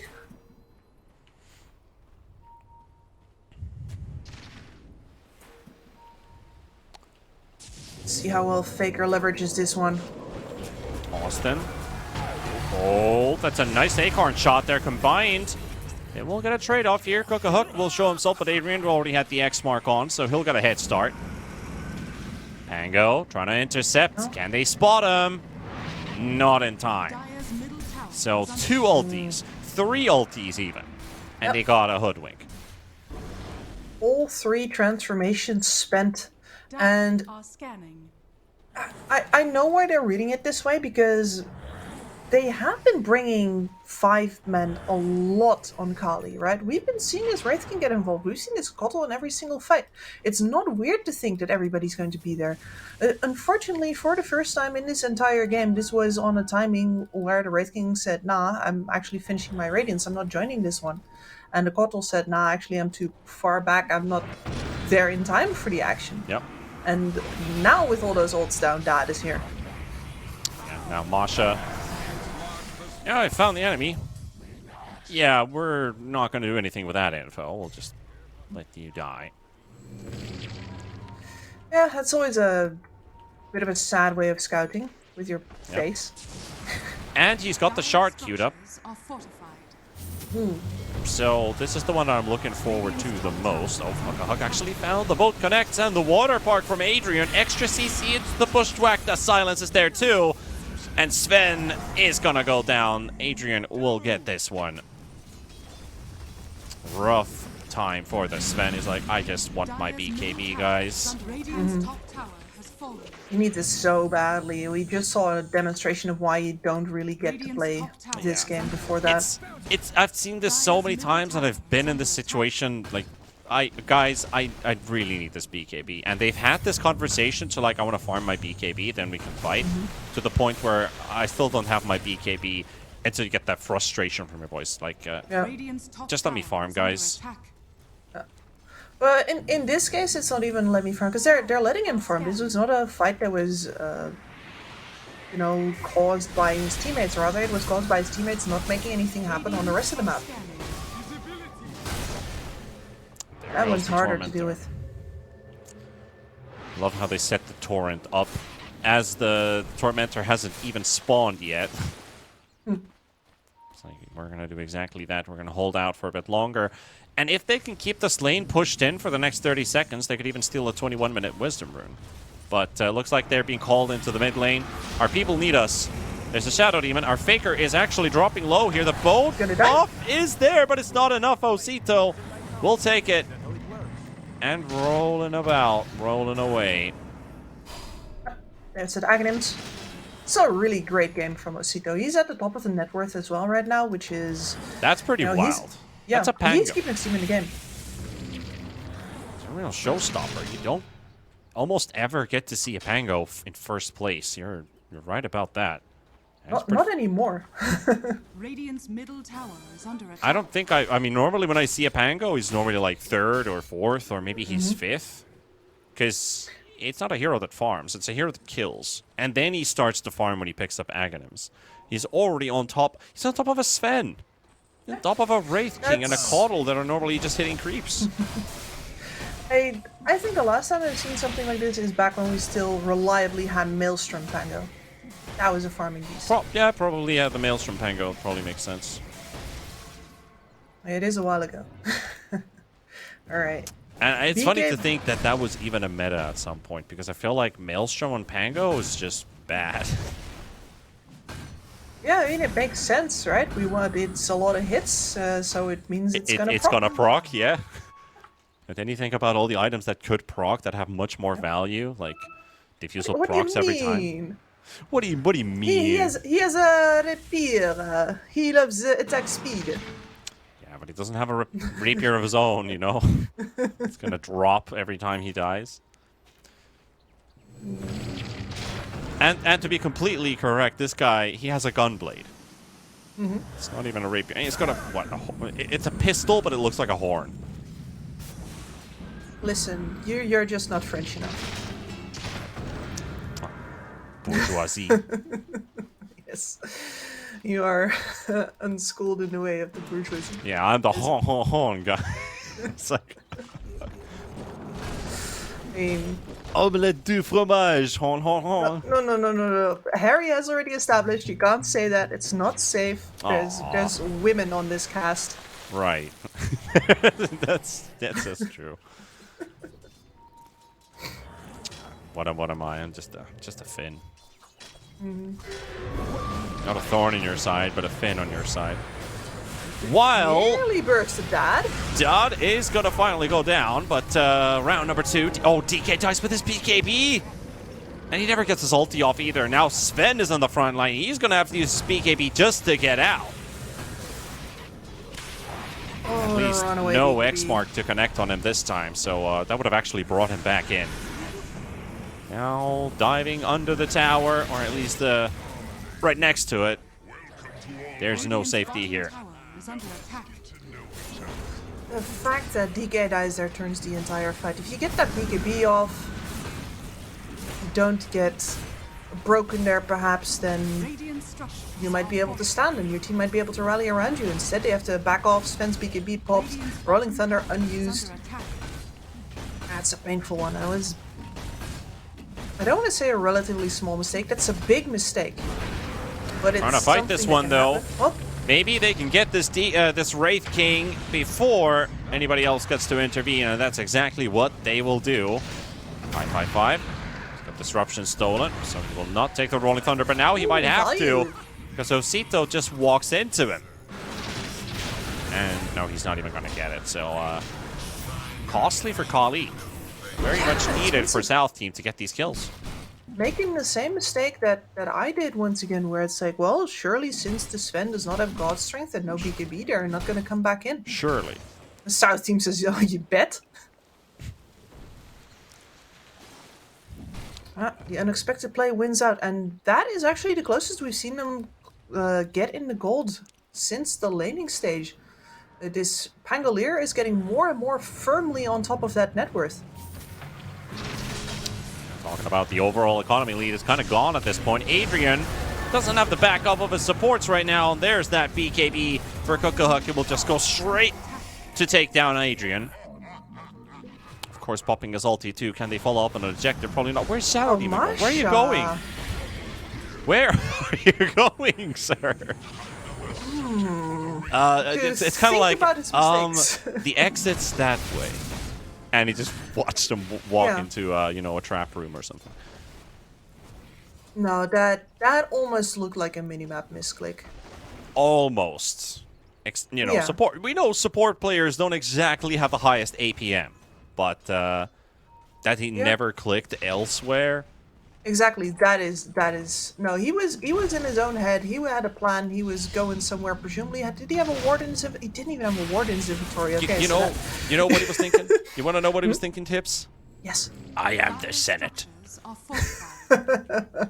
He's like, I don't care what you throw at me. Meanwhile, DK finishes off the tower.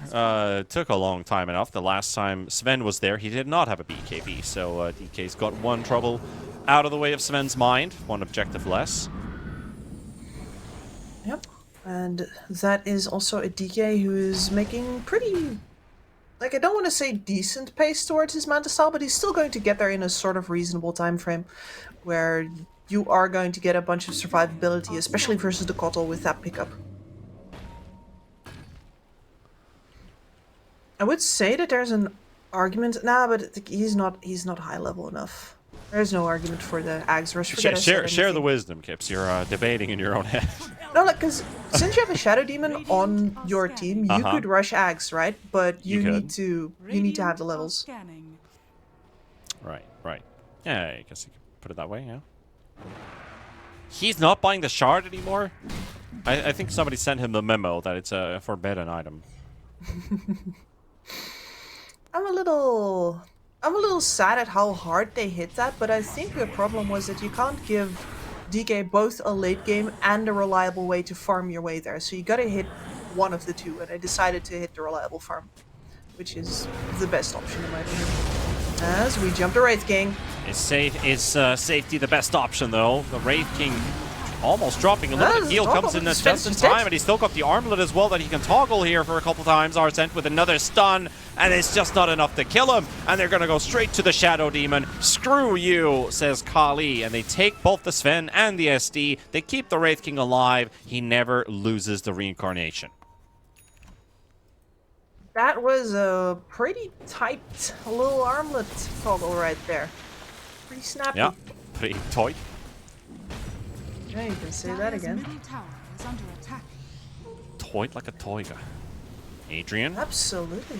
does not get the torrent to connect.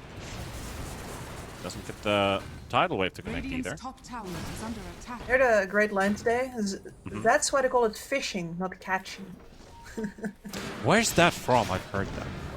I mean, I think it's just like an old man saying. Like It probably is. Old guys say that. Oh, they found Masha there, but they also found the Grimstroke. Both supports are in peril here.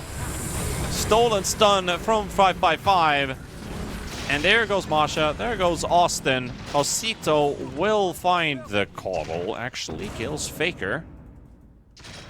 And you know what? Why does Caudle have a Quelling Blade? What's the reason for it? For that Quelling Blade, I mean, normally I would say, oh, you're up versus a Hoodwink. A Hoodwink. You're going to cut that, but that's your Hoodwink. It's kind of like, do I need to destroy the Hoodwink trees to get out of this tree line? I don't know. I mean, you can always pave some nice juking paths with it, sure. It's if you have an empty inventory slot, do it, but he has a Ghost Scepter, which he's trying to upgrade into an E-Blade, and he prioritizes the Quelling Blade over it, so I'm not the analyst, so I don't know. And I believe in my buddy Kibbs. Yeah, sure. This is thanks. Great honor. Yeah, thanks for dropping me in this. No, I mean it does remind me of the time where most Cottles would just sit in the sides of the waves and cut themselves weird paths and play the map that way. Because clearly, Could say that. Osito has had his number throughout this game, right? Like, look at this. I think Masha just sold himself, but at the same time, Faker hoping to get away from the stun lock, but there's no hope for that. Well, the Kunkka getting focused here by Kunkka Hook, and that Sven just slices and dices a takedown two. On to the third one. Dad comes in. I don't even know if I can call him my dad or Dot or whatever, but he's making work happen here. He's got the damage. He's going to keep the Pango on the spot, but as soon as the Sven shows up, that's where the troubles began. Rubik does have the bubble saved. Could buy some time. Long-range bubble indeed, but the skeletons are going to get cleaned out. And another armlet toggle. Force the BKB off of the DK at least. They're getting frustrated with this kill, and another armlet toggle will not do. He tried, though. And Rubik just disappears out of vision from the DK, but an important victory for South Team. Really showing what this team is truly made of, because if you compare this to the draft they had in the last game, they never got to play it. Now they really have a tempo to go with. They do, yeah, and a couple of the shortcomings of the enemy drafts are showing themselves, which is that their physical damage is very reliant on just the Wraith King and the Wraith King alone. Because that is a Waterport Kunkka, that is a Kotal who has been hunted down time and time again and is now up versus several BKBs. Your damage is limited, and you know the Wraith King spent most of that fight hacking away at the supports who didn't die immediately. We've got some Force Staffs up, and that gives the cores of South Team plenty of time to get on top of the rest of your team and ignore you. This is how they always wanted to play the fights. You said it all the way back in the draft, and they finally arrived to the position where they can afford to play like that. Yeah, where were the reinforcements? Well, they're here now. Into the Roche Pit they go. Kali, they probably suspect they've got something on their minds, especially when we're at the half an hour mark. This is where you really start to doubt all of your opponent's moves. They're going to sack the Shadow Demon for the information so that they can finish off the Roshan at the same time, and they're going to get it. So a life has been given for the greater cause. Exactly. But can they get out? Oh! That's an escape, but we're not done yet. They're still going to follow through the portal and try to find somebody. The Sven is there with his ulti still running, but he doesn't get the chance to hit. It's going to be KP. Try to teleport away. Adrian. X mark. Is it enough? Is it enough? It is. He's going to come back. It is. Oh, no. That's the thing with his 6-second BKB. There's an X mark. This ability is absolute bullshit, but that's what he is. Kunkka will lose his Aegis and take an E-Peasant indeed, as they will take the Sven down because X mark is bigger than a BKB. Thanks for tuning into my TED Talk. Oh yeah, no, and I'll hear it again and again, because this is why this Kunkka hero gets picked so much. It's not just the water park, it's not just that you can get him through any lane that you put him in. It is also that you always have this threat of the X being able to be cast on BKB. A Persisting. 4,000 item that does nothing to, an X mark. This is what I've been ranting about. Even before this hero started to make an appearance as a first pick, is just the fact that it is so dumb versus BKB. And here we saw the exact reason. I was just looking at Adrian. When does he cast it? When does he cast it? He knows that the duration is only 4 seconds. But BKB 6, you just wait 2 seconds of a TP that normally lasts already a minimum of, what, 2.5 seconds? You're never going to get away. And I gotta say, like, it has to be patched out because it's ridiculous, but it also has to be patched out because I'm listening to you give this same talk for like months straight now, and I'm done. I'm done with T-Pan. No, like, I love you too, Kips. Foxy lady. You're completely correct. Is under attack. Oh. What a broken record has this game made out of you? It's not right. I keep repeating the same things. That's how ready I am for the next patch, you know. That's just, just another prime example of how things are right now in our current state of Dota. We're close. We're close. Like, did you see the Russian cast at a certain other tournament getting all dressed up circus style? I don't think you do that unless you have an idea that maybe somebody's gonna make an appearance very soon. Yeah, somebody understands what's actually happening. Yeah, I mean, listen, the costume department needs a lot of money. Are you really going to give that to them if you're not absolutely sure that's relevant? Depends how big the circus. You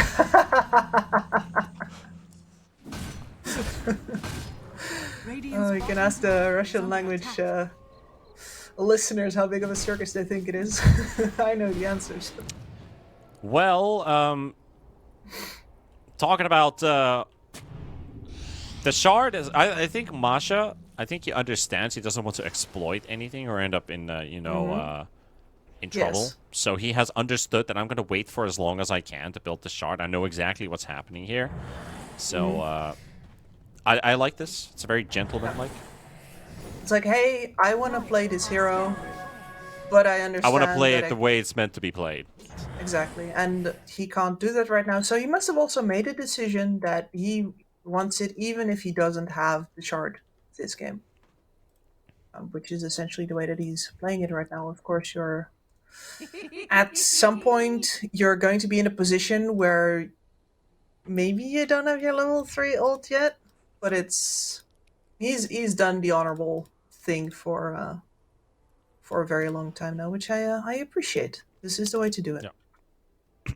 And I do like the idea that he's going for Ags if he can afford it. I mean, this guy already has an Aether Lens, a Force Staff, a Blink Dagger. What more can you ask from a Shadow Demon? Well, I could make myself do the double what I normally do. And keep slowing the Kunkka. Slow the Caudal. I think slowing a Caudal is a perfect target to use it on because he doesn't have a Dispel right now. Yep. He will have it with the BKB, but still that slow goes through.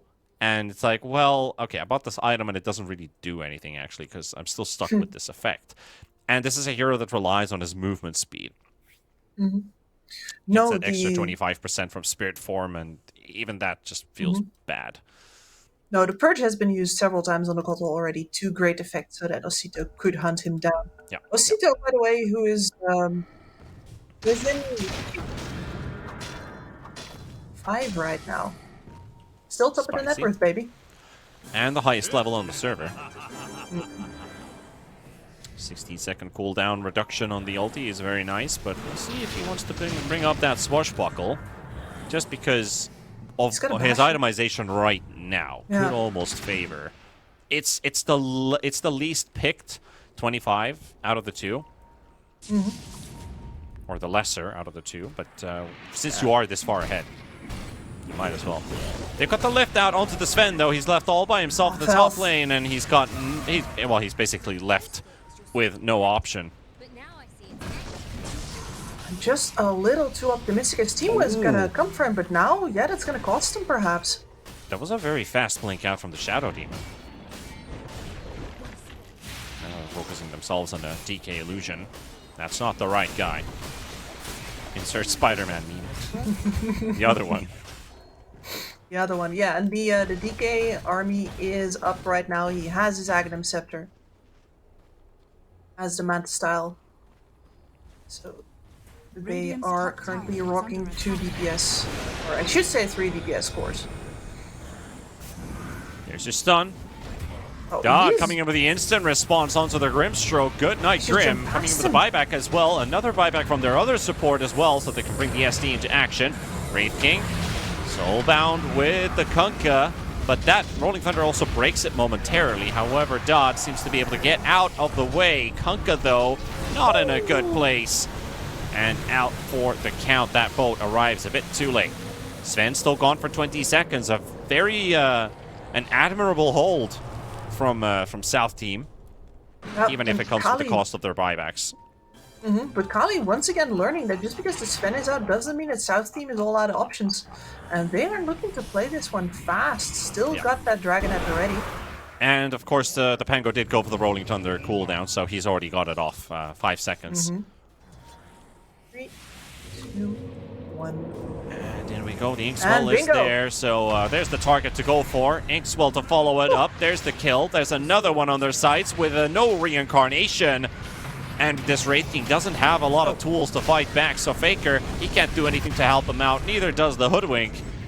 So they're just going to leave him for the Wolves, being the South Team. And you're in a very tough position right now. Kali, we haven't really talked about their scaling yet. I sort of briefly touched on it when I said that the Wraith King is their only physical DPS. The physical scales the deepest because it's based on your attack speed and not like in concrete instances like with spells. But if you are the only physical damage dealer on your team and the enemy team has 3, then you have one hell of a job ahead of you. And right now we can see the effects of that as South Team just simply have more damage. They're outscaling. Now the creeps are going to be joining in for South Team. They can take this tier 2 in the mid lane. Start to look towards Kali's base. Kali did not picture them to be in this position, but it is a reality check. You are now facing a base defense on your own and without the Wraith King for 40 seconds, and that's what South Team would like to force out. They will soon realize that they're just defending in vain. Arsent, very aggressive, deep blink in. He does have a seat to help him out, but that might just lead into the death of the DK. He pops his BKB and he's just going to be I'm going to teleport out. Adrian, is this one going to work out though? It does. Perfectly timed, so welcome back. Does take them a lot of time and effort, but it works wonders. I mean, I was already doubting the DK for a second that, oh, you're going that deep with your blink in? Sure. I hope you find a way out. No. Yeah, the Kunkka will happen. You do not have to. You do not have to go there. And basically, right now, you have to use a BKB just to teleport out. Like if you're going to use your BKB, you either commit to the fight or you teleport away with it right away. Exactly. Not stay too long in Kunkka's base. Asha has... Osito is also coming in too. They got the boat following in. The Shadow Demon has already pushed into it and he will die. And Osito does not actually give away the Rolling Thunder to the Rubik. Like, Rubik doesn't even want it. He's just holding on to the Dragon Tail, which probably is the better stun for now. I mean, look at the range that Rubik has on Dragon Tail. It's pretty silly. Radiant's middle tower is under attack. Yeah. I think he stole that from a DK in Dragon form, and he gets that big AoE because of it. Also, he does have huge spell range, of course. You've got the Eye of the Vizier, you've got the Arcane Supremacy, and you have an Aether Lens. I don't think it works. Like I think this is just Rubik bullshit. Yeah, this is just Rubik bullshit, yeah. I think you're right. Dot forcing out a bit of a push there. We've gone coast to coast inside these last few minutes. It's finally for, you know, time for Daddy to chill.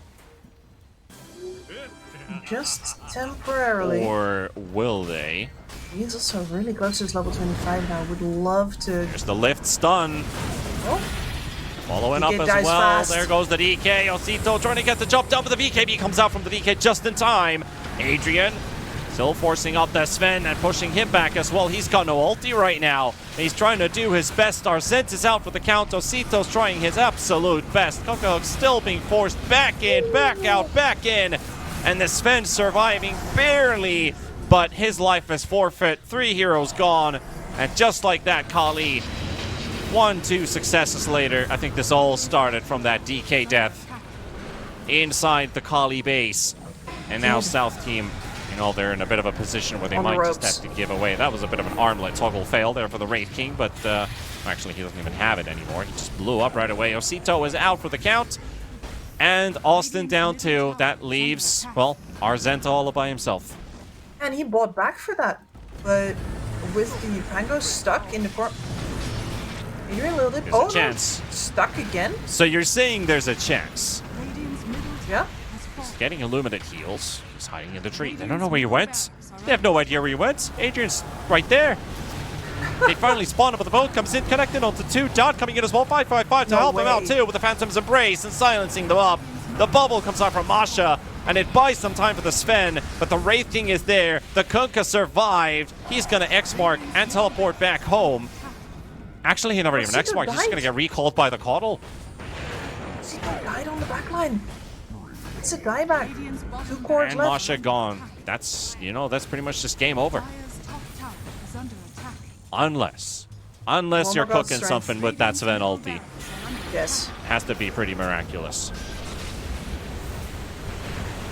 Has to be pretty miraculous when one man is already down and looking on for some more. That was the BKB. And there's the GG call. They have, they're done with this game. They're done with this series. And Kali, well, it was a very eventful game back and forth, but we have a clear victor here, Kips. We do, but more down to South team fumbling the ball just before the touchdown there, because they did have the superior DPS in this game, and they did have themselves in a very good position where they were about to close out on that first Rax and get themselves some real proper foothold in this game. But instead, that DK gets shoved too deep and everything starts crumbling. I'm sad. Yeah, sometimes the structures just don't hold the way that you're hoping. I mean, there was a lot of fighting coming out from South team, even if they didn't have the kill track record that we're hoping for in this game. It still, you know, it's just not enough. I mean, a point for them would have done wonders. It would have done wonders for South team. But now with, you know, I'm already going ahead here, but one series remaining. I might just be that we're not seeing South team in the playoffs for a second tour in a row. Yeah, very possible for them to miss out on it again, which is a little bit of a shame after this performance. Because we saw some genuinely inspired moves from them here. 2 fights where, you know, since the Sven was incapacitated for one reason or another, Quali counted them out and they got slapped down for their insolence. A really strong knowledge of their own strengths from South team here. So I was pretty impressed with them this game. Happy that they got to redeem themselves after that struggle bus ride of the first map, but no points because they cannot close it out. No redemption story, but Kali will continue with their win streak here, closing out another 2-0 series for themselves. And we've got one more to go, ladies and gents. We might be slightly behind the schedule here, but it's time for the final one. It's a Katsuki versus Infinity after the break for the final best of 2 of the day. 1xBet and EVA Alfie present betting on all esports events on the website and in the 1xBet app. 1xBet. Play with EVA.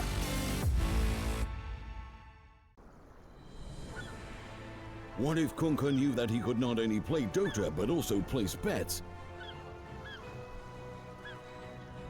Better the best black hole.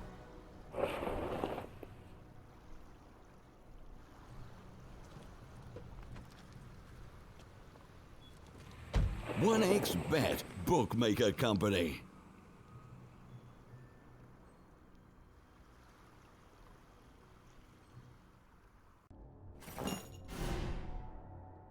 Chances of breaking items in a tournament match are non-existent.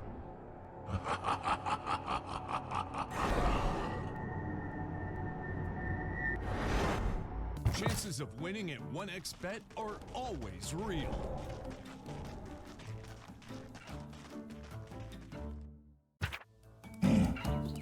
Join with me. At your service. Stealing Aegis from Roshan is very difficult.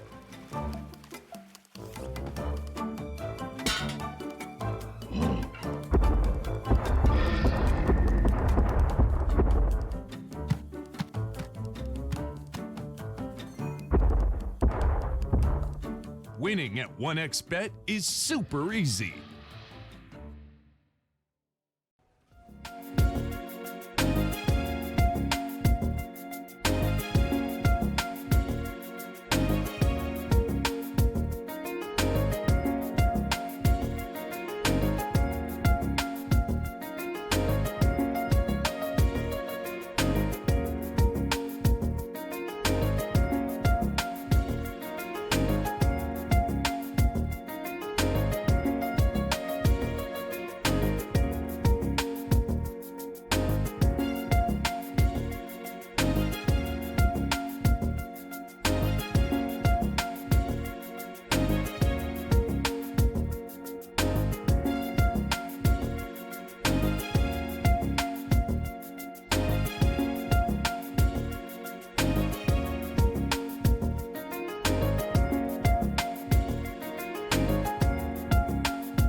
Use your skills in the gaming. 1xBet.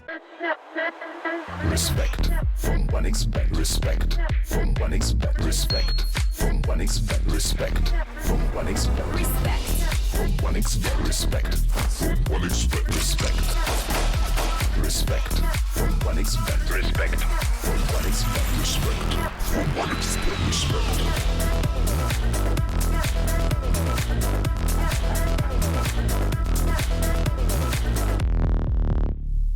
Hello, son. Hi, Mom. Pretty girl. This is Eva.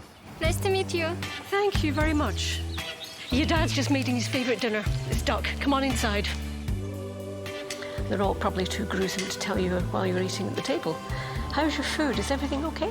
Good, good.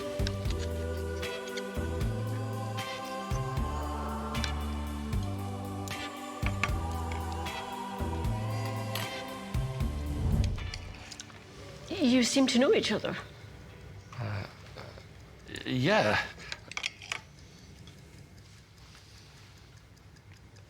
This is the new ambassador for 1xBet.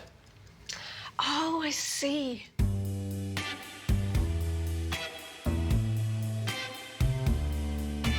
Everyone felt good when Eva Elfie became the new ambassador of 1xBet.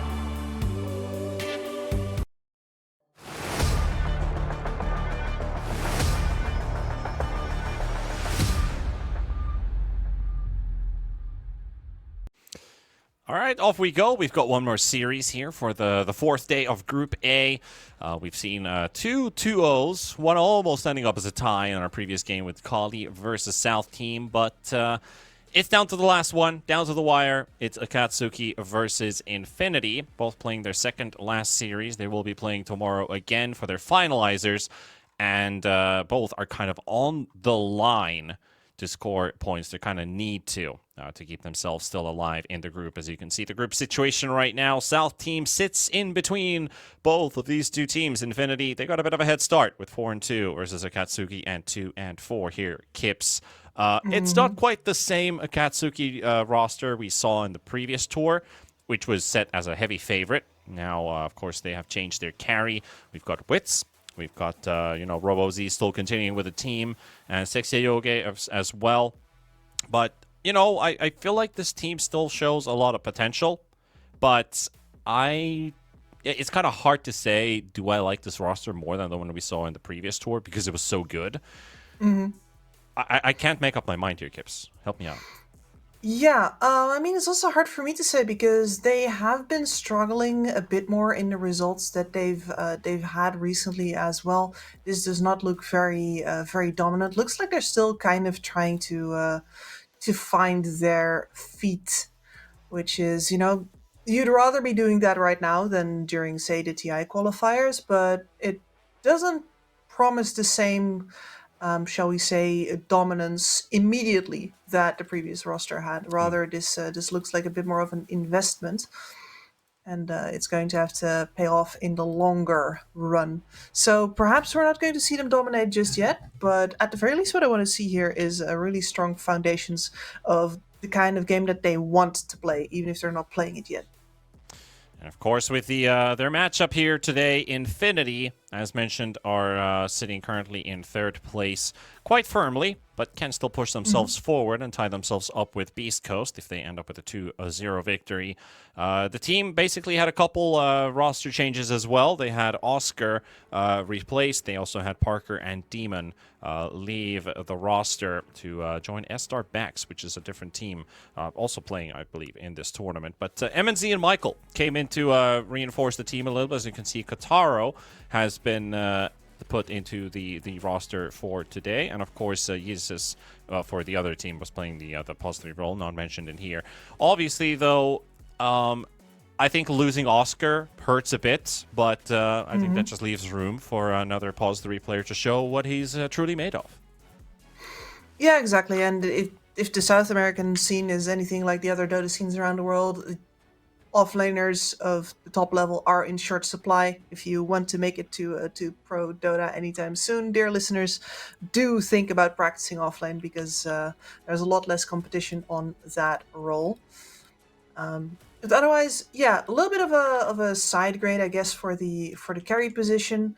I definitely think that MNZ, if he's in a good place, can definitely match Parker. Although I gotta say, this Parker looked a little stronger recently, so we're gonna have to see for Infinity as well what this changed roster looks like, because I also haven't seen him yet with this lineup. 5 seconds remaining. Yeah, MNZ, aka Kotaro, for those confused as well. The man go by lots of nicknames. You know, the child has many names. Of course, this one is a more experienced player already at the age of 27. So let's see what they can muster and conjure here with this first game draft between the two teams. 10 seconds remaining. Just a quick glimpse at their previous score lines. The easy wins for Infinity, lost to Beast Coast. And then on the other side, Akatsuki also losing to Beast Coast, but tying Kali and South team yet to play versus X5, who Infinity took 2-0. So I feel like maybe Akatsuki has had the rougher end so far. I feel like Infinity has maybe just been strolling through these series, and I think they've kind of aligned and clicked maybe a bit faster. Yeah, entirely possible, but this is two of the harder games for Infinity left to play, so this is where they got to show up. Let's see. At the very least, Kunkka has been removed. I do like myself a good Kunkka ban. I'm done with that ban. Yeah, let's get something different on the board, maybe.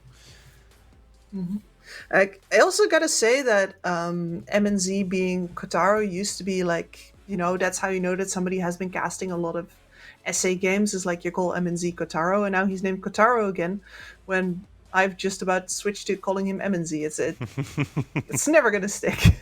Yeah, it's kind of like with Toronto Tokyo. I mentioned to you that I will always remember him by Mio. Same. Yeah, I think that has stuck with us for long enough that. But he's put it back on his name now, so it's actually a little easier to follow for for everybody else again. Radiant team pick.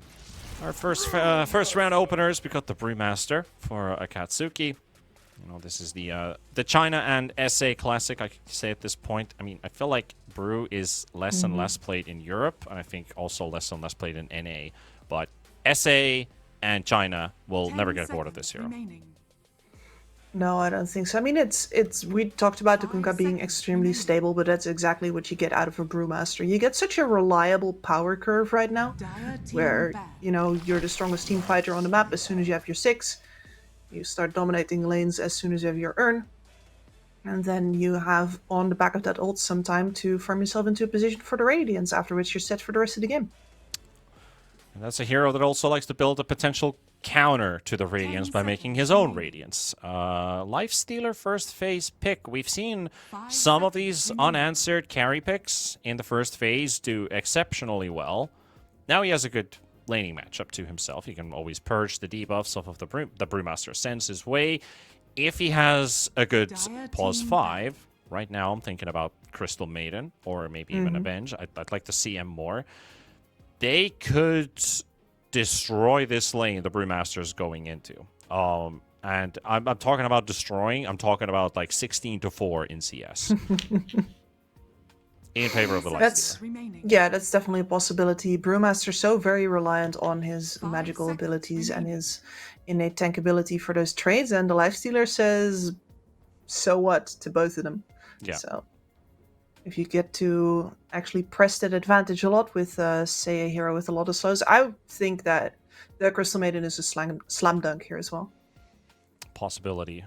At least a strong opener. Radiant team ban. You could say strong from both sides. They, I mean, they already answered the Brewmaster in the laning matchup, but still a lot of gaps to fill in, especially from those support positions from both teams. Infinity will pick up the first one after this ban. So, what I also mentioned, yeah, I'd kind of like to see a Crystal Maiden. Maybe the Vengeful Spirit could fit in. Disruptor's not going to be picked, though, because of the first phase ban directly. What would you like here? Are you in with a CM? Are we buying the idea? Yeah, buying some CM stonks right now. I mean, Akatsuki would also love to have it, but Infinity gets the first choice here. Other options would be Rubik, not that great versus the Brew. Techies.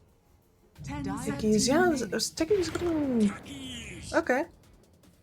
That was the First, other one on my list for, if not Venger's CM, Techies is another good one to go with. We'll take it, alright. And all Techies needs in order to land most of the spells is a slow anyway, and you out-harass pretty much anybody who gets thrown at you on the support position. So now with Techies on the board, could you pick a double melee lane and go for Tusk? Could you Tusk brew this lane? I got my thinking cap Risky. I mean, because I can't think of Mirana or Rubik really fitting this situation. No, I agree with you there. Neither Mirana nor Rubik feels like it's going to do a lot for you. And then in the melee department, I guess you could also think about Tiny? Question mark? Tiny could actually work, yeah. Tiny versus the Techies. That would and could work. So Tiny Tusk, I guess those are the options we're looking for. But they're going to bring the Dark Willow and a Razor. I mean, it's Robo-Z. Lifestealer is answered for. Yes. No, it's Robo-Z. He sees a reason to play a Razor. He's gonna play a Razor, and I mean, even if he's not playing it, I'm pretty sure he's back there advocating for it. Pretty confident it's him, though. 5 seconds remaining. Confidence pick and a counter. Infinity still has all of their drafting time to go with a support pick versus the Razor. Can't really pick a Spirit Breaker anymore because of the Dark Willow out there. Heroes that generally just don't do great versus the Roots. Don't get to play the game. Hello, cat. Some interesting Dota going on here. I think she woke up. I would like to see a cat hero in Dota, like a proper one. You know, Drow Ranger has the cat ears. I play with that set. Radiant team pick. Of course you do. Oh, come on, Kips. That's a low blow. That's a low blow. Yeah. No, I mean the thing is that anybody who has I also own the cat ears. So yeah. Don't worry about it. I should maybe get like a cat ears on my headset. I don't know. Yeah, that's how serious I'm about the idea. Listen, anybody with the cat ears on is confirmed alpha. Like, it's clearly you don't give a fuck. Okay, my cat just poured a drink into the Polara. There went my F-bomb. You want to use yours for that? I'll have to wait. Oh, Centaur Phoenix. All right. I mean, Infinity saying, hey, by the way, with the Centaur, we can just run away, break that tether from the Razor, which frees up our Lifestealer a lot. And this is also a bit to actually simply get to play the team fights versus the Brewmaster, even if you don't have the greatest answer for all of the Brewlings themselves. Nonetheless, the fact is that a lot of other heroes are going to find it very hard to follow a Brewmaster into an area where an egg is currently frying. True. You do not want that to pop on you. It does pose a threat, and of course, there's not a lot of counters to it either because you locked in your cores pretty much, unless we're gonna see like a Brewmaster support and try to squeeze in a Snap or a Lina. But that's also like a lot of commitment then again towards just the Phoenix Egg. So they've got a lot of team fight, and the other side has a lot of pick-off potential. So do you try to match up team fight with team fight, or do you find a way out of this one on the side of Akatsuki? Still need to pick before Infinity does. I mean, the Morphling already fits into the picture nicely because the matchup is good. Morphling doesn't care about the Centaur. Centaur can't really do anything towards the Morphling. Well, you can, but you need a support hero that pairs up with the Centaur so you can kill somebody. Usually a double stun would do the trick. Mm-hmm. And that also is kind of like, well, we need to make this one work to get the kill. 10 seconds remaining. Techies is a damage over time support these days. Like, you can go for wiggle into jump from the woods, but it's so dangerous, and it's really not the big nuke that it used to be. Silence is powerful, of course. It does give the Centaur time to follow up. Yeah, that always helps. Dire team bad. Something that the Morphling doesn't like too much, but we'll find his ways to dispel it later on. Silencer, Skywrath with the silence banned out. We'll not get to see the new Arcana, at least in this game. We haven't actually seen any Skies or Venges lately. 10 seconds. So especially in today's series, this is already the 5th game of the day. 5 seconds No remaining. Arcanas. No, and the Skywrath, sure, wasn't really expecting to see him, but I was kind of thinking that Venge might make an appearance today. Not yet. Not yet, at least. We're still left waiting. Waiting and longing. I mean, I am very glad that we got, like, full Thirst Trap Dragonus. Like, that was very necessary. There's a lot of fan service missing from this game, man. Yeah. Valve knows where the money is. Oh, It's yeah, in the yeah. abs. Yeah, it's all about the, the sexy Davion. Or Davion. That emoticon from the Nemesis 500 And reward. he nearly got some Witcher bathtub kind of action going. Yeah, Shame that almost. meme didn't stick. And there's Chen. Okay, so I was actually Wow, thinking about that is a surprising last pick. You know, you did not expect to see the Zero go this far through. Damn. No. But this is a very devastating last pick as far as supports go, because Chens have the habit of changing the entire tempo of the game around, and this is spoken from somebody who has used this trick professionally. Wait all the way until the end to pick a Chen. Chen is your thirst trap. Let's be honest. Not the hero, what it Man of faith. looks, but the hero, what it does. I mean, that there's some muscle in there. Yeah, there's some muscle in there, but he's also got that booty because he's based off of the Murano model, or the Luna model. So if you look at him, just turn his model to the side and look at that little pop he's got going. Yeah, we're not going to see it in this game because of the set that he's going to be wielding. But I mean, Ubu's definitely going to give his best attempt with the showcase view. Check it in your own client. It's pretty funny. 5 seconds. Anyway. So Chen and Beastmaster. Beastmaster is actually the previous Thirst Trap that as far as playstyle is concerned for me, right? But the fact that you suddenly have yourself a pushing, grouping up playstyle out of a lineup that previously did not have that is a big switch. I do think that Infinity has a good way to deal with it though, because they have AoE damage here. They did get to react with PP over on the Kotal as well. But nonetheless, I like what Akatsuki's got going for them here, not gonna lie. Yeah, they do have a pretty solid, well-rounded draft, and also a bit of I think when I say that, I think my main point is there's some ingenuity. Of course, you're looking at Razor, like, what is so brilliant about this? It's mainly the way that the order they drafted their heroes in, the heroes that they ended up picking, how they counter, how they play together.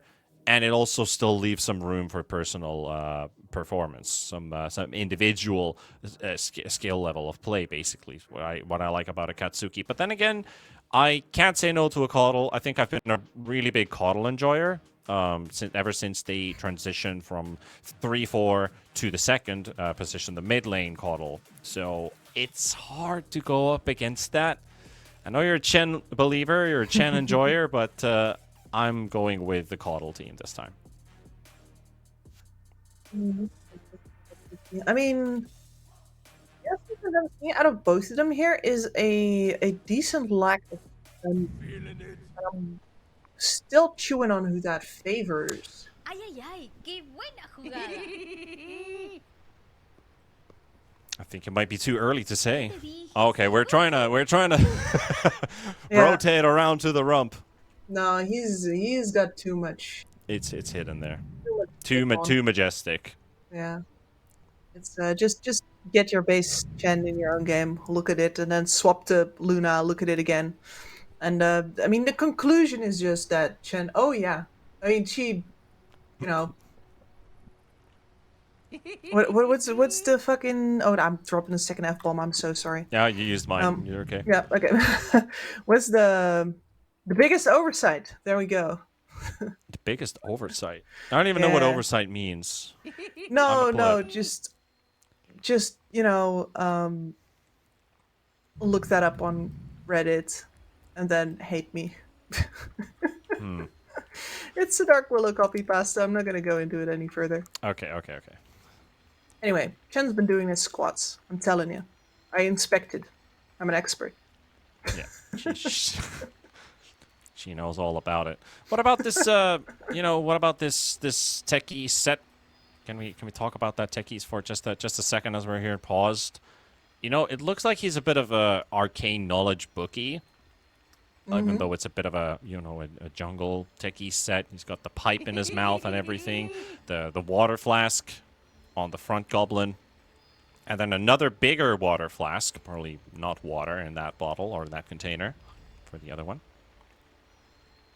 Yeah, it's quite the odd combination. I mean, listen, if you have to believe all of the movies that came out, like traveling through the jungle will leave you with a lot of arcane knickknacks.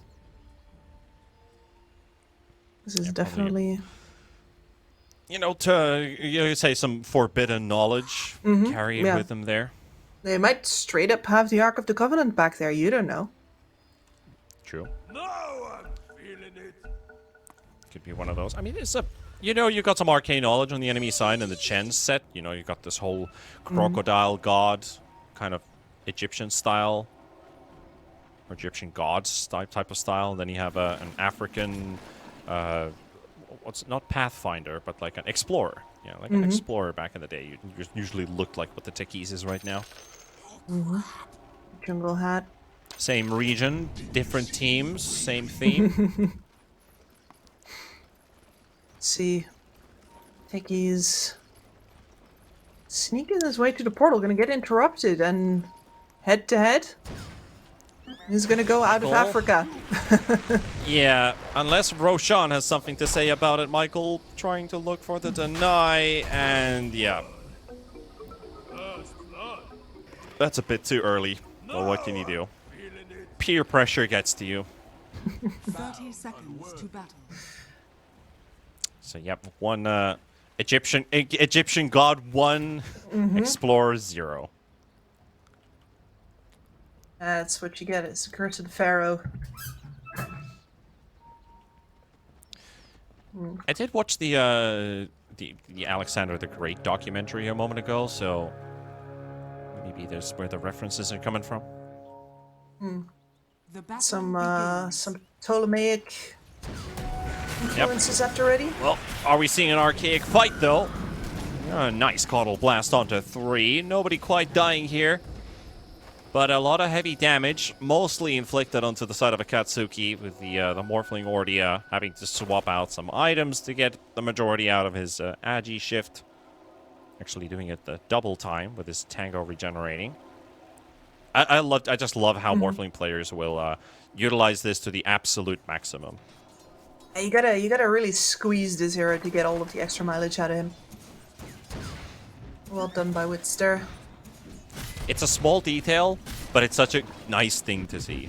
It's like when there's nothing happening, but they're constantly doing something. Same as with Tinker players, right? It's easy to forget how many button presses are happening if you're only looking at the hero from top down. Yeah. course, he's got the extra regeneration. Not a lot from the Divine Favor. It's more about the armor than the regeneration. But on a Morphling, even a +1 when you have 200 max HP is big. Gonna do good work for them here in the lane, and good work for the Chen here as well, trying to keep on tanking up what the Texas is throwing, also that the Morphling will not have to deal with that, and he can just safely keep his range from the Centaur. Yeah. Clenching his cheeks. No wonder he's built up all that muscle. Constantly on your toes, especially against a lane like this. Like level 2 is a very strong timing from Infinity. Level 2, level 3, level 4. The burst damage coming out from a Centaur Techies lane is absolutely nuts. If they get to cross the distance to you, you are toast. So I see that this Chen is got the boots at the ready, but I'd like him to actually rush it instead of. Yeah. There's a second kill in the bottom lane, though, going to the way of Kataro. As they finish off the Brewmaster, Tiger was very low on HP, but not enough for the Brew to kill, so he falls first, and then the Willow follows up with another Shadow Realm, but Kataro just follows through, gets also a kill for himself, and 14-4 wasn't really too far off right now in terms of CS, because they already got 2 kills going their way in this lane. They did, and now comes the hard part where Kataro actually has to make sure that it's worth it that he didn't die, and that his Phoenix didn't die either. Like, that he might begrudge Tiger a little bit for staying alive there, because you know, if that Phoenix dies, you can go to base, you can ship me some tangos, get me a salve, and instead it's going to take the long way with that courier. Yeah, tank a couple hits for me, will you please? While I hit these creeps. Right now, neither of them can stay in harm's way. You're going to have to take the safest farm that's possible. You don't want to get zoned out. That's the worst thing that can happen is when you're low on HP and neither of you want to commit for trading. And the opponent can do whatever they want by just presence. Just literal presence. Exactly. A lot of the juggling in the lane is about how many points of contact do you have? Does said point of contact have HP to spare? Whether that's a creep or a hero, etc. There's a lot of maths going on that definitely needs healthy units. Kills do cost you a couple of creeps. Well, can't mind the poke here in this bottom lane. At least Justice is gonna try and take an offensive stance, but the instant Icarus dive away. Lifestealer does get into tanking that Shadow Realm. I was hoping to dodge it there, but not lucky enough. Yor? Might go down here. Yor low on HP. A couple more hits from Drew. Is he actually going to dive into the tower? He'll go for it, but he'll give his life away for it. So a kill for him, but also a kill for the Morphling. It ends up being a split, though. So not what Morphling was hoping for. He wanted all of that gold. Yeah, no, you're a converted... Yeah, this one he will take all by himself, Hill sure. Troll, yeah. That's yours. Easy. Easy. No, you're bringing the Hill Troll to him at the last possible moment. Messed that one up for wits. Bloody trolls. Reminds me of that one movie. I'm not sure if it was Trolls or was it Goblins. I think it was Goblins. They're eating her. And now they're gonna eat me. Oh my god. You know that one? I do not know that one, but it sounds like that's I an really old missed that's out an on old something. movie. It's I have to look it up for you. But it's Please do. I'm very curious now. It's such a silly line. The Morphling retreats into the forest to regen. Just a little bit.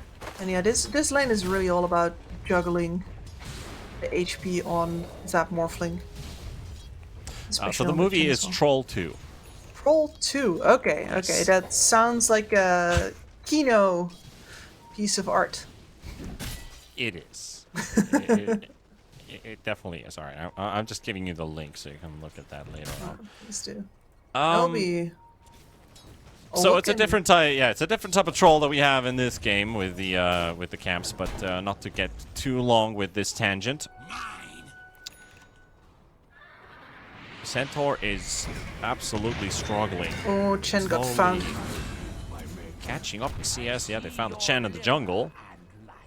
To pick off for Infinity. It is something that helps this Caudle push himself further and further away from the rest of the pack. He needs that vessel timing. The Boots of Travels would be another one to look at, but I'm not worried about this this Centaur here because he's getting zoned out. It's already 15 denies for the Morphling versus him. He got that one kill, which led into his death right after, and currently 800 gold behind the Morphling. So he's literally just sitting in experience range, soaking up what he can, and the only hero he can really fight against is the Chen. While PP finds another kill. This time rotating to the bottom lane with the 80 rune, and this is what I love to see from a Caudle. It's not sitting AFK in the jungle, hitting creeps, pushing out the wave in mid, but looking for kills with that early 6 and getting those earn charges up. Radiant's middle tower is under attack. Exactly, using the fact that he is better at shoving out the wave in order to get those runes, capitalizing on the side lanes. And of course this Brewmaster doesn't really have too much of a choice. You're a Brew, you're going to naturally shove out the lanes while you're contesting the CS. Well, 7-minute wisdom is being contested here by not only just the Phoenix, but Kotaro's Lifestealer brought in here too. Forcing in the TPs, double wisdoms going for Infinity, but here comes Robo Z with the Razor. The Lifestealer gets out with a simple infest move by Tiger. Tiger slowed up though. The Void Brawler slow. Not fun to try to run away from. Destroyer lives, Tiger dies. And Ice is actually losing this battle here because he doesn't have level 6. So he's got no primal split to get out. So Kotaro just deals some heavy damage onto the Brewmaster there. Immediately reminds him of his place. Yeah, sure, he might have gotten my bird, but this is the actual relationship of strength here. He's making very good pace towards that armlet. And the Brew, right now, yeah, you're on a team with a Kotal again, my friend. No earn for you, which means a lot heavier of a road towards the, the immediate Radiance.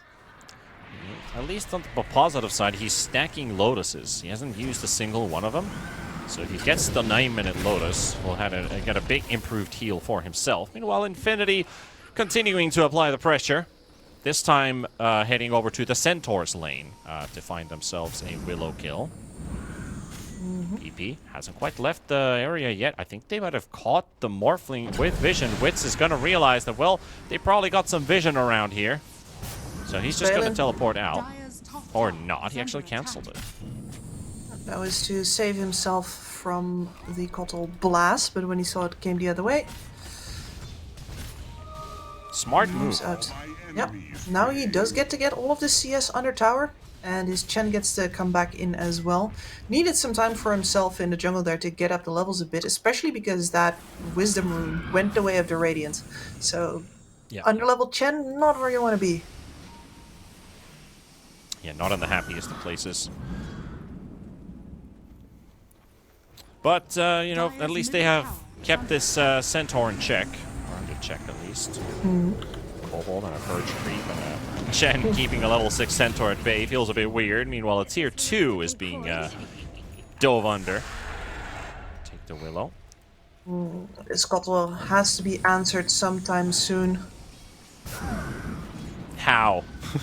Yeah, that's a good question. My brain was already working because, you know, this is a Razor. You could go, for example, Falcon Blade into BKB on this hero, but it is Manta style in the works for Robo Z instead. It is going to tank him up. It is going to allow him to take off the slow of that Solar Bind. Yeah, and you're right as well, because it's easy for us to just kind of think about situations and scenarios. Well, the players are just going to think about the situation at hand, and they recognize this Caudle has already gotten out of hand. Yeah. And it might just turn even worse here. He's Robo Z. Solar Bind will not do anything to him because they have one of Chen's creeps purging in the mid lane. I think that's one good answer to the Solar Bind. Very clever. I mean, the thing is extremely fragile. We saw it nearly die to the blast there itself, but if it lives one blast, it's good enough. And that might just have to do until RoboZ gets the actual Mantis style up. And it's going to allow him to stand in the front much better. You know, the amount of magical damage is going to come out of Infinity is going to be a problem until he gets to BKB. The Mantis style is just necessary to secure his scaling first. Yeah. And get so much out of the extra move speed. Farm speed. The top lane, they are trying to set up multiple heroes to try to push the tower, try to keep the Morphling at bay. They've got the Phoenix Egg, they've got the Stampede. So even Wits recognizes that there's a line, there's a fine line between me being stronger than my opponent and to give them the advantage. So they're gonna let this tower go away. Infinity will look to pressure it, but also Kataro runs into a Willow. Still a Rage available. Actually not going to pop it just quite yet, holding on to it for a bit longer. Razor's also making his way here. Not sure if he saw him, but he knows about the brew, he knows about the level 6. And the biggest problem right now for the side of Akatsuki is that their supports do not have level 6.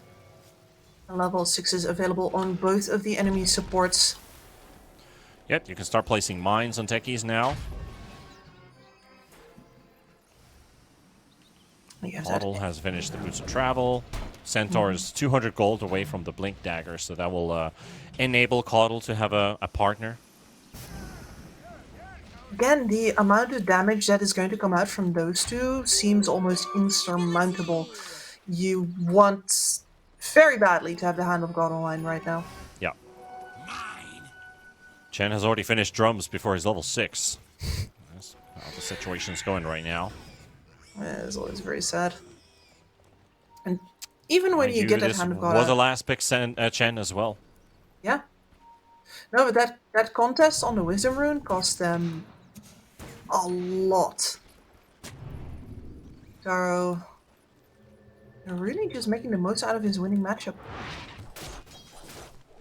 Now down to this next one as well. In a bit over a minute, the next Wisdom's going to spawn. Katsuki need to be able to hold their ground. Normally I said it should be on the back of the Razor. Attempt in mid. The Satyr is there. There's the Purge. They still get the stun to connect. And the nukes will follow through, so RoboZ will go down. I think the creep was just a little bit too far. And it's not going to be enough. And the whole team is hunting down this Willow. No mercy, says Infinity. Alright.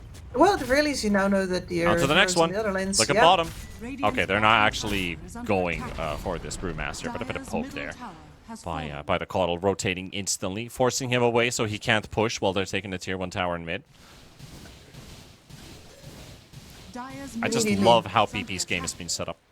Yeah, he's done this phenomenal for himself. It's like, yeah, this is a matchup where the Razor is not going to touch you, but you are the one that's going to have to actually milk that for all it's worth, and PP has definitely done that. Yeah, is the Orchid now coming in? I mean, the Razor is going to be relatively safe versus you, and I suppose the Morphling is going to get a Mantis Saw as well, but Brewmaster? No such thing. The supports? Dead. Oh, not this again. Okay, Yusuf actually takes it this time. So the Lifestealer is unable to steal the Wisdom Rune. Michael also secures the other Wisdom Rune for his team. But an attempt is being made here. Mines are being placed down. Destroyer is already down a half HP. The Chen army following through. Yor going all the way in deep. That's a missed blast off. It will not connect, but the mines will destroy the Chen army. Take the Chen as well. Another one for Caudle. That's his 5th kill already. And this is 14 minutes in with a Vessel, TP Boots, and now pretty much picking up the Orchid. I don't see anybody catching up to him anymore this game. PP is large and in charge all the way up until the BKBs come out, and that will take a while. Razor with the Mantis Cell, you do the Mantis Cell because you would rather not buy the BKB. You want to scale. Morphling, definitely a 4th or a 5th item there. There's the Orchid ready at 15 minutes. Yikes. He's going to start looking for more. And this is so early on. Like, look at how far up the Radiant are right now. Every single hero across the river. Yeah, and now they're going to lose the Razor as well. That Vessel might just do the damage, as it will. The Orchid will finish him off, so another one for PP. Now chasing the Dark Willow as well. Beneath the tower, Ryu with the Stampede. Blink stun to the Willow. Mind placed down. That will take him down, and Wits will look for a response skill with a two-man stun. Takes down one, takes down two. That is a kill for the Brewmaster. And trying to catch the Phoenix, but yeah, to the ends of the earth. all over the edge. Not enough. Willow there, though, with her dying breath giving Wits the ability to fight back. That was pretty heads-up bedlam. And that's, I don't want to say that that's like a turnaround, but that stabilizes the patient just a little bit, you know? Yeah, just enough extra, just to keep him going. Little bit push them back from the brink. Is that all outer tier 1 towers down? So much time spent pushing these lanes out, showing your heroes, like Robo-Z here in the mid, who has absolutely no recourse from getting walked down like this. He pretty much just respawned a moment ago, teleported in, and now he's dead again. So that's not a good factor at all. Katsuki's just breaking apart. I mean, they're not completely lost yet. They have this Morphling who's off to a stellar game. Still unkilled. Great farm. Good progress on his items. Has also a solid build-up in his items with that Vladimir's. That helps together with the Chen to mount a proper offensive. But it's just about weathering the storm, right? Yeah, absolutely. And that storm's gonna rage for quite a while when you're this much behind. At the very least, your Brewmaster has the Radiance now, can start comfortably playing up. Look at those odds.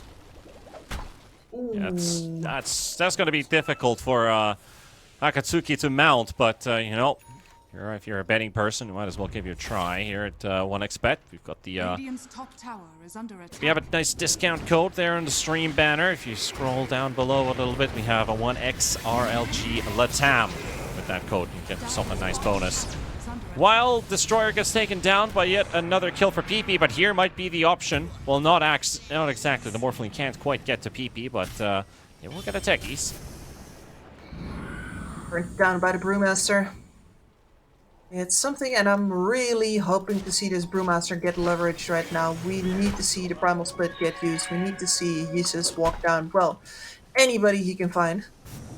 Maybe except, though, for this Lifestealer. A little too big for him right now. Yeah, a hero we haven't really seen too much in action, and that might just be a good night for Morphling for the first time. But can they follow up a second stun? I don't think they can. They're gonna reset for a bit. No spirit form. There's a call for battle for Akatsuki. And then Kotaro just teleports away. Ryu throws in for the stun. He'll lose his life for it, but he'll do whatever he can to get the rest of them out of there. PP is already far gone, and Michael split to the other direction. Kotaro already teleported away to continue his farming, so they will only get a kill for their efforts. Only a single kill, no towers here either, which is something that you would really want off of a Primal Split kill, but it's already 20 minutes into the game. I do believe that was the first Primal Split we saw. I believe so. There's one thing like, hey, I need to get my Radiance before I can really play, but it's another thing to just let the best ultimate in the game, or one of the best ultimates in the game, sit there unused for 10 minutes, just marinating. I do want to ask Jesus if it was really necessary to wait this long. Yeah, it's a bit, you know, there are these games where, you know, insert Enigma hero here, where you just don't get, or even a Tidehunter. You're holding on to a Ravage because you know the effect is not going to be that big. Mm-hmm. So you're just waiting for the right time to abide to finally get to use it. Mm-hmm. So I guess there's some reasoning to it, but you know, this man is the ultimate women's tease, I guess, at this point, because he's just not given that brew ulti. Not given a single inch. Well, he's got the Radiance now, he's playing up now, and his team's clearly ready to back him up whenever he's ready to use that Primal Split. So we're gonna see Akatsuki fight back a little bit more from this point onwards. I think it's really all about where is the Morphling and when is Brew ready to use his ult. Like, are they nearby? Are they going to get something out of that Brew ulti? It has to come from the distance between the two. The Morphling's too far away. The Primal Split just might not pay off. Agreed. And I don't also, think it will pay off because they're now this far behind. Yeah, the one that you definitely need to be involved as well as RoboZ, but he is the saddest core in this game currently, and he dies so fast. Oh, this Tormentor attempts. Nope. Doesn't ought to work out. 26 stacks of minus armor with the Eye of the Storm. Can he still keep up the debuff? Yes, he can. There we go. Oh, the Adaptive Strike! Run! Before Wits kills you. Oh boy, that was... Oh, and the Wisdom Room was right there. I just walk away from it, and Kotaro nabs it. 2 out of 3. Yeah, oh, okay. Yep. Yeah, no, I thought he took the Tormentor as well, but thank God, no. No, thank the Lord. Radiance Tick could have done it. But yeah, another Wisdom Rune. Not this time. And that is the Curse Crown Shard for the Willow, which is one of the high value upgrades. Yep. It is a good one if the target's not the Lifestealer. Yeah, he's gonna walk out of it, but the amount of brambles that you can create, especially for things like Kotal or Centaur, where you have a lot of maneuverability. Well, maneuverability is required right now because there's action in mid, and it's going to be straight to the Centaur. He pops his BKB to get out, and a Primal Split used for it, but not quite enough for a kill. Morphling's just chilling in the jungle farming, so it's not really a call for action on the side of a Katsuki, unlike the one they had in the triangle. This is more of a, we almost got a kill, but now we have to run. Radiant's top tower has fallen. Good attempt there, and also very good lesson for them that Infinity holds this mid-tier 1 in very high regard. If you ring the bell, prepare to ding-dong ditch. Radiant's top tower is under attack. That's one way to put it. Another Wisdom. This time it's the one on the Infinity side of the map. PP, level 16 now. And how poor are the supports? Well, you look at hero level. Phoenix is 12, Techies is 12, Chen is 10, Willow's 8. Yeah. We're 23 minutes into the game and Willow is level 8. It's not Destroyer's fault, but it feels bad to be him. Absolutely, and this is a Dark Willow we're talking about. Like, you can be a legitimate damage contributor. This is a chance to get a full level if this Phoenix dies here. Ryu also low. Barely gets out, gets them both out of the way with the Stampede, but here comes the Morphling, focusing on the egg, on to Tiger he goes, and almost instantly killed as soon as that egg pops, but still no kill. And they lost the Razor, out of all things. That was Michael Mine. Michael Mine, that sounds like an artist name. Yeah, it does. Very close to Michael Myers as well, actually. Michael Miners? I mean, Michael's Miners. Michael's He's got Miners. 2 of them. Yeah, do they go diggy diggy hole, perhaps? Not that song.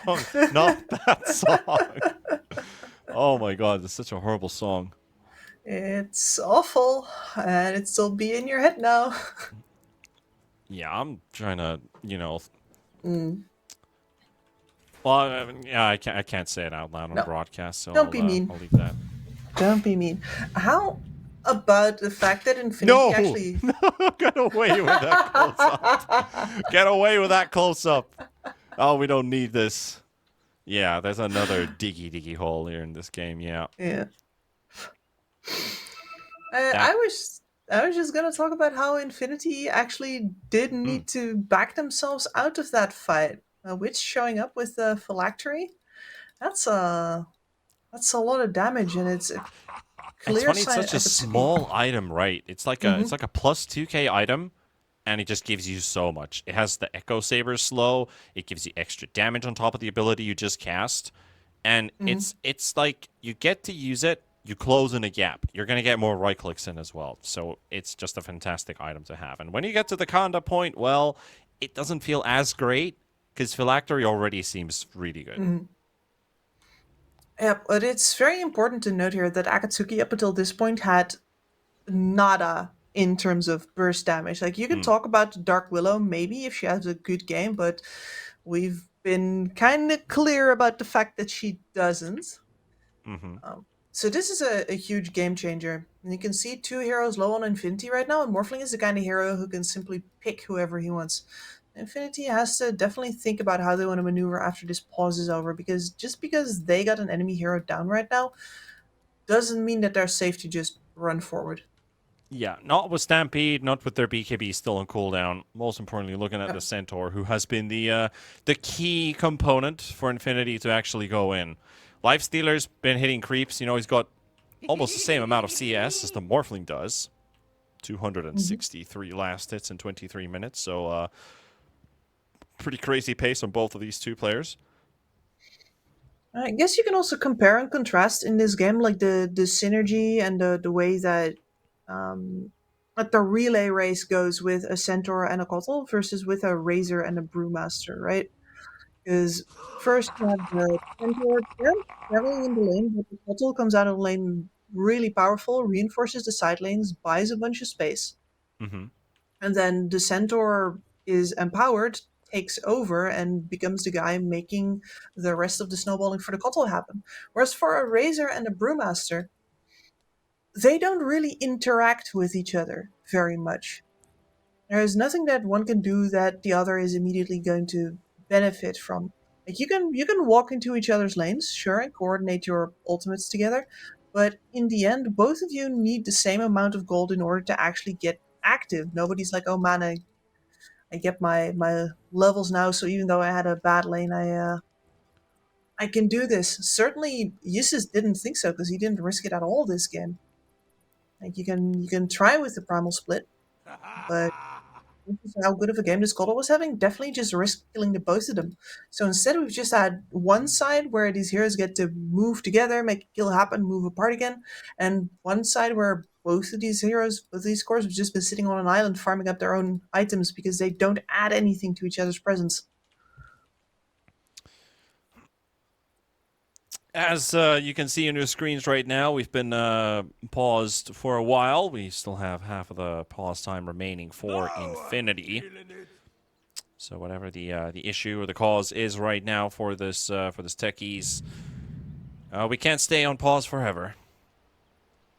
Also, just a bit of curiosity there as we look at that centaur. Can we go black? Okay, so leave it here. Is there a face inside a face? Look at Centaur's beard.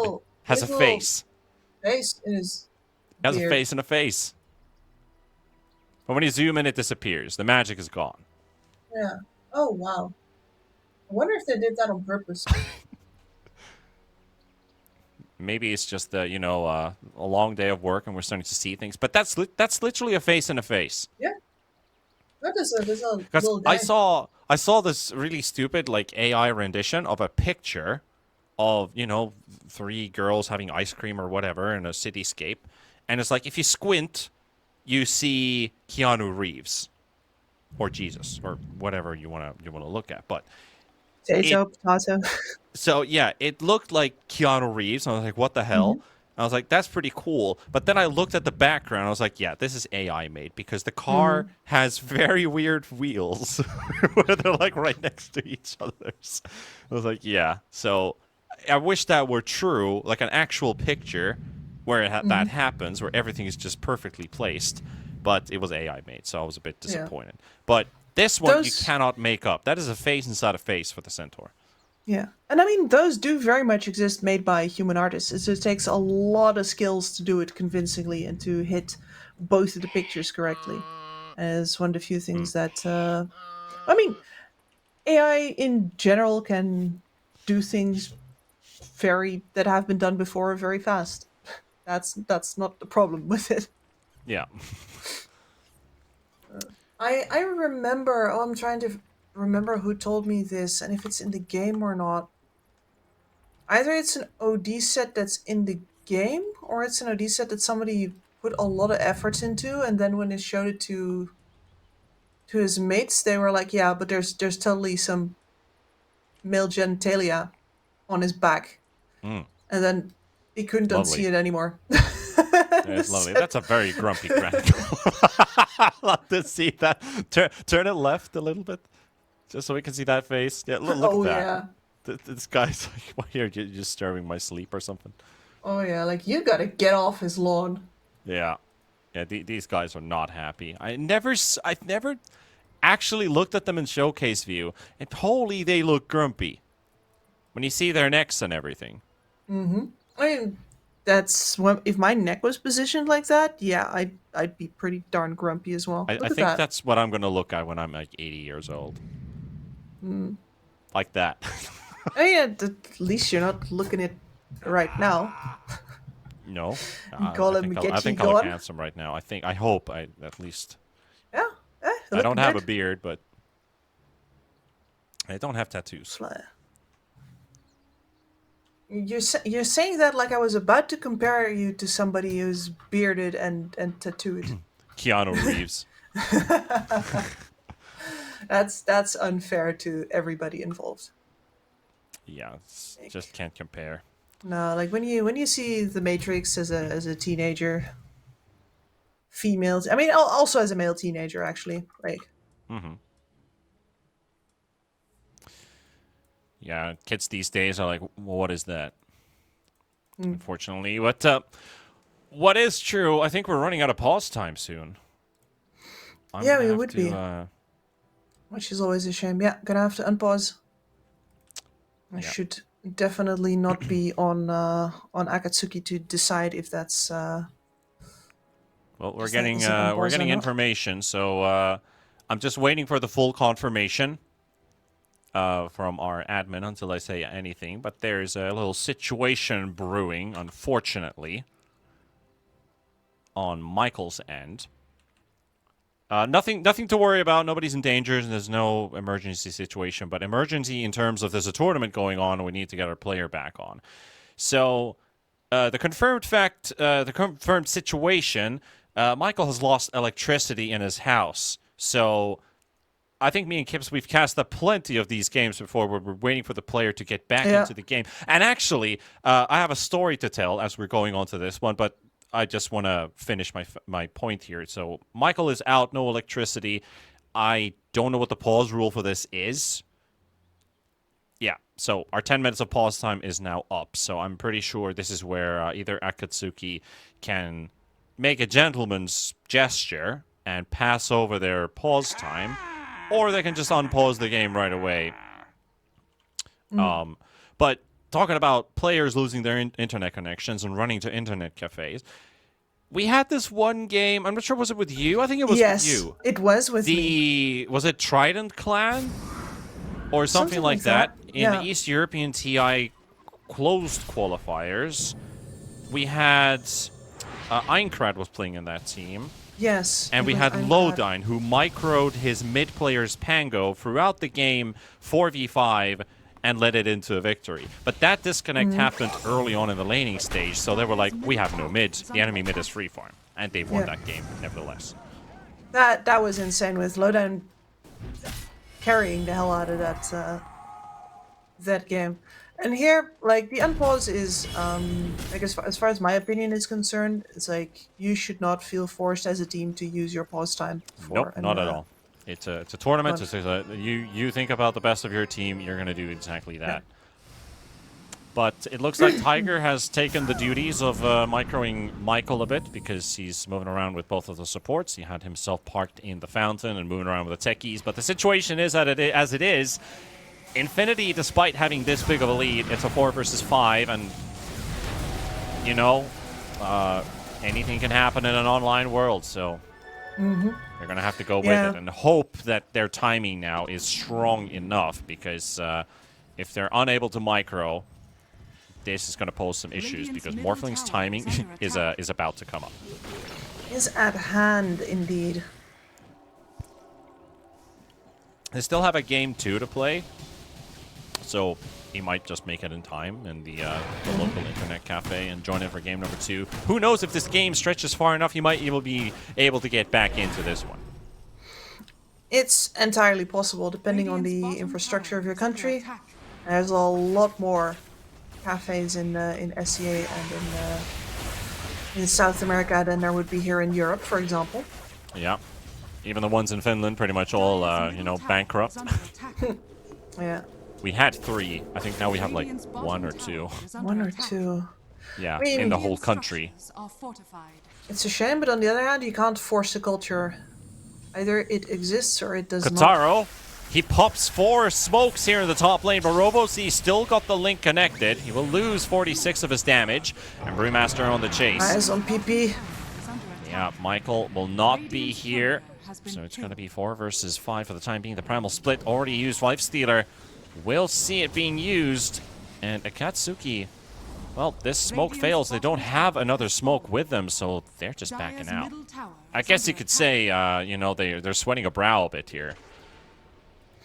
Yeah, I'm not sure if you wanted to fight there. You do have the counter on the Morphling, which is, once again, a nice boost up from the Phylactery, but you still don't have a BKB over on RoboZ.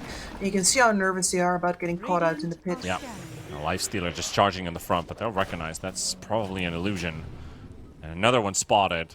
And that should be the real Lifestealer, but it's enough information for them to find the target they want to jump on. It's the Willow. Willow down half HP. They're going to take the first kill. Bringing in the rest of the backup here. They've got the BKB already running on Ryu. He's low on HP. He gets a nice heal. The Infest comes out, and there goes your Razor, who sucked all of the damage away from the Centaur Warrunner. That means that Kataro is unhinged. He's got Jesus almost down, forcing Yora away. Morphling now getting kited as well, with PP and Tiger trying to do their best here. Kataro still chasing the Chen. Morphling reuniting with the Brewmaster. And they're just going to TP out. They're going to sack the Chen. And Infinity, 4v5, able to take a win here in this engagement. But that also leaves the Roshan for them for the taking. That's Cheese as well on top of the Aegis. Yeah, Lifestealer's still there for the Morphling. Not quite the same damage output as the Centaur still would have had. And then on top of that, the fact that you don't have a Primal Split for this fight anymore severely limits your options. You have so few disables without it. And RoboZ without a BKB, you just don't get to actually stand and fight at all, which is so necessary for that minus armor for the eye that's starting to tick up. There we go. Aegis and Cheese both secured for Infinity. The Purge creep not quite in time there to deny any items. Drop down on the ground. That being said, it does push back Akatsuki a bit. Not the fight that they were quite hoping for. The initial chase didn't quite work out, and you can never know what kind of a Tiki's mine jungle you might be running into. So even with a player disconnected, he's already got, like, you know, remnants of himself still on the server. Talking about the mines. There's one that are here disconnected, I think, is in some ways gameplay is one-dimensional. What is your purpose? I put down mines. Radiant's middle tower is under attack.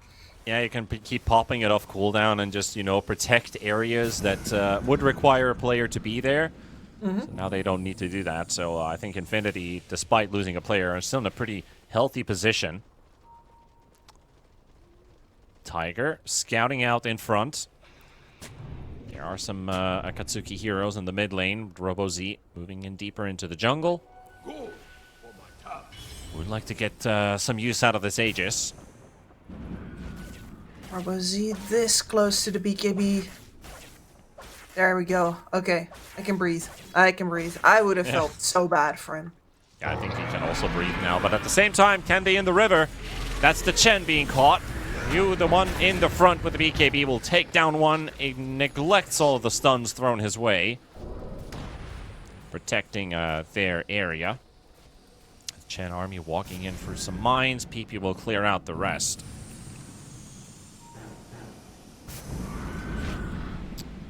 Waves are somewhat pushing in, so they can look for an objective here. Razor just charges into mid. PP Tiger ready to go for this one. The Manta is there, so he can instantly dispel the Solar Bind and the Vessel. He's down to one Vessel charge. RoboZ would be that would be the saddest thing I've seen this week. BKB immediately force popped after it took him until 30 minutes to get it. Yeah. It could have been that situation. Kataro is finishing off the tier 2 in the top lane, undefended. Tower has fallen. There's a smoke coming out from Akatsuki, though. Morphling's gonna hit 20 during the fight, if they get a kill. If they get a, yeah, Morphling level 20 could be very nice to have that waveform attacking targets.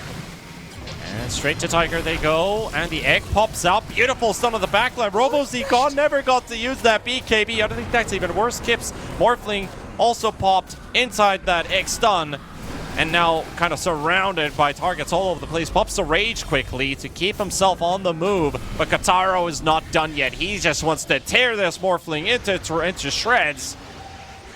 But it is posing to be a bit of a difficulty with the Stampede still trying to close up that gap.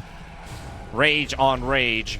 And here comes even a Ogre Seal Totem to get to the Morphling, but he's still on the runaway, and he can't get this Morphling kill. But RoboZ dies without getting his BKB off at all. Tragedy. Dire's top tower is How's the under Greek attack. variety, really? Like, you can say all you want, but I don't think Infinity is the team playing with the player missing. Dire's middle tower is under attack. Oh. Now Dire's Infinity middle tower finishing has off the fallen. final tier 2 tower. There's no more outer towers to take away. You can't just continue playing on the enemy side of the map. 1 more minute on that Aegis. Cheese has been used on the Centaur, at least in the previous fight. But another Roshan, I don't think Akatsuki can give that one away anymore. No, I think if you give away that Roshan, it's going to be the end for you after that. Don't see a way back into the game, because you... What kind of damage output do you have? It is literally all on this Morphling to somehow win the start of the fight, so that maybe the Razor gets to exist throughout the rest of it, but otherwise, if that doesn't happen, it's always going to be hit and run. Because the backbone of this team can't stand straight.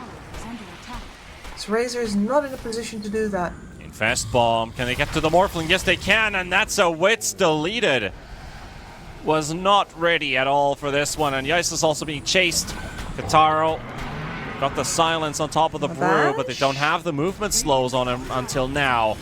And that's going to be another kill, and it's just Infinity all over the place. It just seems that they can't fight them back. They can't really kill their heroes. Top tower is under On split push. And also, yeah, and also it's just spelling difficulties all over the place. How can they, even with the Morphling timing, how can they ever fight Infinity? Not this way, at least. What is the... What are the terms and conditions that they're looking for here? I mean, I'm saying like, oh, the Stampede should be down for some reason. Because what you need to do at this point is you need to be able to actually kite Kataro, and you have a lot of movement speed and maneuverabilities on your heroes to do that as long as the Stampede isn't there. So maybe that is a possible fight condition that you're going to be looking for. See if you can bait it, lose some heroes, buy them back? Question mark? Oh no, the Razor getting hexed up, stunned as well, and he's gone again. Still that nice second BKB unused. Just crowd controlled from 100 to 0. Not given a chance, and there's an Infest Bomb. They'll take it for good measure. Forcing out the buyback from RoboZ, and they continue with the push, but the Phoenix Egg used, that's a lot of abilities gone. I don't think they can stay for too long on the side of Infinity. They'd like to, but they're running out of resources here, so they're not risking it.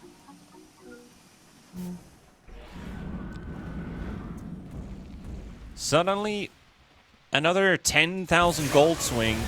That's a 22k lead for Infinity now.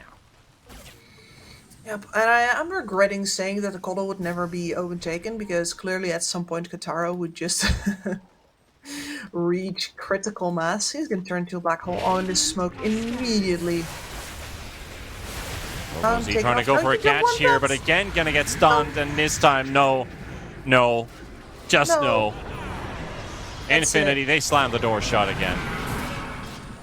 There's a primal split used on the back line. Those are some very tanky, very healthy Brewlings. Centaur getting a decent heal there from the Phoenix, but just get interrupted by a flying boulder. Kataro still chasing on the high ground. Quick crit onto the Morphling. Might have 52 armor, but he just lost half of his HP in one swing. And this is, I think, the first time in a long while that I've actually seen a Morphling lose the Lifestealer matchup, because it feels so good to have your free BKB at the ready, right? I'm just looking at Michael make some artwork on the other end of the map. Which is Tiger, by the way. We gotta jump in onto the enemy base at the same time as the Brewmaster will drop. But he didn't really have anything to give, and the Morphling also as well. He's just not regenerating fast enough. It takes down BP at least. And still waveforms back to safety. That's a nice gold swing for the Morphling and a lot of experience for the team. But it's not going to stop Katara from pushing. No, because now you're going to have to do that again, and these targets are a lot harder to take down than a Kotal who didn't go anything defensive whatsoever. I guess the Yule scouts. Sorta.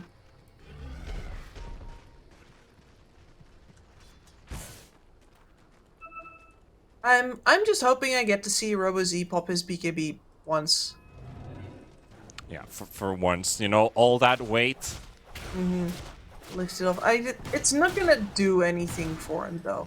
Let's be very clear here. Like, this is just because I think it needs to happen, not because it actually matters. Because there's an Abyssal Blade over on that Lifestealer. Just a quick reminder for all of you people only just tuning in. Infinity is playing 4 versus 5 because of a player losing their electricity at their home, and were unable to get back, and they're currently moving to a internet cafe. So there's still chances that we might see the techies reconnect back into the game. As you can see, there's a disconnect sign on top of his hero logo showing that he's currently not in the game. So Tiger, the Phoenix, has basically just been microing Michael, just setting mines everywhere.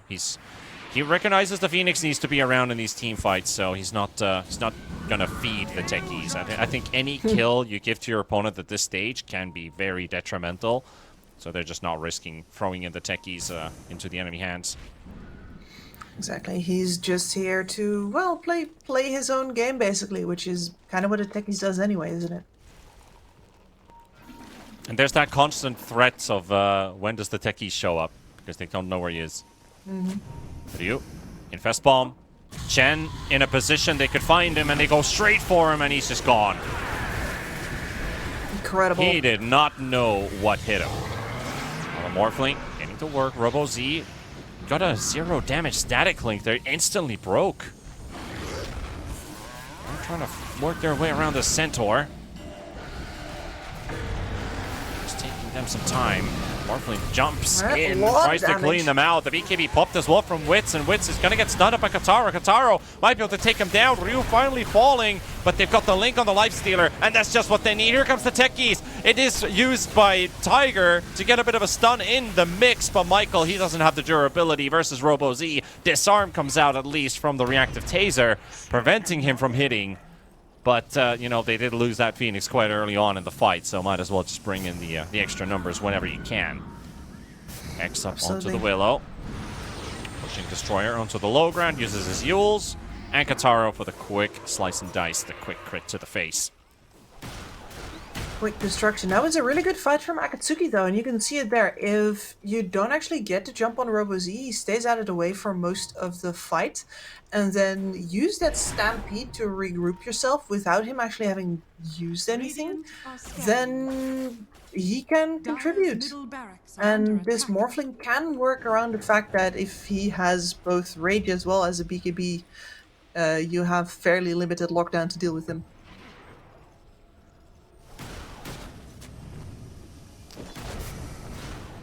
Roshan being contested. Kataro will get to charge into the pit first. Yeah. Another Golem making his way in. The Brew will have a primal split when he's up, but I think Roshan will already be down by that point. Yeah. There's nobody around to steal it. But it is going to swap sides, so Roshan changes his inventory. He had a banner for a second. Now he has an Ags and a Cheese, but Shouldn't those change?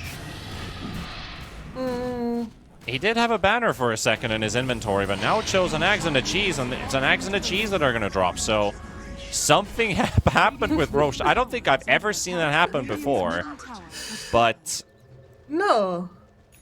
I think he just keeps the items when the fight already happened and the game registers that. Because I saw a refresher shard and a banner in his inventory, and then it swapped back to eggs and a cheese. That's just how the game works, you know, working as intended. Isis goes down, Destroyer, yeah, it just dies to a Stampede. That's a brute that bought out. 500 gold short. Enemy at the gates. Does it Morphling have his level 25? Yes, now he does. Dire's bottom barracks. The waveform CD, that's going to add a lot to his DPS with the waveform attacks targets. The question is it going to be enough? Sees the Chen. There's the Hex out from PP. And they're going to try and prevent his escape with the Yules. They'll be able to do so. And there goes your Chen. Slowly burning to a crisp. Top tower is under attack. This is Golem army. Also, the Lifestealer, he put his face boots on the courier, so he's picked up an AC. So no boots Lifestealer now. That's how farmed he is. He's waiting inside the Centaur. Protected. Safe. Dire's middle barracks has fallen. And given that that AC armor and the minus armor on the buildings without actually having to pop out, that's pretty sweet.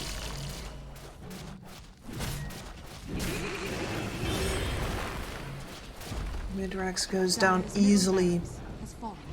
There's one more fight in Akatsuki, and it's all around its Brewmaster. Here comes the Morph. See what they can do here. The racks have already fallen. 2 lanes secured. Willow goes in for the stump of the Centaur, turns things around, and the techies, Michael has actually reconnected back to the game, and now he lost the Coddle. And Infinity, I'm not sure if they're allowed to pause, actually. They don't have pause timer. No, they are. They're out of pause time. So they should. Well, what can you do? I mean, the techies is. I think that was more like just a reflex. Yeah, there we go. So people continue just as expected. But yeah, Michael is back and PP's not. He lives. Aro? Yeah, that's Kadaro on low life. Yeah, he's gone. The adaptive like strike that. will do it. Wits is now chasing Tiger. Goes in for the quick blink in. Has another rage in 2 seconds.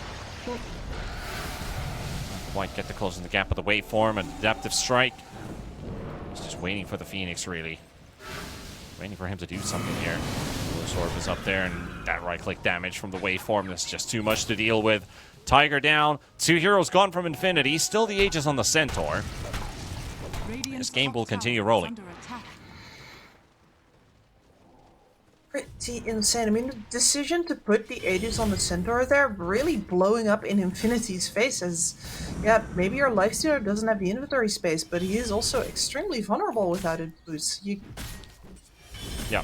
He can't end up in the middle of the enemy base. Yeah.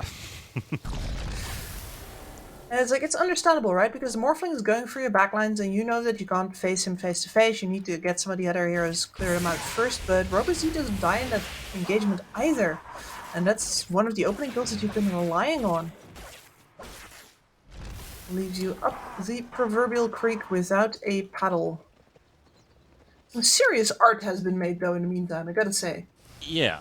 Yeah, I was just baffling about the art coming out of your words. I mean, from your mouth. Me thinks sentence simple. I was just looking also at the techies coming back into the game, how much money he's accumulated from 2 lanes of racks and a couple towers fallen while he's been out of the play. He's picked up an Octarine core. And Coddle has also reconnected a while ago, so they're back to full 5 strength on Infinity. Still leading. Not over yet. What a game this would be for Katsuki if they could sneak a W somehow. They're in this game still for a reason. You? Blink being broken by the Radiance. Brew recognizes that as well, that I can't stick around for too long here. Skeptic's cap pops from that stun. Airbag deployed. Airbag deployed indeed.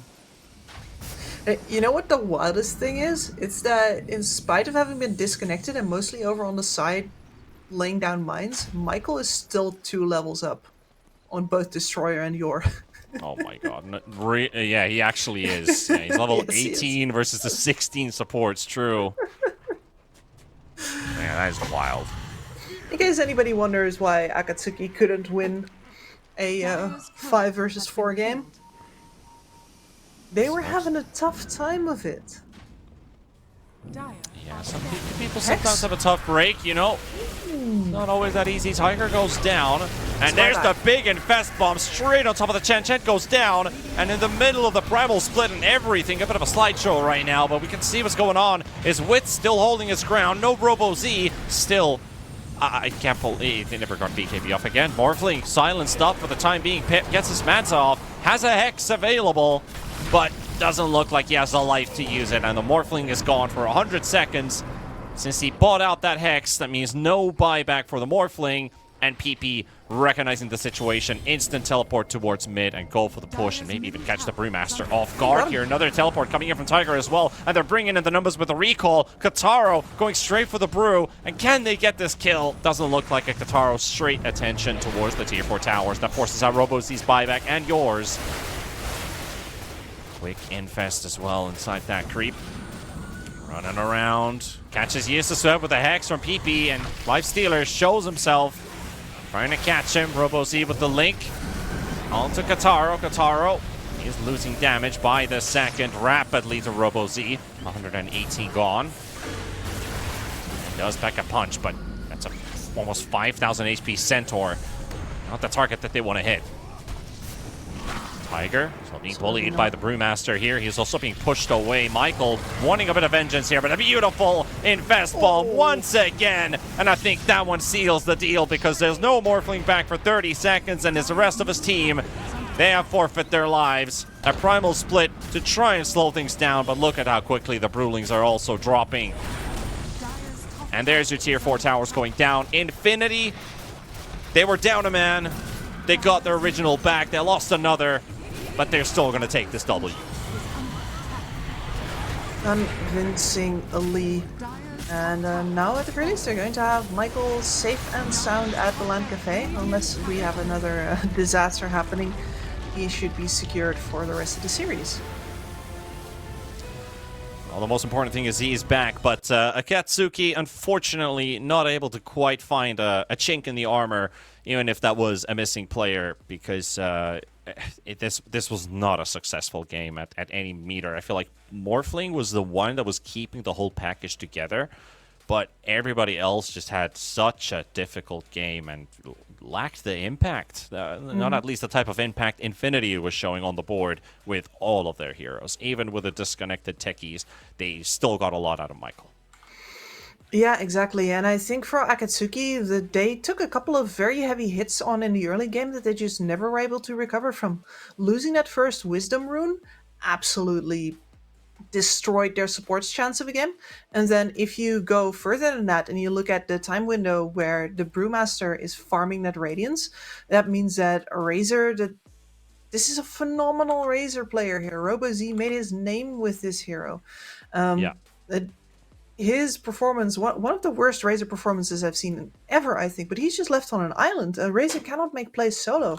And so because neither his supports nor his Brewmaster can do anything for him, he turns into this sad creep that just has to sit there and farm his BKB while dying repeatedly. Yeah. It wasn't a good look on anybody except for the Morphling in this game.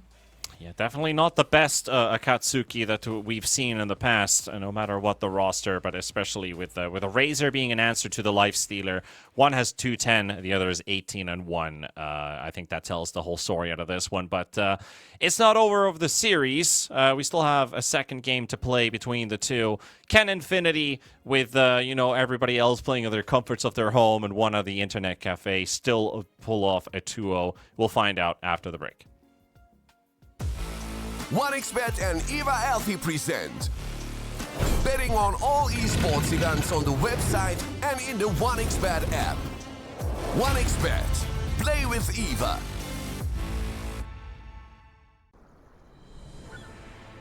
What if Kunka knew that he could not only play Dota but also place bets? Better the best black hole.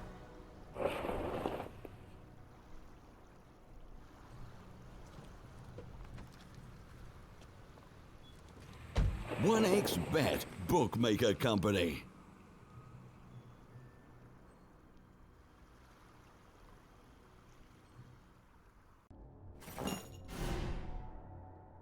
Chances of breaking items in a tournament match are non-existent.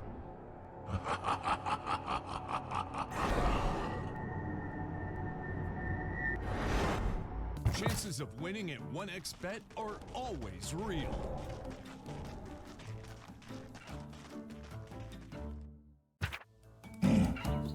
Join with me. At your service. Stealing Aegis from Roshan is very difficult.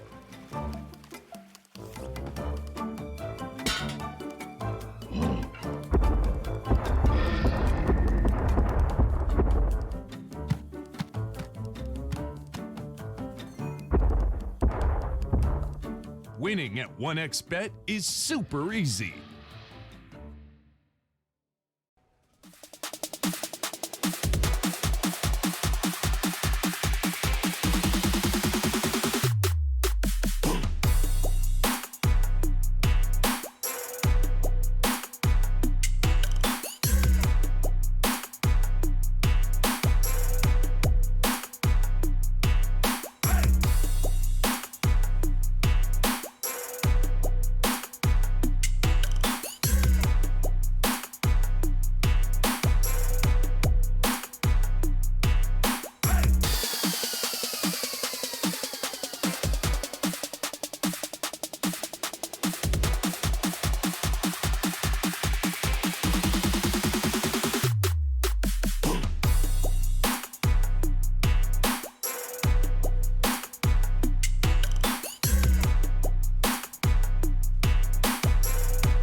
Let's go.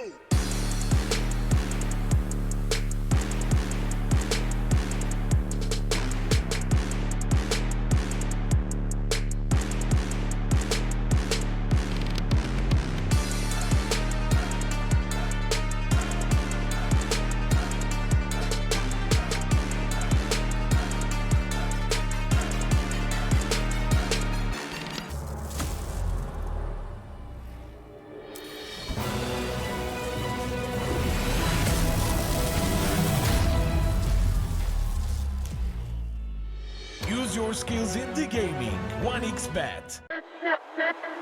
Respect from 1xBet. Respect from 1xBet. Respect from 1xBet. Respect from 1xBet. Respect from 1xBet. Respect from 1xBet. Respect.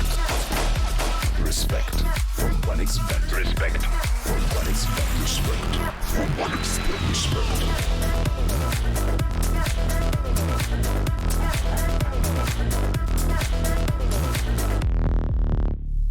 Hello, son. Hi, Mom. Pretty girl. This is Eva. Nice to meet you. Thank you very much. Your dad's just making his favorite dinner. It's duck. Come on inside. They're all probably too gruesome to tell you while you're eating at the table.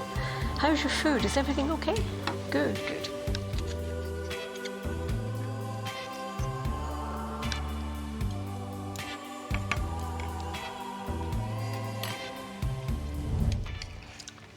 You seem to know each other.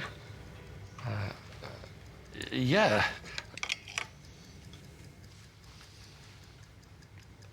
This is the new ambassador for 1xBet. Oh, I see.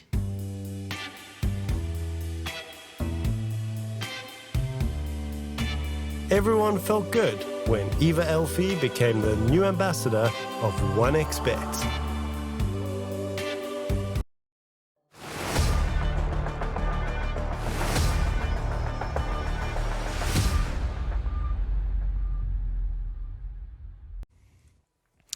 And we've got one more game for you people. We're at Akatsuki versus Infinity, and one more game to go. It's been a long day, and normally we'd be, well, I wouldn't say normally, since, of course, with the whole Groundfall patch and everything, you know, the streams and the games have been stretching quite far and wide. We are, you know, slightly behind schedule, but more the better, the more dotes for you people to enjoy.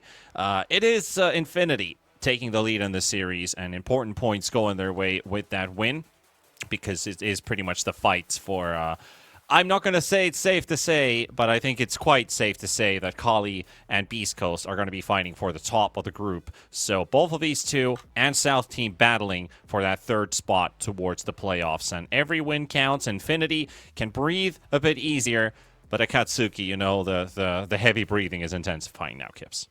Yeah, definitely. And they gotta be feeling quite upset about that previous game, just also because you gotta feel like you could hand it an extra lifeline, right?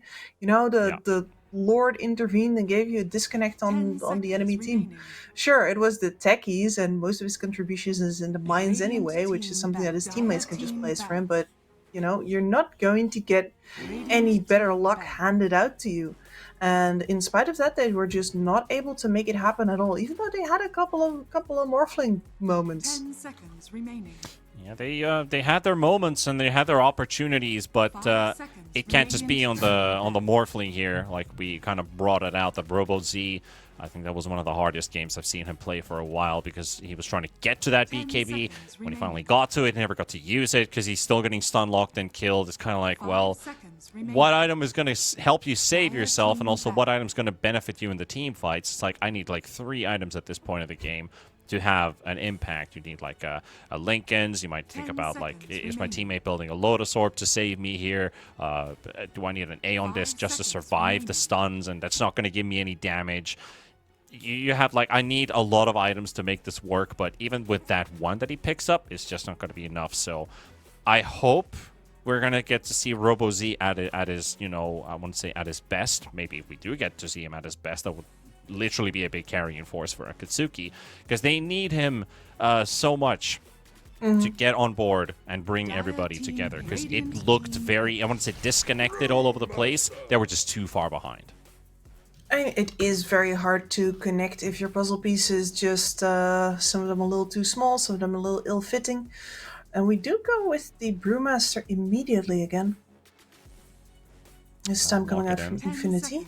And yeah, you said Robo Z can be game saving. It was Robo Z last time around that we did SA, who had an incredibly godly quad performance, wasn't it? Yeah, it was. That was the one where I think he solo carried the team to victory when they lost both of their side lanes. That might have probably been just that game. Yeah, it was literally only him, and he made the correct decision every single time for like 40 minutes straight. It was quite something to behold. So if he gets a game, do not count Akatsuki out. Well, they're going to bring out the Weaver here. We've seen this first pick come out. It was Pamplona's support Weaver that we saw earlier on today for Kali. It also ended up in a victory versus South Team. That was the opener. Well, we'll see what they decide to do with this one. We're going to see a carry Weaver. We've seen these first pick Weavers do quite well. Especially when they... Oh, sorry. First pick carries do quite well. I'm going to correct myself there. Only one first pick Weaver so far. Also did quite well. Pamplona taking it up there. I mean, listen, if all you need to do in the game is just chase people because you have an Invoker Sun striking everybody you find, and your job is to provide the vision and the earn charge, then yeah, you got yourself a good time as a support Weaver. 5 seconds remaining. Well, this time learned from their mistakes. Morphling is banned, but so is the Life Stealer versus the Brewmaster, so should have already a better lane incoming. One of the worst melee-to-melee carry counters away from this draft. And of course with the Weaver, they're still suspecting that's probably not the carry, but we might force you into that position. I mean, Weaver is still a decent matchup versus the Brewmaster. Not necessarily because you do that much versus the Brewlings, but more because you are never going to actually get killed by them unless you severely misplay. Yeah, it's good way to put it. It's not necessarily the threat one poses to the other, but the inability of the other to act. Yes, exactly. And I guess you want to keep this Weaver open as a because Sven is still in the pool, and Sven also does feel very good. Those Brewlings down, so. Dire team pick. Well, there's a natural counter to the Brewmaster, the Clockwork. I think that's pretty self-explanatory in itself. Can't get your split off in the Battery Assault. And also a lot of lane pressure early on. 10 seconds remaining. I don't think I want to repeat the same things I always repeat about the Clockwork, so I'm just saying it's an answer to the Brewmaster here. It's, you know, it's also a really great setup for Sunstrikes. True. For Sunstrikes, for For Pango rolls, for Mars Spears. Mm-hmm. A lot of things you can do with the cogs. Prudent Rubik, though. Remaining. Potentially one of your lanes. And, 5 I mean, seconds we've seen remaining. Michael play this Rubik before. We've had a bunch of good Rubiks, and we had a bunch of, Radiant team like, picked. solid Rubiks throughout all of our regions combined. Have we seen the Infinity play Rubik that much lately? Probably not, but it does look like a fitting game for it again. The Weaver. Give me my 3 Rubik, please. Yes. I'm tired of explaining myself. Just give it to me, please. No, I'm afraid you're gonna have to shelve it until it happens, and then you can go, I told you so. Yeah. That's the sweetest couple of words you can say. I told you so. It feels so good. The karma. Mm. Gyrocopter, though. Looking at Rubik as a support, could be a 5, but most of the cases Rubik put into a 4 position. I think we're looking at a carry gyro potentially here. Yeah, I've got that feeling as well. You can still swap it out, of course, if Akatsuki plays something right now that you really want to avoid. But honestly, we've seen Gyrocopters win versus Svens, which is, I think, the worst matchup that you can think about right now. Phantom Assassin, maybe worse, depending. She has a harder time hitting her timing, but a better time hitting you. Akatsuki, might this be a carry Weaver now? I think it does. Support Bat Rider, and talked about the Mars Spears working with the cogs. Pairing it up. Looks like our side lanes are locked in for a Katsuki, Weaver Clock, and Mars Bat. Unless they want to play duo melee and duo range. For some reason, sort of doubt it. I feel it's one of the things that everybody that we've been casting like this year in general has been really good about. We've seen only a couple of dual melee lanes at the start, and then it feels like everybody slowly started prioritizing always making sure they have a range and a melee on the same lane. Yeah, only very few dual melee lanes work, and it's usually paired with a hero that grants that benefit, like Tusk Dawnbreaker. You have a very strong level 2. You can always kill in the lane. Maybe something paired with like an Ursa with a melee that has a slow, like Marcy, for example. I think the Marcy combos are usually ones to look out for. But you're right, like mostly it is always melee and range to at least provide a poking 4 with a farming 3 and a poking 5 with a farming 1. So it's an easy way to approach the draft. To bring out the puck, though, I was already liking this Batrider pick a lot because there's no hard counter to the hero, no Abaddon, no LC room for Infinity. So the only way you can really answer is aggression instead of a save. So you bring out the puck, which makes a lot of sense here.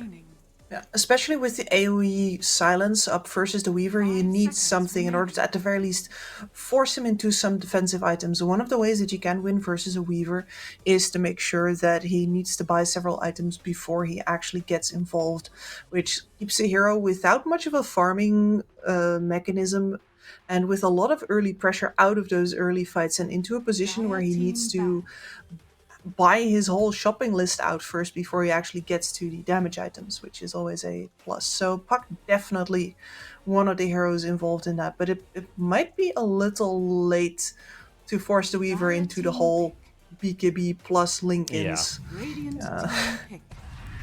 situation. And Gyro demoted. Gyro demoted indeed. Luna carry for Infinity in the end. You talked about the PA for a bit, which was banned out by Akatsuki. But I feel like, yeah, Luna finds a place. The laning matchup can be a bit difficult, but depending if the Rubik or the Gyrocopter is paired up with the Luna, you have tools of fighting back. Gyrocopter especially very good, especially with the level 3, 2 points in Rocket Barrage, very strong. You may now select But these, I mean, Puck is like the only hero that can keep the Timber at bay, but honestly, I don't feel like any hero truly answers the Timber Saw from Akatsuki, so I like this last pick. I like this last pick a lot as well. Like, you'd have to everything into a timber saw, and then it still might not be enough. And that is exactly where he likes the power dial to be. It's like, yeah, let me soak all that damage, everything you've got, and then it's still not enough, which means the rest of my team is going to get off scot-free. Yeah, they got the Timber Saw going up against the Puck, so again, a matchup where I think the Timber should be okay. You're going to deal damage back and forth. It's going to be pretty difficult for either to actually kill the other. Maybe the Timber Saw might have a slight advantage versus the Puck if because you're able to constantly harass with your abilities. Of course, the Puck's going to harass you with right clicks because you have the superior range, the classic range versus melee. I'm not going to go too in depth with that, but I feel like Timber still has a better kill potential over the Puck in that particular 1v1. And I think RoboZ has now been given a hero that allows him to really show what he's truly made of. Exactly. The last game, I feel like Razor is locked into how well does the early game go and how well do the lanes go. Now the Timber can actually dictate how do those lanes go for your team. Absolutely. A Timber can always make things happen for himself. He doesn't really need to connect into much of anything at all. He just needs to connect into enemy heroes, which is a far cry from a Razor who definitely needs his allies there to have something to work with. So RoboZ can play a lot freer of a game here. I think he's also going to have a pretty free lane, including actually getting kill threat on the Puck. There is a distinct possibility that this Puck is... If it doesn't get any help from the supports, what happens as a Puck is that you both hit level 6 and then the Timber Saw demolishes your wave and starts hitting your tower. And you have no damage to get him off of that and you lose your tower super early. So lots of good things going for RoboZ here. Yeah, definitely is. And now we just need to see the results that he's bringing on the board because Akatsuki is going to need that to keep them still in the race for the playoff spot, which Infinity is slowly but surely locking in. Of course, both of these two teams looking ahead towards tomorrow, where they have their final series. You can also check that up on the 1xBet mobile app with that QR code on your screens right now, and also found on the stream banner below. They have Infinity playing Kali, which is a tough one for Infinity, but Akatsuki, they've got X5. So Akatsuki is definitely looking for a 2-0 there. If Infinity escapes with a victory here, they go to 6-2, and Akatsuki can no longer catch up to them. It's up to South Team. How do they play versus Beast Coast? And I don't think that's going to go too well. So South Team can't do too much unless they pull off an absolute upset versus Beast Coast. Akatsuki with a win here, I think they fairly well lock their position in because their opponent is much easier than what South Team has to play against tomorrow. And Infinity, well, I could say they're already through, but anything can happen, and it's not a certainty, so I'm not going to lock it in.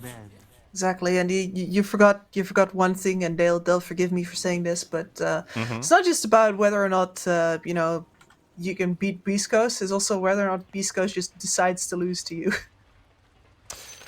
Good point. Good counter argument. I love you guys. I'm sorry. Yeah. Somebody clip that, send that to Beast Coast. They know me and my shenanigans. Yeah, I mean, I went all about Astini with the last tour when I was calling out his organization that they're gonna lose this game, and took like 1.5 seconds for me to cast their curse myself. So I was like, yep, that just happened. Oh yeah, that's looking forward very much to Midas Club in the other group. 30 seconds to battle. Oh yeah, we do have that. yes, we do. But not yet. First, we get a little B-word action. Yeah, we have a whole group to play through before that. So don't make sure that you don't miss out on the games tomorrow. Every game has its stake. I sure love a good steak. Meanwhile, on the 24th of April, we will kick off the Group B with a completely new set of teams. Ooh, and is Gyrocopter? Is he gonna die though? You'd have to dive pretty deep under the tower for this one, and it's not enough for and he might just die himself. The blood grenade on the tower in unison, 1 stick charge. Doesn't need to use it. The Tango regen is enough. If he didn't have that, that would have been a first blood for Gyro. who was not the aggressor in the first place. But he's No, low, it is- and he's yeah. gonna miss out on the lane for a bit. Yeah, but at the very least, he's a range hero, so he has a little bit more respite there, and he's in a dual range lane even here. Luna. So they, yeah.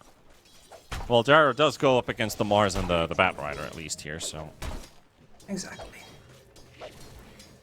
Could be much worse, as this lane especially will also, of course, their enemies will only really hit the critical mass at level 3. Good old critical mass. Mm-hmm. Are you a fan of chemistry? Chemistry, well, yes, I used to study molecular biology in a galaxy far, far away. Right, so there I can see where the critical mass is coming from. I know it's a generally used term, but critical mass just brings me to like nuclear physiology. Yeah, well... While yours dropping, there is a first blood potential here, and again, I can't believe it. That's the second time he's made it out with less than 1% of his HP remaining. That is excellent Clockwork gameplay. You really have to push it on this little fella. All of your battery assault charges out. You get all those rusty cogs out of your system. Mm-hmm.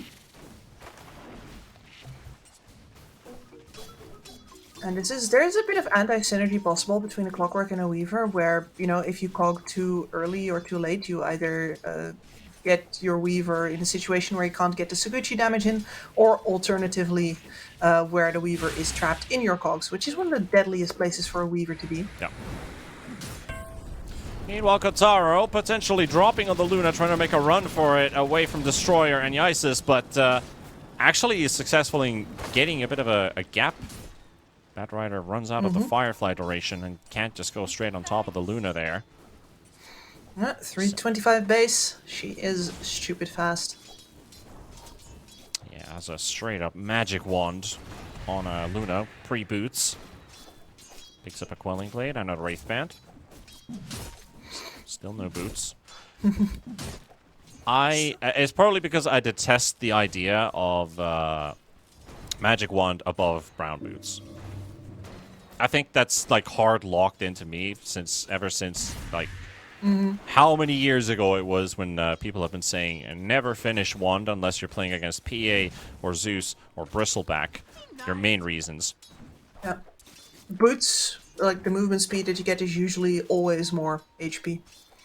Yeah. It's stick boots wand. not a contest. But I guess, you know, in particular games, particular matchups, you can always change and shuffle that around a bit.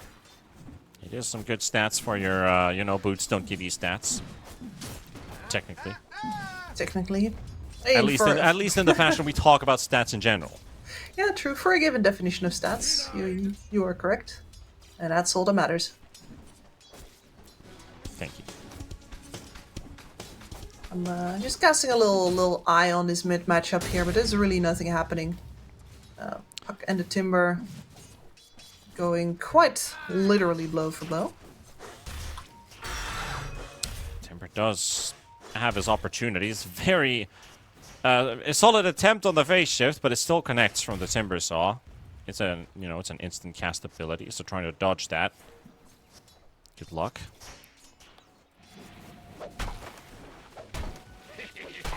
Rue up at 18 last hit, 23 on the Weaver. Everybody is having a pretty good time. Nobody has died so far. Clockwork has feigned death 2 times already. Now for the Mars, a lot of poke from Kotaro and Tiger. Here comes the rocket, misses the bonk though, and here we have it! Yes, we do! Tiger for first blood off of the Mars, and Kotaro to follow up with a second one. The Lucid Beam is there, and oh my goodness, it's a support double kill. 900 gold in the bank for the gyrocopter. Oh, Tiger, what are you gonna buy with it? I'm gonna get brown boots. Yeah, you really would have loved to have that if you're Kotaro. That would have just straight up finished off your treads. But you know what? Tanky support that's gonna ferry more regen. Michael is low. Shikuchi is connected as well, but the toss coming in. Only onto the clockwork, but this time Yor will drop, and Wits also has to drop that big magic wand heal, but he's got no Shakuchi for 2 more seconds for you. 1 more hit, he's got it. And Infinity up by 4 kills, and Yaisis finally gets a kill on Kataro. Luna already also dodged 1 death earlier on, so Mars finally gets the payback, get what is his. But Infinity, a double kill in top, and 2 set of kills in the bottom lane, put them up to 4. Not bad at all, especially the unfortunate miscalculation from Wits on the bottom there. You're so happy as a brewmaster that you get this good leg up. And he is thinking about whether or not he's going to rush that. Was that a pun I detected? You're so happy, or you're so happy as yours, chasing Kataro. Another apple thrown towards Kataro as Destroyer slowing him down, almost in bonk range. Could secure the kill with it, and they've got it. Rocket flies in through by Tiger, but he's got to get pinned to the... Well, I wasn't going to say pinned, well, technically pinned to the wall here, but Tiger will die to the cogs. That's your kill. That is your kill, indeed. No, I heard that during the previous game already. I was like, am I going to comment on that? I'm like, nah. I'm just got a name. We're gonna have to deal with it. And yeah, here's PP now coming back to the mid lane with his tail between his legs, because that was his coil spent on absolutely nothing. Robo Z, creeping ahead in the levels and in the pressure onto that mid tower. Throwing in that chakram spam with that arcane. Almost just no cooldown. Anytime the puck dips into the jungle, those towers are going to be taking hits.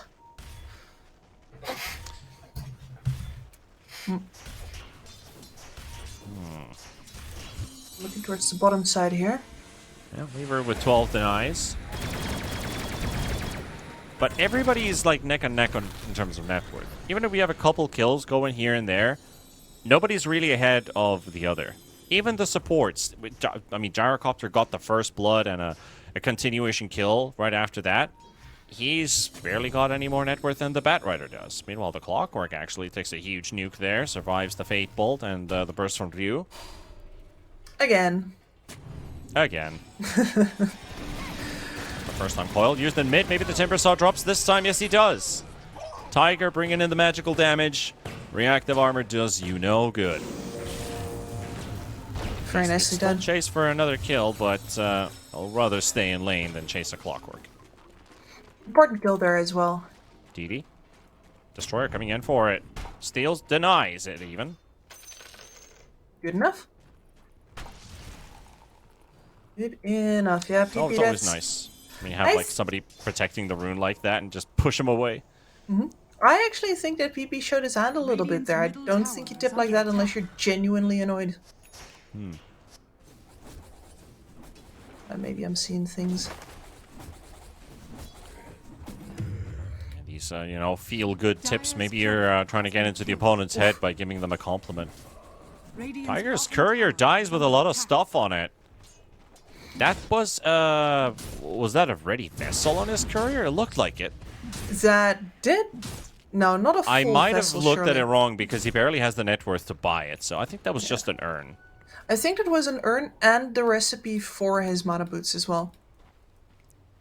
Yeah, it could be. I very distinctly saw that recipe on there. And this top lane is all Mars now. Ooh, stolen stacks. Destroyer happy to farm all the stacks that's been... Oh, for me? I'll take it. Is for me? Well, it is now. And Akatsuki actually slowly gaining the net worth lead here with how uncontested our Mars is now top. Robozy's been doing well on the mid lane. One death didn't sit him back too far. And Wits is very close to finishing off his Maelstrom, which is going to secure his farm for the rest of the game. Looking good. Yeah, everything is going solidly according to plan for the time being, at least with the Timber and the Mars. They do farm pretty well, but they don't farm as the carry level. Meanwhile, in the mid lane, getting the jump on top of the Timber Saw. But the Flame Break also allows the Timber Saw to move away from the call down. Tiger, he's going to pick up a Haste Rune. He'll live. Destroyer, though. Oh, they got the Rita Spear onto the puck. And Mars will make quick work out of PP. Smooth like butter. Smooth like butter, indeed. You You love can to see see it. That's also something that a lot of offlaners practice in Demo Hero. Spear Arena, Spear Arena. Just over and over again until it's, you know, muscle memory. Yeah, and that really looked like he's been just putting his time in there. With the range of that arena as well, he got it precisely right. And yeah, Rio has decided that the rest of his team has a good enough game for him to rush the Radiance, but he's doing it upside down. We've got the Talisman of Evasion first, since he is in lane versus a physical damage hero that he's not going to get to hit. And he also tells that he wants to be in this lane a bit more than just hit jungle creeps. So Clockwork, hook shots available. Brewmaster standing in between so that Michael doesn't get hit by it. Tiger also TPs in, forcing Wits and Your back. Giving them a moment to breathe, while Kataro's like, well, I might have lost one stack, but I got another one to farm. With his Mask of Madness, that's a nice triple stack, or even a quad stack of Ancients there. Yeah, looks like quad to me. Good gold. And you know what? The middle tower is still up as well.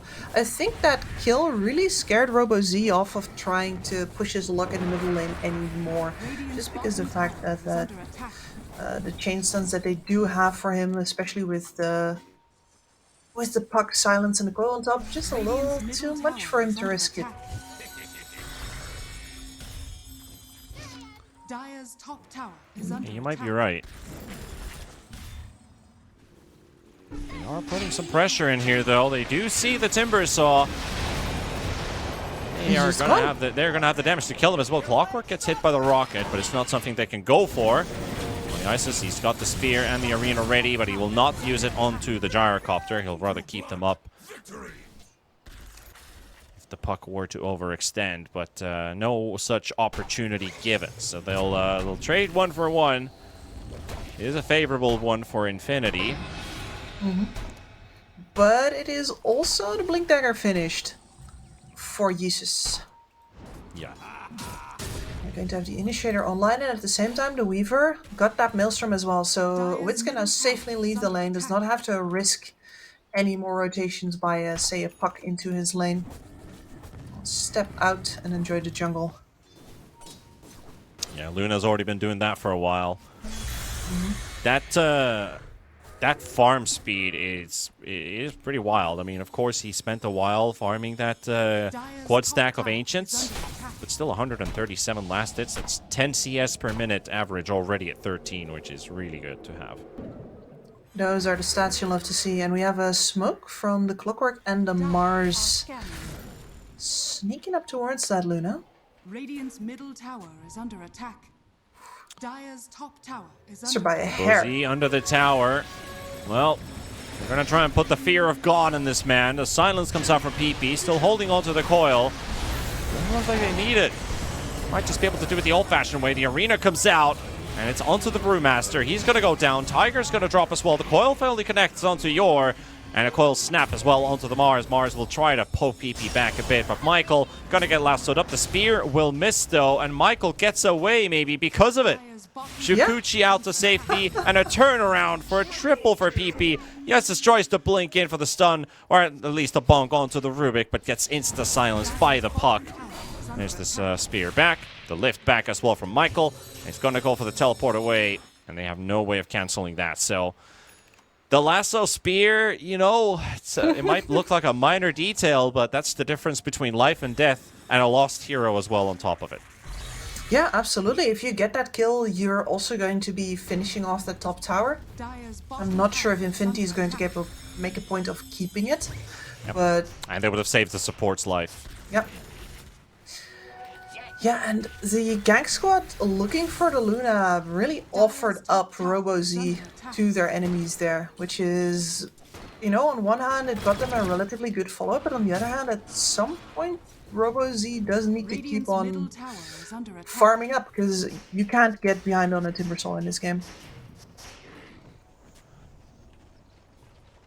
The magic damage might be sorta limited, but that doesn't mean you're not gonna start dying if you start dying, if you know what I mean. It's getting late. Yeah, yeah.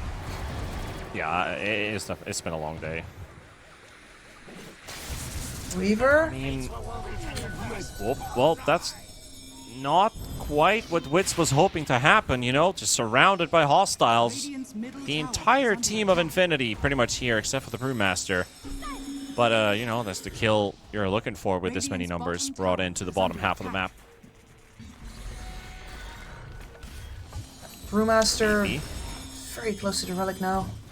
Keeping an eye open on Robo Z there if they could use the coil again. That Witchblade is ready. Hook shot used by Yor all by himself.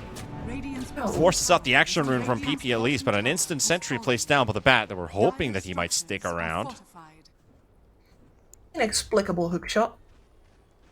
And now a smoke after all. At the very least, this is going to be unexpected. Nobody in their right minds would smoke up immediately after wasting the hook shot. Puck just showed himself in mid, but they've already made their stride towards the top lane around the Mars. Hoping to catch maybe a Brewmaster before he finishes that relic. You know, he's got the money for it. Does he die before he gets to buy it? That's the big question. And he's bought it, and he's dead. So literally half a second. That death penalty might have cost him a bit longer to finish off that Radiance, but he's got the job done. PP with the coil. Big damage from the chakram from Michael. Stolen off of the Timber Saw's own arsenal. And Infinity retaliate with 2 quick kills. And it's really been the Rubik, I think, who has been the thorn in, the unexpected thorn in RoboZ's side, adding just a little bit more of disable, in this case a lot more damage. Yeah, insult to injury. Almost gets the Bat Rider too. Mars feeds him a quick Lotus. The thing is, they did get a deep ward placed down on the edge of the stairs, so that could serve a purpose for a later timing. Meanwhile, 17.5 minutes in, Luna broken the 10,000 net worth mark. Wits. And some backup coming in as well from Destroyer. There is another hook Jump shot. on the Rubik. Michael gets the lift out first. The Chakran slowing down the bat, and Kataro finishes him off. Meanwhile, the spear onto the puck. The puck goes down. Yor will get the kill for it, even though the most of the effort done by Isis there, even though there was the hook shot used. Kataro can't quite finish off the clockwork. Wits forcing out the time lapse as well. 2 heroes down from Infinity. Luna standing his ground. Well, maybe now ends up being surrounded. Ryu nicely protecting the perimeter. Still has that primal split. Yeah, that was a very dangerous second go. You can fish for something there, but that's a level 15 Luna. Radiant's top tower So tanky. Dire's middle tower is under attack. Talk about, you know, the levels of supports again. You know, Bat is only level 8. Doesn't really pose a threat. Level 9 as well on the Clockwork. The Clockwork, again, you know, even with the changes to the hero, I talked about the arsenal a bit, you know, the added spells for the Clockwork, especially with the overclocking and everything. Playing a clock is like playing a Dream Protector. If your game doesn't start well, there's a high risk that this hero will just go in and die, go in and die, go in and die. I think the worst part is that even if you have a good game, it might just turn into that. That could also be true. Tiger, though, Destroyer gets the kill out of it with the Firefly tick above the Timbersaw getting the kill. Meanwhile, Kataro. Destroyer actually has it going down. They got the lasso. I mean, the coil does snap on the Isis, and Mars is going to have to make a run for it. He does have the backup around him, but Wits is thrown into the air. Another stun onto the Mars. He has his arena, gets pushed in. He's going to drop it, but it won't do any good. Ryu picks up that big multi-kill. And, you know, they're feeling very healthy with the pickups that they're getting. 3K lead for Infinity. Mostly on the puck and the Luna. But with that streak for Ryu, he catches up with the rest of the pack. He's got TP boots ready. I feel like right now Akatsuki are in an enviable position where it's very hard for any of the 3 cores to say, "Oh, I'm strong. Let's go for this." Like Gaia Sanj for RoboZ does help a lot, especially since these disables will last a lot less long on him now.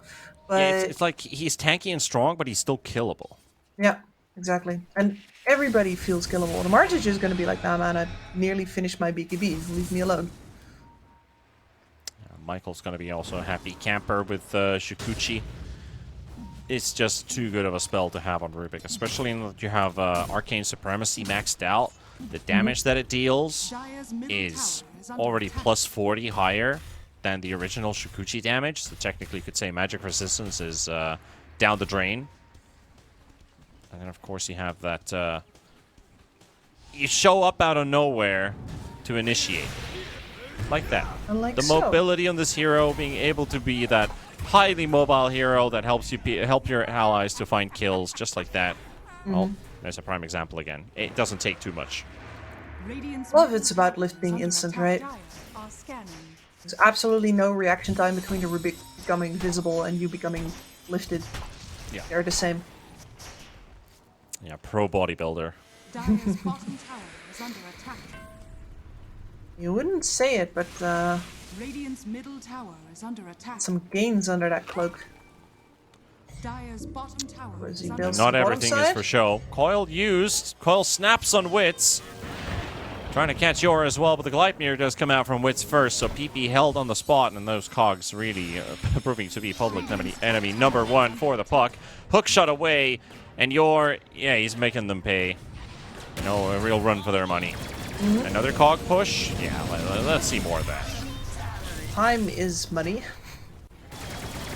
And he brought the whole team together to take a Tormentor, so who's laughing now, huh?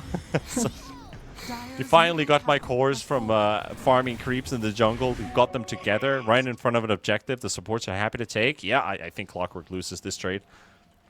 He does, but you know, at the very least, the Weaver won that one, and he's still struggling to actually get himself some stats. Finally, you know, you get a little bit of health out of the Athos component, but you'd really rather be building into something a little bigger. We're working on a BKB right now, which is really going to help with survivability. Unfortunately for him, the Luna is finishing her own at the moment. Just straight up full BKB flying in. No parts, no nonsense. That's it. BKB. Yeah, good timing for it too. Luna so far ahead of everybody else. Huge. It's a game for Kotaro to play. He's also almost level 19. That is, he's already 3 levels ahead of anybody else on the Katsuki. And he could be 4 levels ahead. There's a fight looming in the air. PP getting lassoed from the spear. And he survives! Actually gets out! And he's dodging them all. He got the coil down too! And Wits is only there to finish it off. But they're going to be forced into a fight they probably didn't want to have in the first place. Mars survives with 80 HP. But his BKB already burnt out. The Ryu finally hunts him down as well. Kotaro battling it out. And Robo-Z, he is low too. Kotaro, can he finish him off? He's trying to jump away. But a Fate Bolt from a million miles away. The Rubik finishes off the Timber Saw. And onto the next one they go with the Rocket onto the Clockwork. And that's another make it 4-4 infinity. And all that made that possible was PP surviving with a full Magic Wand tick heal. I can't believe he lived. And then he realized there for like a half a second, standing still. Oh, I'm still alive. Yeah. Wait a second. That was the wildest part to me, and the rest of them also didn't seem to believe that he was still alive. That's the Mars stutter stepping there, but that was so much confusion. Such a short amount of time, but yeah. Well, the end is a lot less confusing because that is Kotaro about to hit level 20. And taking down that bottom tower. And the map's just getting smaller and smaller for Akatsuki, and I can't even say that they have been making terrible decisions. I think they've just been unlucky a couple times, to be completely honest. Luck is a definitive factor in a team game like this. You cannot take it out of the equation. Fickle mistress. I mean, Yor did get very lucky a couple of times at the start, so maybe he just used all of it up. There's a possibility for it. Who's the lucky guy in Donald Duck? is under attack. What's his English name? His English name. Now, if you would have asked me Yeah. for the Dutch one, I'd tell you. Or the Finnish one. But what's the English one? The guy who has that luck? Well, I don't know. What's the Finnish name? Hannuhani. Hannuhani, I see. Yeah, so he's like Hans the Goose or something like that in a direct translation. But Hans is not a Finnish name, so anyway, I'm talking about luck. That's basically what we would refer to. If I would have been a guy, I would have been Hans. Taro leading the charge out of the Roche pit, straight to Destroyer. Doesn't actually believe his eyes for a second as the Batrider shows up out of nowhere, and they finally take him down. And also the Timber Saw melts. There's no survivability on this Timber Saw when surrounded by this many hostiles. And now that they got the kills, they can secure the Roshan, which they started off in the first place. Absolutely wild. Even more one-sided than the last game. The amount of damage dealt by the Rubik there, absolutely. Oh, hookshot attempt. Your is a bit too early. Valiant effort. Ah, a shame. That's the one good thing you can do as a Clockwork is still try to contest. Yep. I mean, we've been talking about Michael and his Sakuchi a bunch here, but the amount of damage that this Rubik has dealt throughout this game has actually been insane. We've seen several really effective stolen spells from the Timber Saw, used against the Timber himself as well, plus some Fate Bolt snipes, which are of course the any Rubik's bread and butter. This man has an oversized impact on the game right now. Michael's playing a really good game. Dire's bottom tower is under attack. Radiant's top tower has fallen. On the other hand, what we were hoping for on the side of Akatsuki, well, we're not getting anything different by the looks of it. Timber Saw was picked as the hero to relinquish the lanes. But it didn't really look like that in the end. Mars only got that 1 or 2 kills. Yeah, and it's off of Luna, but still didn't change the story. It feels strange because Yusuf definitely had a game. RoboZ was also doing pretty good there for a while, but it doesn't feel like they actually got to combine their powers into anything that mattered. Yeah. Dire's courier has been killed. Talk a lot about those Greek tragedies. Just feel like one of those. Your Radiant's top tower is getting under attack. pumped by PP. Radiant structures are fortified. There was a Clockwork there. Are fortified. Working on his gimmick. I mean, there's a lot of. They're gonna try and fight 5v4, try to force out the lasso. They're using everything for this kill, and the stolen lasso pulling Yaisis in the other direction. They might have gotten 1 kill, but they might lose the other. Luna still getting speared with the last dying breath of the Mars. With that chakram flying back in, PP is just going to make sure that they're going to stay away. And Arcataro is feeling protected. Luna finishing off that lane of racks. She's got the shard now. There's absolutely nothing that can touch her. Talent as well, plus the Kanda. Damage she deals from range is surreal. Weaver's just on half health whenever he goes in. Yep. You're kind of playing to the point where you hope that your cores are going to be strong enough so that the Weaver has an impact, but this Weaver did not get a free lane. He did not get that space to farm, and he also didn't get the cores around him that he wanted. So I think everything has gone down the drain for this first picked Weaver. I think in a lot of games you would be able to use a Weaver that came off of this lane to join in on early fights, for example. But the problem is that there's a puck in this game. And I think the puck pick was absolutely devastating to not just that Weaver which he was picked into, but also in the end to the Timber Saw who was taken after the puck. Possibility of the AoE silence. Well, definitely one of the better mid picks you can pick up in this particular patch. Yeah, specifically in this scenario, as we watch Arrow demolish building after building. It's really just all his show now. As a Luna was bullied out of lane, as it turns out, with Luna, yeah, you do actually need to follow up on that. Yep, the road is paved out in front of him. Mm-hmm. But this is Kips. This is the first out of all the 6 games we've played today where we've had a first pick carry. Looks like it's not going to win a game this time. Yep. And it was the Weaver support the last time that won a game. Does he still have the wits about him as they're going to smoke out with 4. Gotaro keeping an eye open. Anybody runs into his perimeter. I just got him. And you got the jump right into the back line. Michael survives of the lasso. The stolen lasso gonna bring him into to the arms of the rest of Infinity, but it is a decent fight. They can maybe pull out of this one. Not really. Mars is running away with his BKB. Kataro continues to pummel away.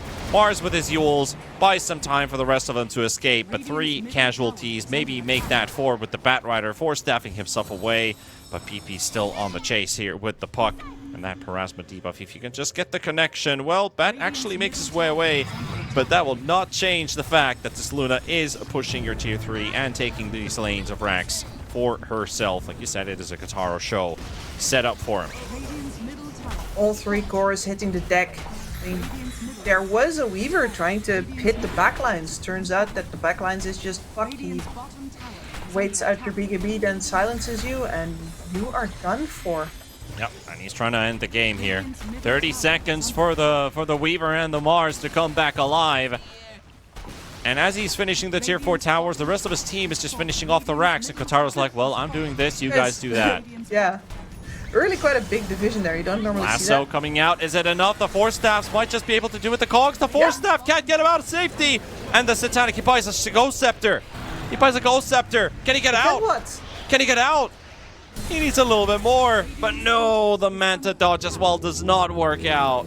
Oh, he spent so much time in the fountain trying to Google up the Ghost Scepter, trying to get himself out of there. Robo Z got 1 big kill. Can he get another? PP, he's got the coil ready. Poor Steph, actually the Ogre Steel Tone are pushing him around, but it's not enough for Robo Z to survive. The arena comes out. Wits is finally back into action. PP's low on HP, warps away, but Ryu is still holding his ground. 10 seconds for another Primal Split to be available, and Akatsuki fighting from all the way from the fountain back into action, but now it looks like they're running out of steam. Wits still has a couple right clicks to give. PP might drop. He'll get another big kill. Destroyer takes this one with his buyback, and that will take down the Weaver. In the end, Ryu will get this kill, and we know Weaver is not going to be able to come back into this game. If he got that kill, he could buy back right now, but it went for the Batrider, so he is 100 gold short.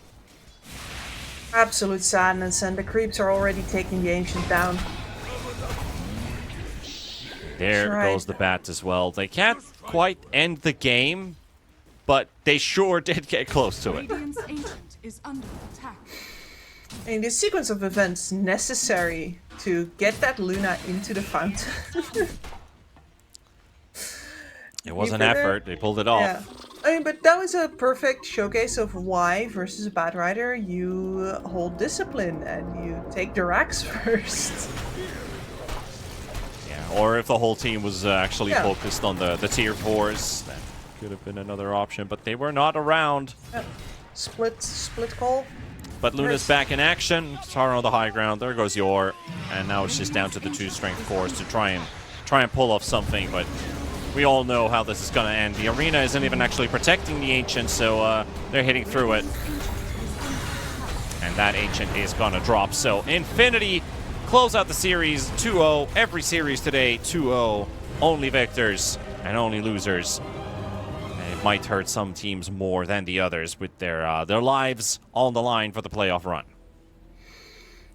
And Akatsuki here going to be quite upset that they didn't actually manage to sneak a point out of Infinity's pockets, because as we've said before, this is going to matter when tomorrow Akatsuki are going to end up playing versus 5X, and they need to take that one. Now, dropping a map there definitely wasn't acceptable before, is definitely not going to be acceptable anymore now. Yeah, chances are definitely getting hurt here as you look at the Group A situation as it stands. Of course, Kali, they already took the lead earlier on today. South team also got their first W on the board, leaving X5 at the complete bottom of this group. But Infinity, this just might have done the trick to secure themselves a playoff spot. They still got one more series to go, but Akatsuki, it looks like their run might have just ended with this particular series here, because they can no longer catch up. So I think it's safe to say at this point these top 3 teams will be going to the playoffs. But what is the order? That is still left for us and all of us watching this to interpret. Yeah, absolutely. And that we're going to decide those last rankings tomorrow. We are going to be seeing Beast Coast go up versus South Team and Infinity versus Quali in the first 2 series of the day. And then we finish it off with Akatsuki's last hurrah versus X5. Yeah, let's see what happens with tomorrow's series. But for today, Kips, I mean, just 2-0s on the board. And a lot of hopes and dreams may be crushed. But for others, you know, hopes lifted because they know that they're going to be playing for the SA qualifier playoffs. And they have a couple days in between to just, you know, take it a bit easy after tomorrow, that is, to set their strategy straight and start to look for those circuit points. Because I believe, you know, we still have 2 more SA tours. And some of these teams are still going to be giving and fighting everything that they have in their living souls to get those points for the LAN event that's going to be played at the end of the year. So if some of these teams are knocked out right now, you know, I not something that I usually ask, but player adjustments, team adjustments, anything can happen. Is there something that maybe Akatsuki left in your mind that they can still work around with? Maybe some positive remarks potentially that this team has something in their core that works? I mean, certainly I like what I saw from Wits today, but what I feel is that even though they have 3 very solid cores on all 3 lanes who all get their chances to shine, I'm not feeling it's either because in the draft these heroes don't really connect with each other, but it also doesn't really seem like on the field they're trying to make up for it. The 3 cores feel very disconnected and very ready for all 3 of them to play their own game. And if none of them simply snowball naturally, then they just kind of leave it on the table. And I think that if you meet up on the map and combine your strengths, that you're going to be able to actually force leverage out of your synergy. Yeah. That's severely lacking right now.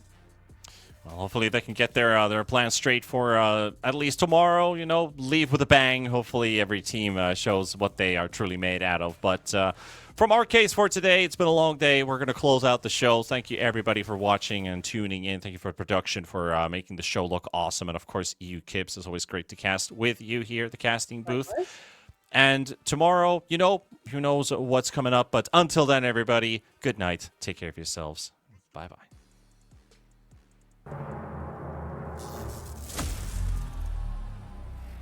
Fuck.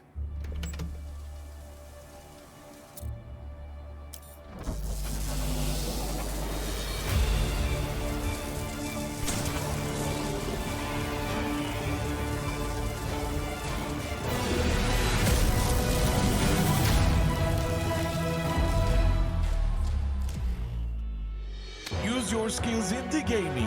1xBet.